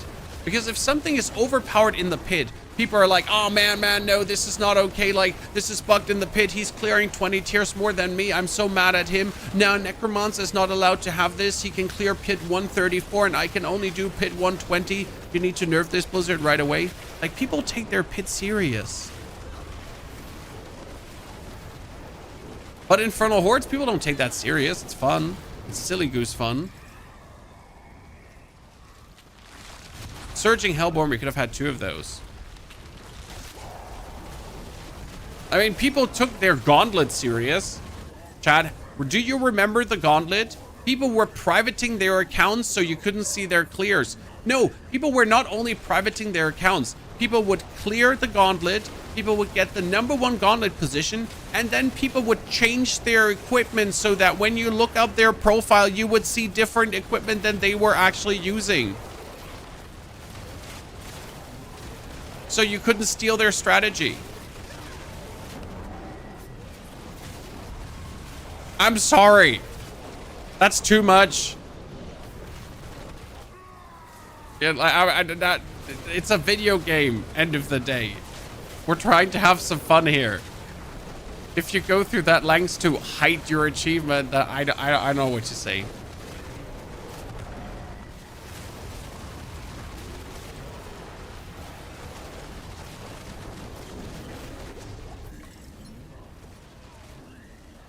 Oh, those last Hellborn that were still coming, though we were done here. That's only an 800. If I took the Surging Hellborn, would have done more than 800. I'd take the blame for this. I'd take the full extent of the blame. I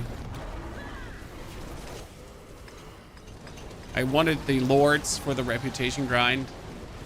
Gauntlet was just a fail overall. Oh, absolutely. Gauntlet was a fail overall. I would like I don't think there's much argument for me coming against you, my friend.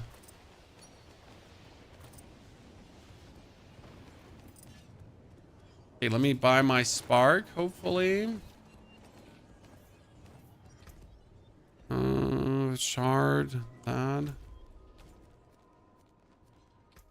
Let's see if we got the reputation done. Is one of the season rewards a random mythic or a spark? Spark. But you can do the reputation with every character. So I've gotten 4 sparks already. Oh no! Oh no! Oh no! Ladies and gentlemen, we're missing 5k. That's not good.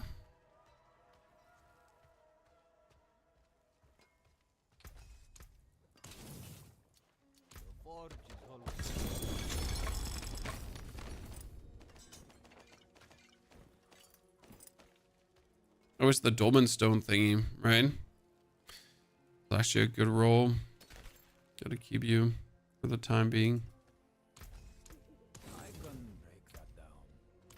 Oh, wait. I finally get some, you know, finally get some Veil Crystals so I can actually upgrade my gear. Okay, we're sitting at 60,000 life almost. We gotta upgrade these rings too. Now let's do one of those. How much Opticite do I have left? I have 12k Opticite. See, I have 12k Opticite and only 300 Veil Crystals. To check your clan applications more often. I have Peter. I did. I swear. What does the Necro dot build have the Wolf Weapon rune set? The Wolf Weapon rune set applies bonus vulnerable. And the more vulnerable you apply at every single point, the better it is.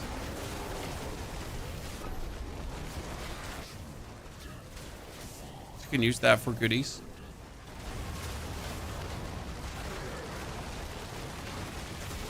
Where do you get your other spark from? The sparks, like I got a spark from Lilith, I got a spark from the seasonal journey, and I got a spark from finishing the game, from finishing the reputation. Then I got another character finish your reputation, another character finish the reputation, another character finish the reputation. And I broke down 1 mythic. So I found 1 melted heart of Selig and I broke that down. So in total, I've gotten 3, 6, 7 sparks.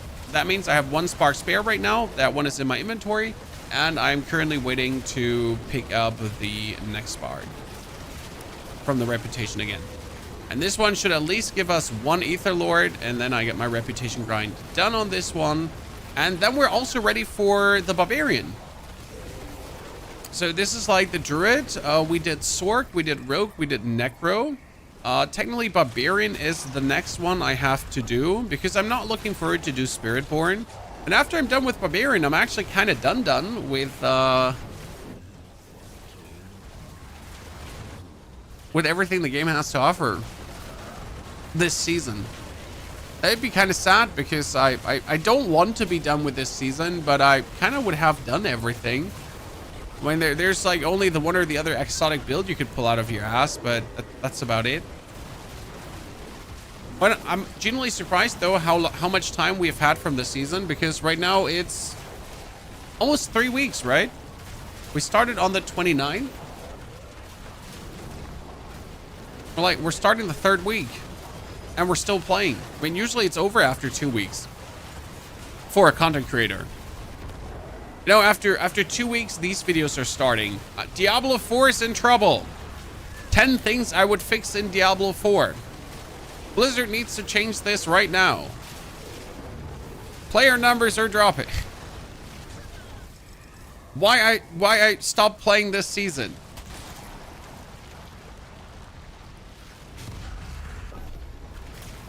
Or the Rax video where he plays the season for like 10 hours and it's like state of Diablo 4.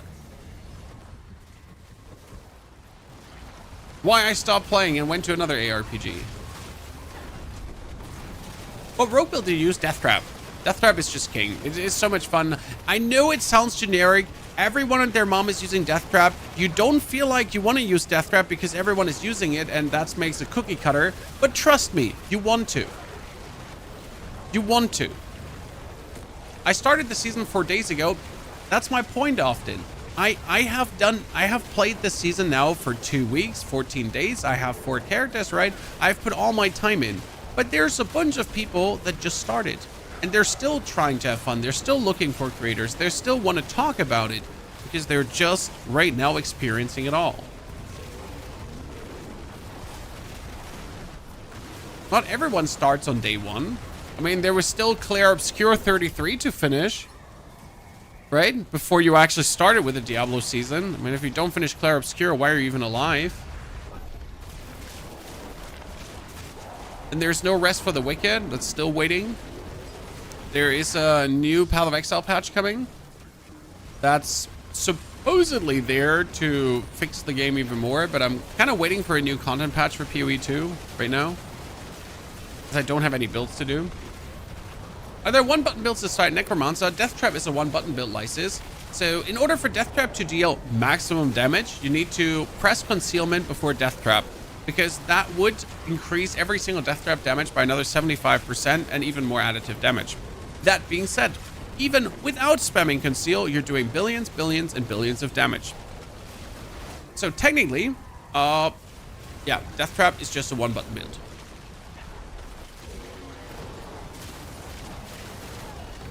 Made a Shred build. Shred build is great.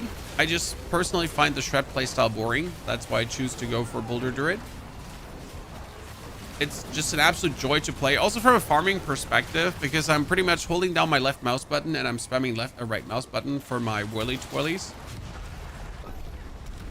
So that's helping tremendously. Okay, wave 5 Hellborn. That's a plenty late, but maybe if we now get only Hellborn boosts, we could go crazy.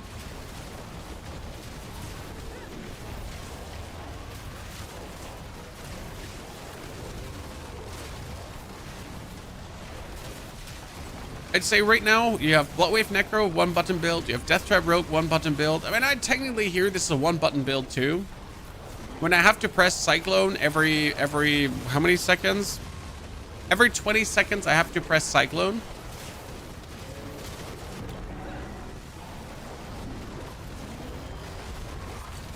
And then I just right mouse button spam my boulders. Plus, if I want to, my ultimate, but I actually don't even need my ultimate. So I can just hold down my left mouse button and press the right mouse button. And it does the trick.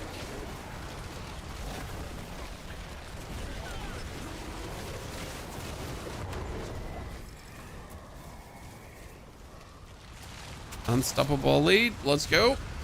I love a full elite buff. It can go so nice.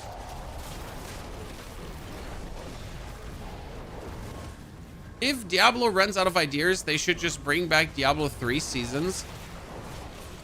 Andre, the fun part is, I feel like Path of Exile has this problem. Because Path of Exile has ran Path of Exile 1 for 10 years now.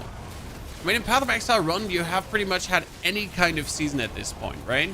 And anything you could imagine. From building your village, to tower defense, to, I don't know, Shazams being summoned from below, to different realms, to borrowed powers and whatsoever. And now they have Path of Exile 2, but how are you going to make anything unique for Path of Exile 2? When at some point you run out of ideas, and let's be fair, Blizzard already ran out of ideas a while ago. Because right now every season we're having is fixing stuff. I mean, this is the season of lair bosses.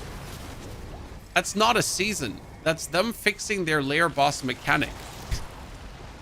I mean, we're literally just fixed the lair boss mechanic.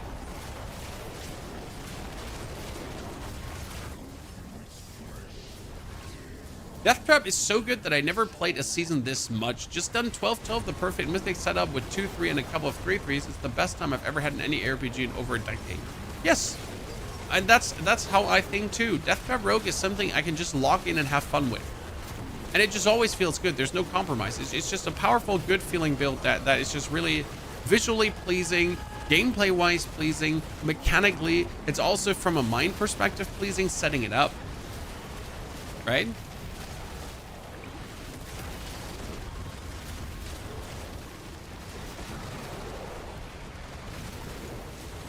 I wanted new bosses, I wanted real bosses. I got what I wanted, and Belia is just a bonus. I can't complain about Season 8.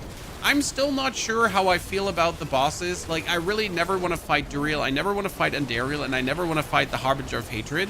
The rest of the bosses I'm loving. So I kind of feel like if... instead of forcing us to go through the mechanics, to just give them even more life. I don't know. But the way they are is just really displeasing. I mean, Belial just feels so good. I love fighting Belial. Like, if you're not there yet, right? If you only do a few billion damage, his Torment 4 fight is so good. But like having to go through Harbinger, Duriel's, and Andariel's faces is just awful. I go into that fight and I'm like, ugh. I roll. There is a no-brainer. It's not about that he's hard, right? It's not the hardness. It's just, if I'm forced to do the middle mechanic because I can't do more damage, it's an eye roll every single time.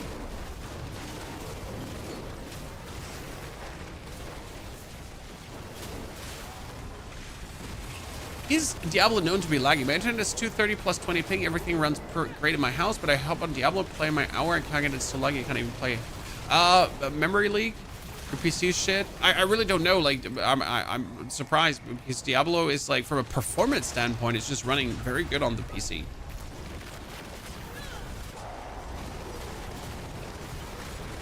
Yeah, and Dariel's faces are awful. You put her on 1% HP, and you have to go through her faces 3 times in a row. Yeah. Yikes. So I don't know about anything Diablo being laggy. It could be PlayStation, but I haven't heard anyone complaining recently, performance or lag-wise.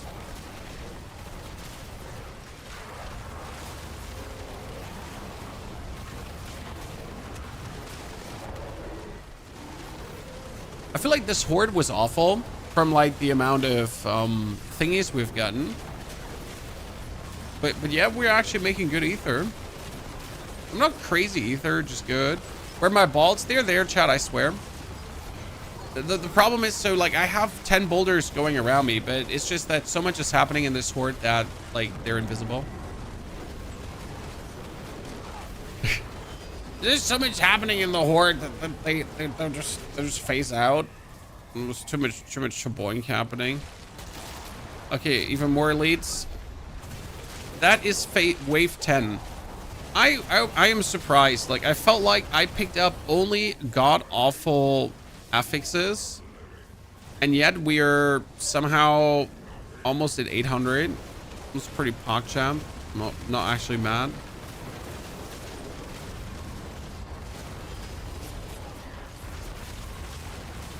We need more ether fiends. Like, we need ether fiends to roll down on us.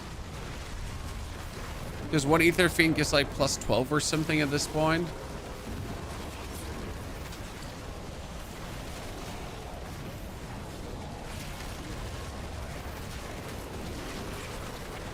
Maybe DPS isn't high enough, but does Sindera also have a 50% vulnerable face yet? Yes. And Dariel, and Lilith too. I mean, for Lilith it makes sense. So for example, for Duriel it doesn't make sense to have these invulnerability faces. For Dariel it doesn't make sense. But you know for whom it makes sense? For Lilith. Because Lilith is a scripted pinnacle boss fight. And it's meant to be a scripted pinnacle boss fight, right?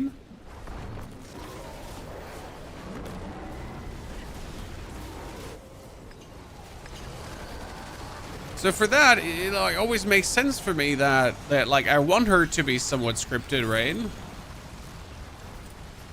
But as soon as that happens for anyone else, you're just like, oh my god, leave me be.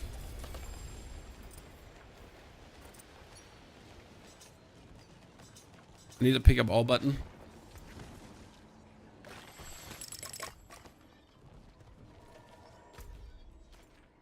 Okay, ladies and gentlemen, we got the spark. We get the spark. We get the spark.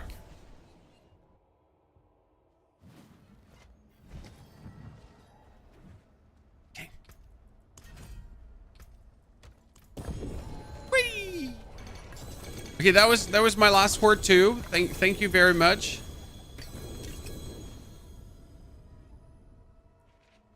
Katie, Faf, and a man for running that horde with me. I got it all knocked out. We're gonna have to destroy all of these now. We can craft the cache. Here. Chat, mythic item. What do you think we're getting?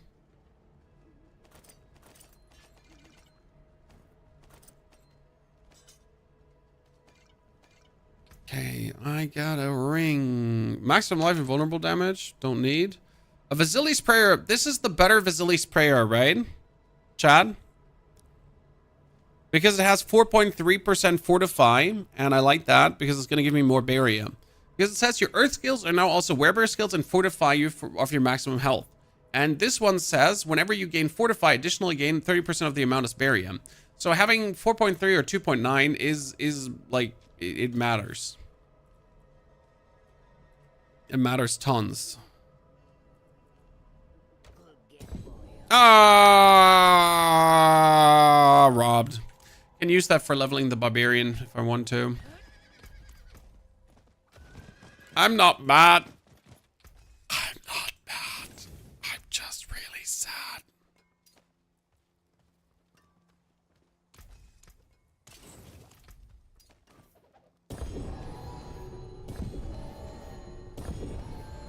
For all the people that have mythic withdrawal syndrome, no problem. I can give it to ya.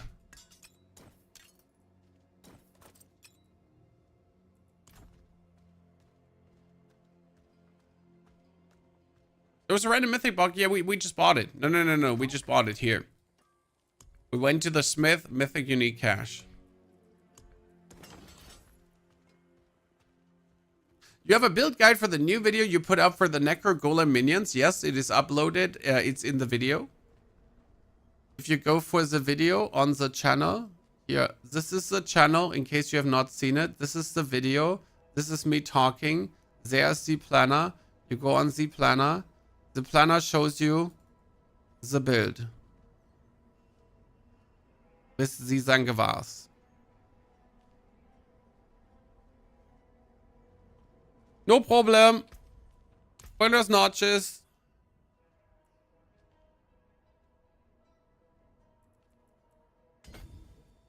Light mode YouTube, light mode everything.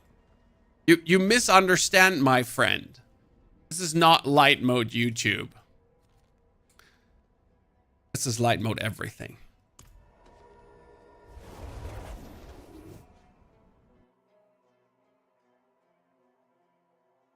How come you don't get depressed playing so much of a boring game every single day? Well, I'm not bored. Sir.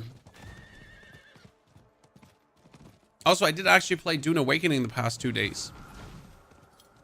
So how come I don't get bored? Because why would you be bored hanging out with absolute strapping lads like I do every single day? While playing cool video games and having fun. It would be really weird to get bored there. Wow, me grinder. Okay, let's see how we would do against a Torment 4 boss though, chat. Okay. How will we feel now against a Torment 4 boss? Let's go for the Deceiver. I feel like we do the damage, but I gotta see it.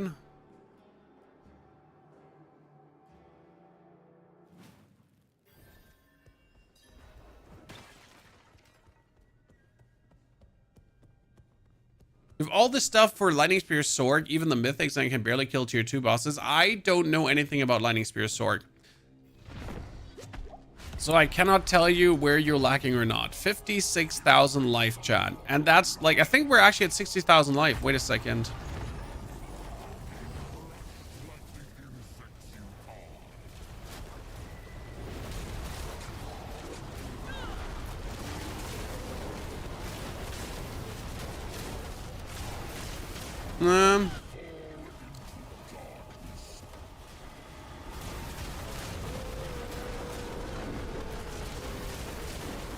Oh, so I stood there. Oops. I just tanked him, chat. Oh my god, Mom! Yep, good. I did it.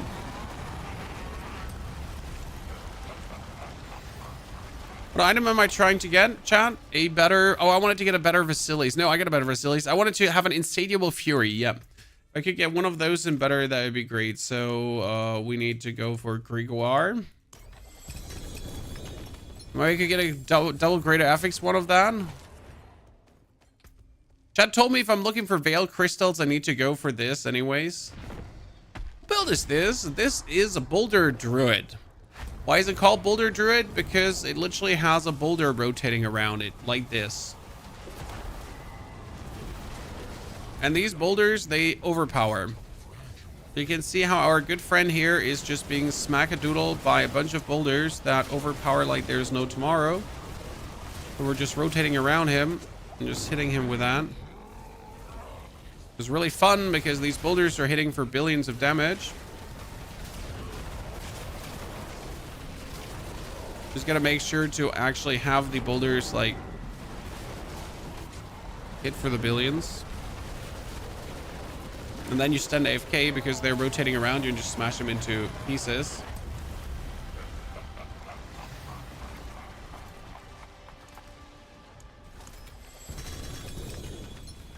Another chest armor. I gotta say, double greater affix items, like single greater affix items, yes. Double greater affix items, no.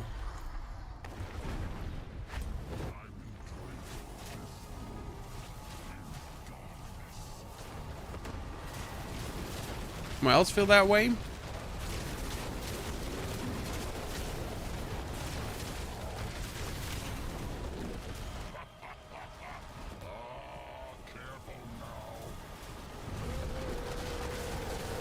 Oh, that was a good one. Oops.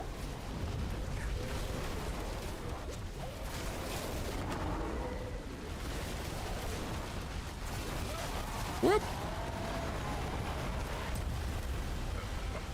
Helltides for Forgotten Souls? Yes, Helltides for Forgotten Souls.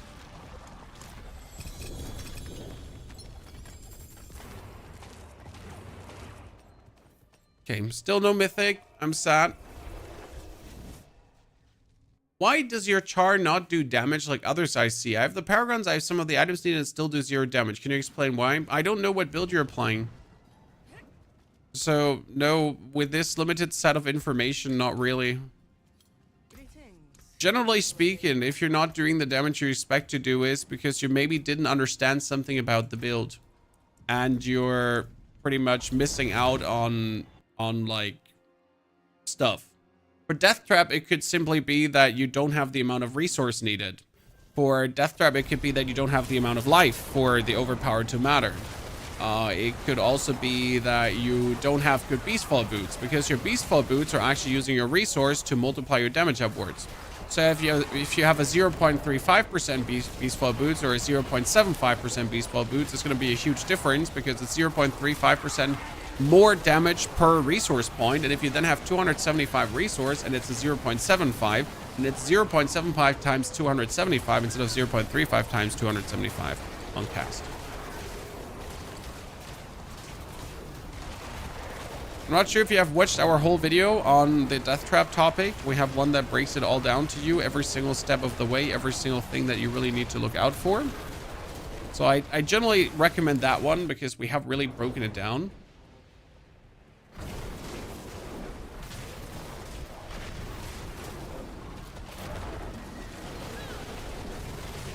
Okay, I like how we went from like scratching the billion to like, you know, if we're not hitting for 4 billion, it's a weak hit.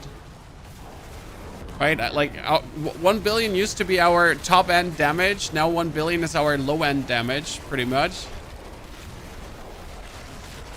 And we have like top end damage of like just like 4 billion plus. It's funny.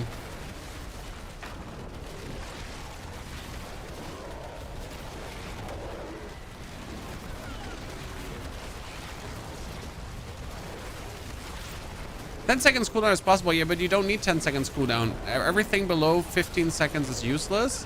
And actually, you are also good with 20 seconds already, if you have 275 energy. My Death Trap Rogue, I think, has currently a 19-second cooldown. And we can show you the Death Trap Rogue in a second. So for you who's struggling, I can walk you through Death Trap Rogue for a second. If you feel like your Death Trap Rogue is not working, if you feel like you still haven't understood how it completely works, we can do that quickly. That's a little vacation. This has been an absolute successful Boulder Druid day, right? I just love when bosses are getting smashed, guys. What can I say? Hey, look at that. He just got humiliated. Ah, very, very good.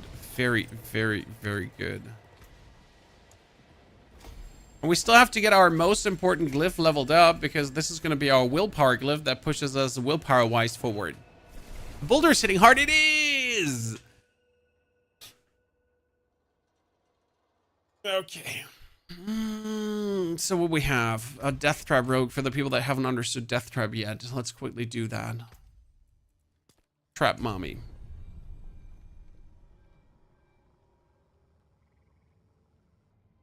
First triple GA item, a Mythic, and it's like Hunter Spear. Okay, so my rogue has 0 armor. My rogue has no resistance, or barely any. I have 16,000 life, though. 16,000 life helps. You need the Beastfall boots with maximum resource, and you need to have it at 0.70% or 0.75, because it gives you all your energy into damage. I have 191 energy. I drink a potion. I have 216 energy. Now we're going to go into the pit, because we're going to the pit, okay?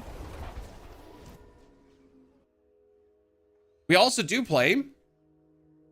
Quality of the stream is good because we stream in 2K and in AV1. You do play the Banished Lord's Talisman. Banished Lord's Talisman has maximum life, core skill ranks. You have core skill ranks usually here. You have your ranks into Aftermath and the Death Trap 140% bonus damage. That one needs to be 140% as well. Oh, and you probably forgot the aspect. Okay, I know why you're not dealing damage. You forgot the aspect.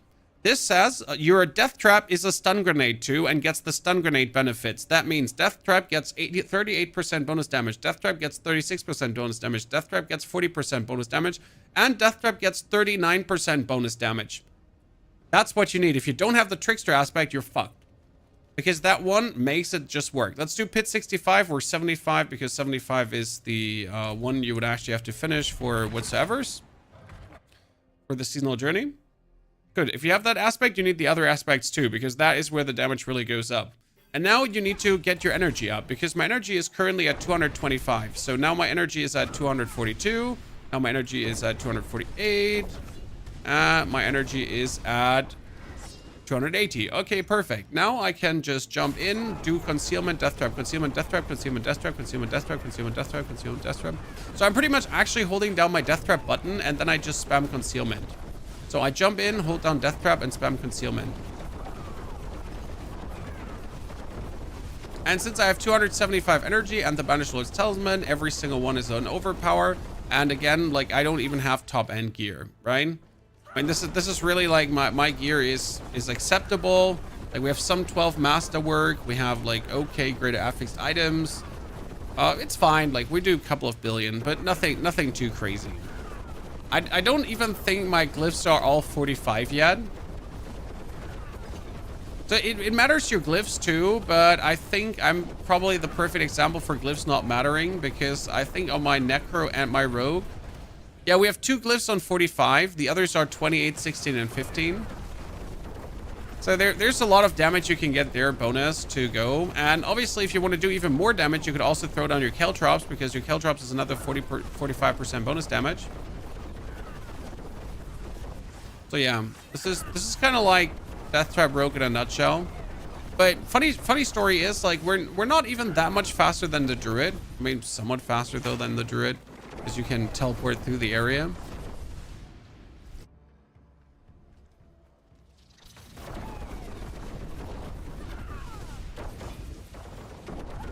Do not do this if you want to do pit 90 or higher. I mean, who said pit 90 or higher, sir? Who wants to do pit 90 or higher? Like, obviously you could play it more sweaty. You could optimize the gameplay loop, but I don't want to think. I hold down my I hold down my right mouse button and I press conceal. That's it. Why would I want to play anything else?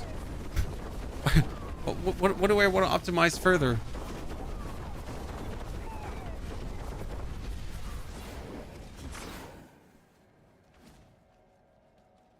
Well, mindset that I have no clue why you're not dealing the damage you're expecting to deal. I'm sorry. I mean, if you're having the things, if you're having the 275 energy, if you're having the if you have the Bannersword's Talisman, all that stuff, and you glyphs up, maybe you followed a bad guide. Maybe your Paragon board is shit. I mean, that's probably the last thing that could be it. Your Paragon board is shit because you followed a shitty guide with a shitty Paragon board. Now, if you're gonna say you followed my guide, then that's a problem, because then something doesn't add up. I'm coasting through tier 2 following the Necro minions. Did you try out the new one? The one with the Zangavar's blade? When you definitely have to get Zangavar's, because that gives you so many ranks and all the minions for bonus damage. And you have to get all the critical strike with the 150% multiplier. That's the most important one. And I'm not saying I have the best like Death Trap Rogue build in the universe. That's not the point. But I guess I have the best, most well-explained video at this point. Because we pretty much explain everything. How did you increase your energy at the beginning? Momentum. Since I don't have greater affix items, okay, so I pride myself to make this work without a single greater affix resource item, because that is just like, if you have it, it's easier, but if you don't have it, like, you need to be a bit more, you know, circumvent. Let me show you. So you have the energy from the Beastfall boots. That's 29 resource. I have the helmet with another 31 resource. Okay. Then you have your ring with 31 resource from the aspect. You drink your potion for another 25 resource. And then lastly, I'm actually playing the momentum aspect. Momentum says casting or channeling a cutthroat skill grants a stack of momentum. Casting a marksman skill removes a stack of momentum. I don't have marksman skills, so I just build up momentum by using cutthroat skill dash. So if I enter into a new area, I don't have 10 stacks of momentum.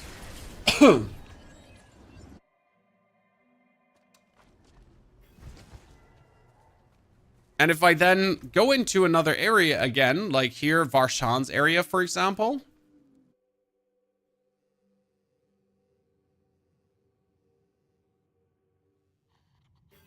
I have no stacks of momentum, 216 energy, 1 stack, 222, 2 stacks, 229, death trap, 242, death trap, death trap, death trap, death trap, death trap. So 247 and 280. My death trap also has here the 15.85 seconds cooldown, so above 16 seconds. And yeah, I don't know, with 10 stacks of momentum, I'm sitting at 280. And then you face a tier 4 boss, and you pretty much do hold down your death trap button, and then you do just the thingy in between.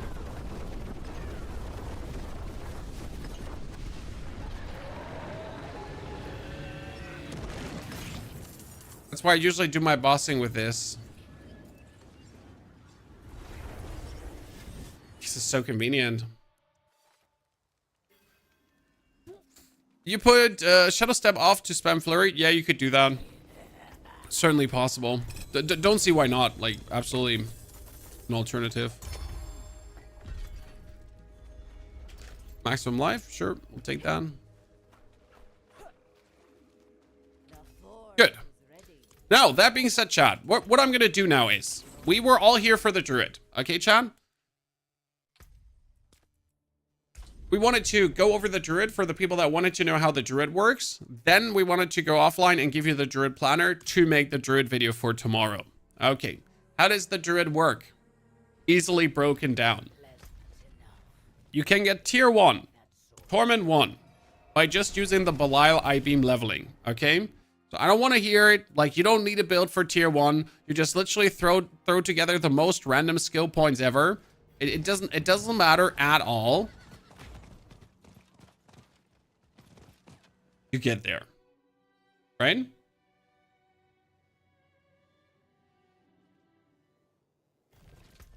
And then you need yourself the Dolmen Stone. The Dolmen Stone makes your Boulder, while Hurricane is active, rotate around you. Okay, we need Hurricane, we need Boulder. That's it.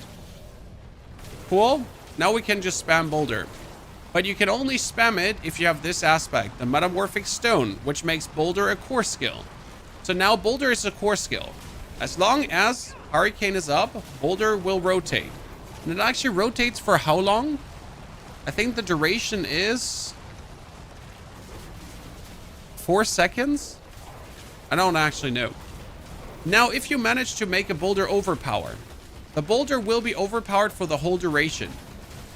Okay? So we have the Spirit Boon that says every 6th attack is an overpower. So we have this, spend enough spirit to gain damage. We have, is it listed here? Actually, the every 6th attack is an overpower too. So I'm going to do this Boulder here, and this Boulder is now overpowered, as you can see. It always overpowers for the whole rotation. Right, this Boulder is also an overpowered Boulder. Okay, these are normal crit Boulders, and the other one is still overpowering. That was another overpowered Boulder. We keep like Boulder, right? You're pretty much fishing for overpowered Boulders to have them overpower. Then we're gonna turn ourselves into a permanent werebear, because the permanent werebear gets Urzin strength for more life. So we're actually sitting at like tons of life. I mean, this is 35,000 that we have here right now. And if I drink a potion, we're actually at 42. And if I move around, we are sitting at 50,000 life. Easy peasy lemon squeezy, right? Couldn't be simpler. Just like that.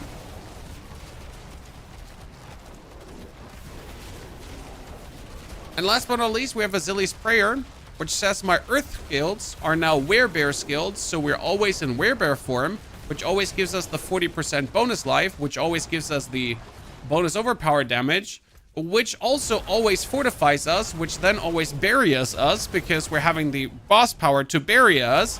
And then last but not least, because we are werebear and we use Hurricane, we get 5 more ranks to Boulder. And since we're fortified, we get 2 more ranks to Boulder, which then has us sit at 29 ranks of Boulder.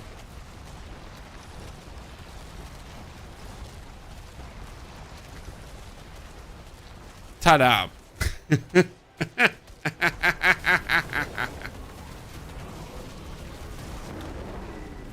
And this is again with not even like perfect gear, right? Like we don't even have everything maxed. Good.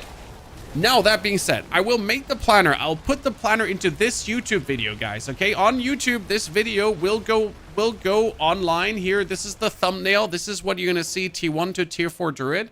I will make the planner. I'll put it in there in the next hour. Okay, I need to pick up the children now. The video that explains all of this will be tomorrow. But today, you already have the Necro video. For the Necro interested people, you should watch this. It's cool. And I'll hopefully see you all tomorrow again for the live stream. That being said, I need to leave now. Appreciate you all being here. All the subs, Mr. Yanukes, thank you for your support. And I'll see you all tomorrow and on YouTube. Leave a comment if you came from the stream.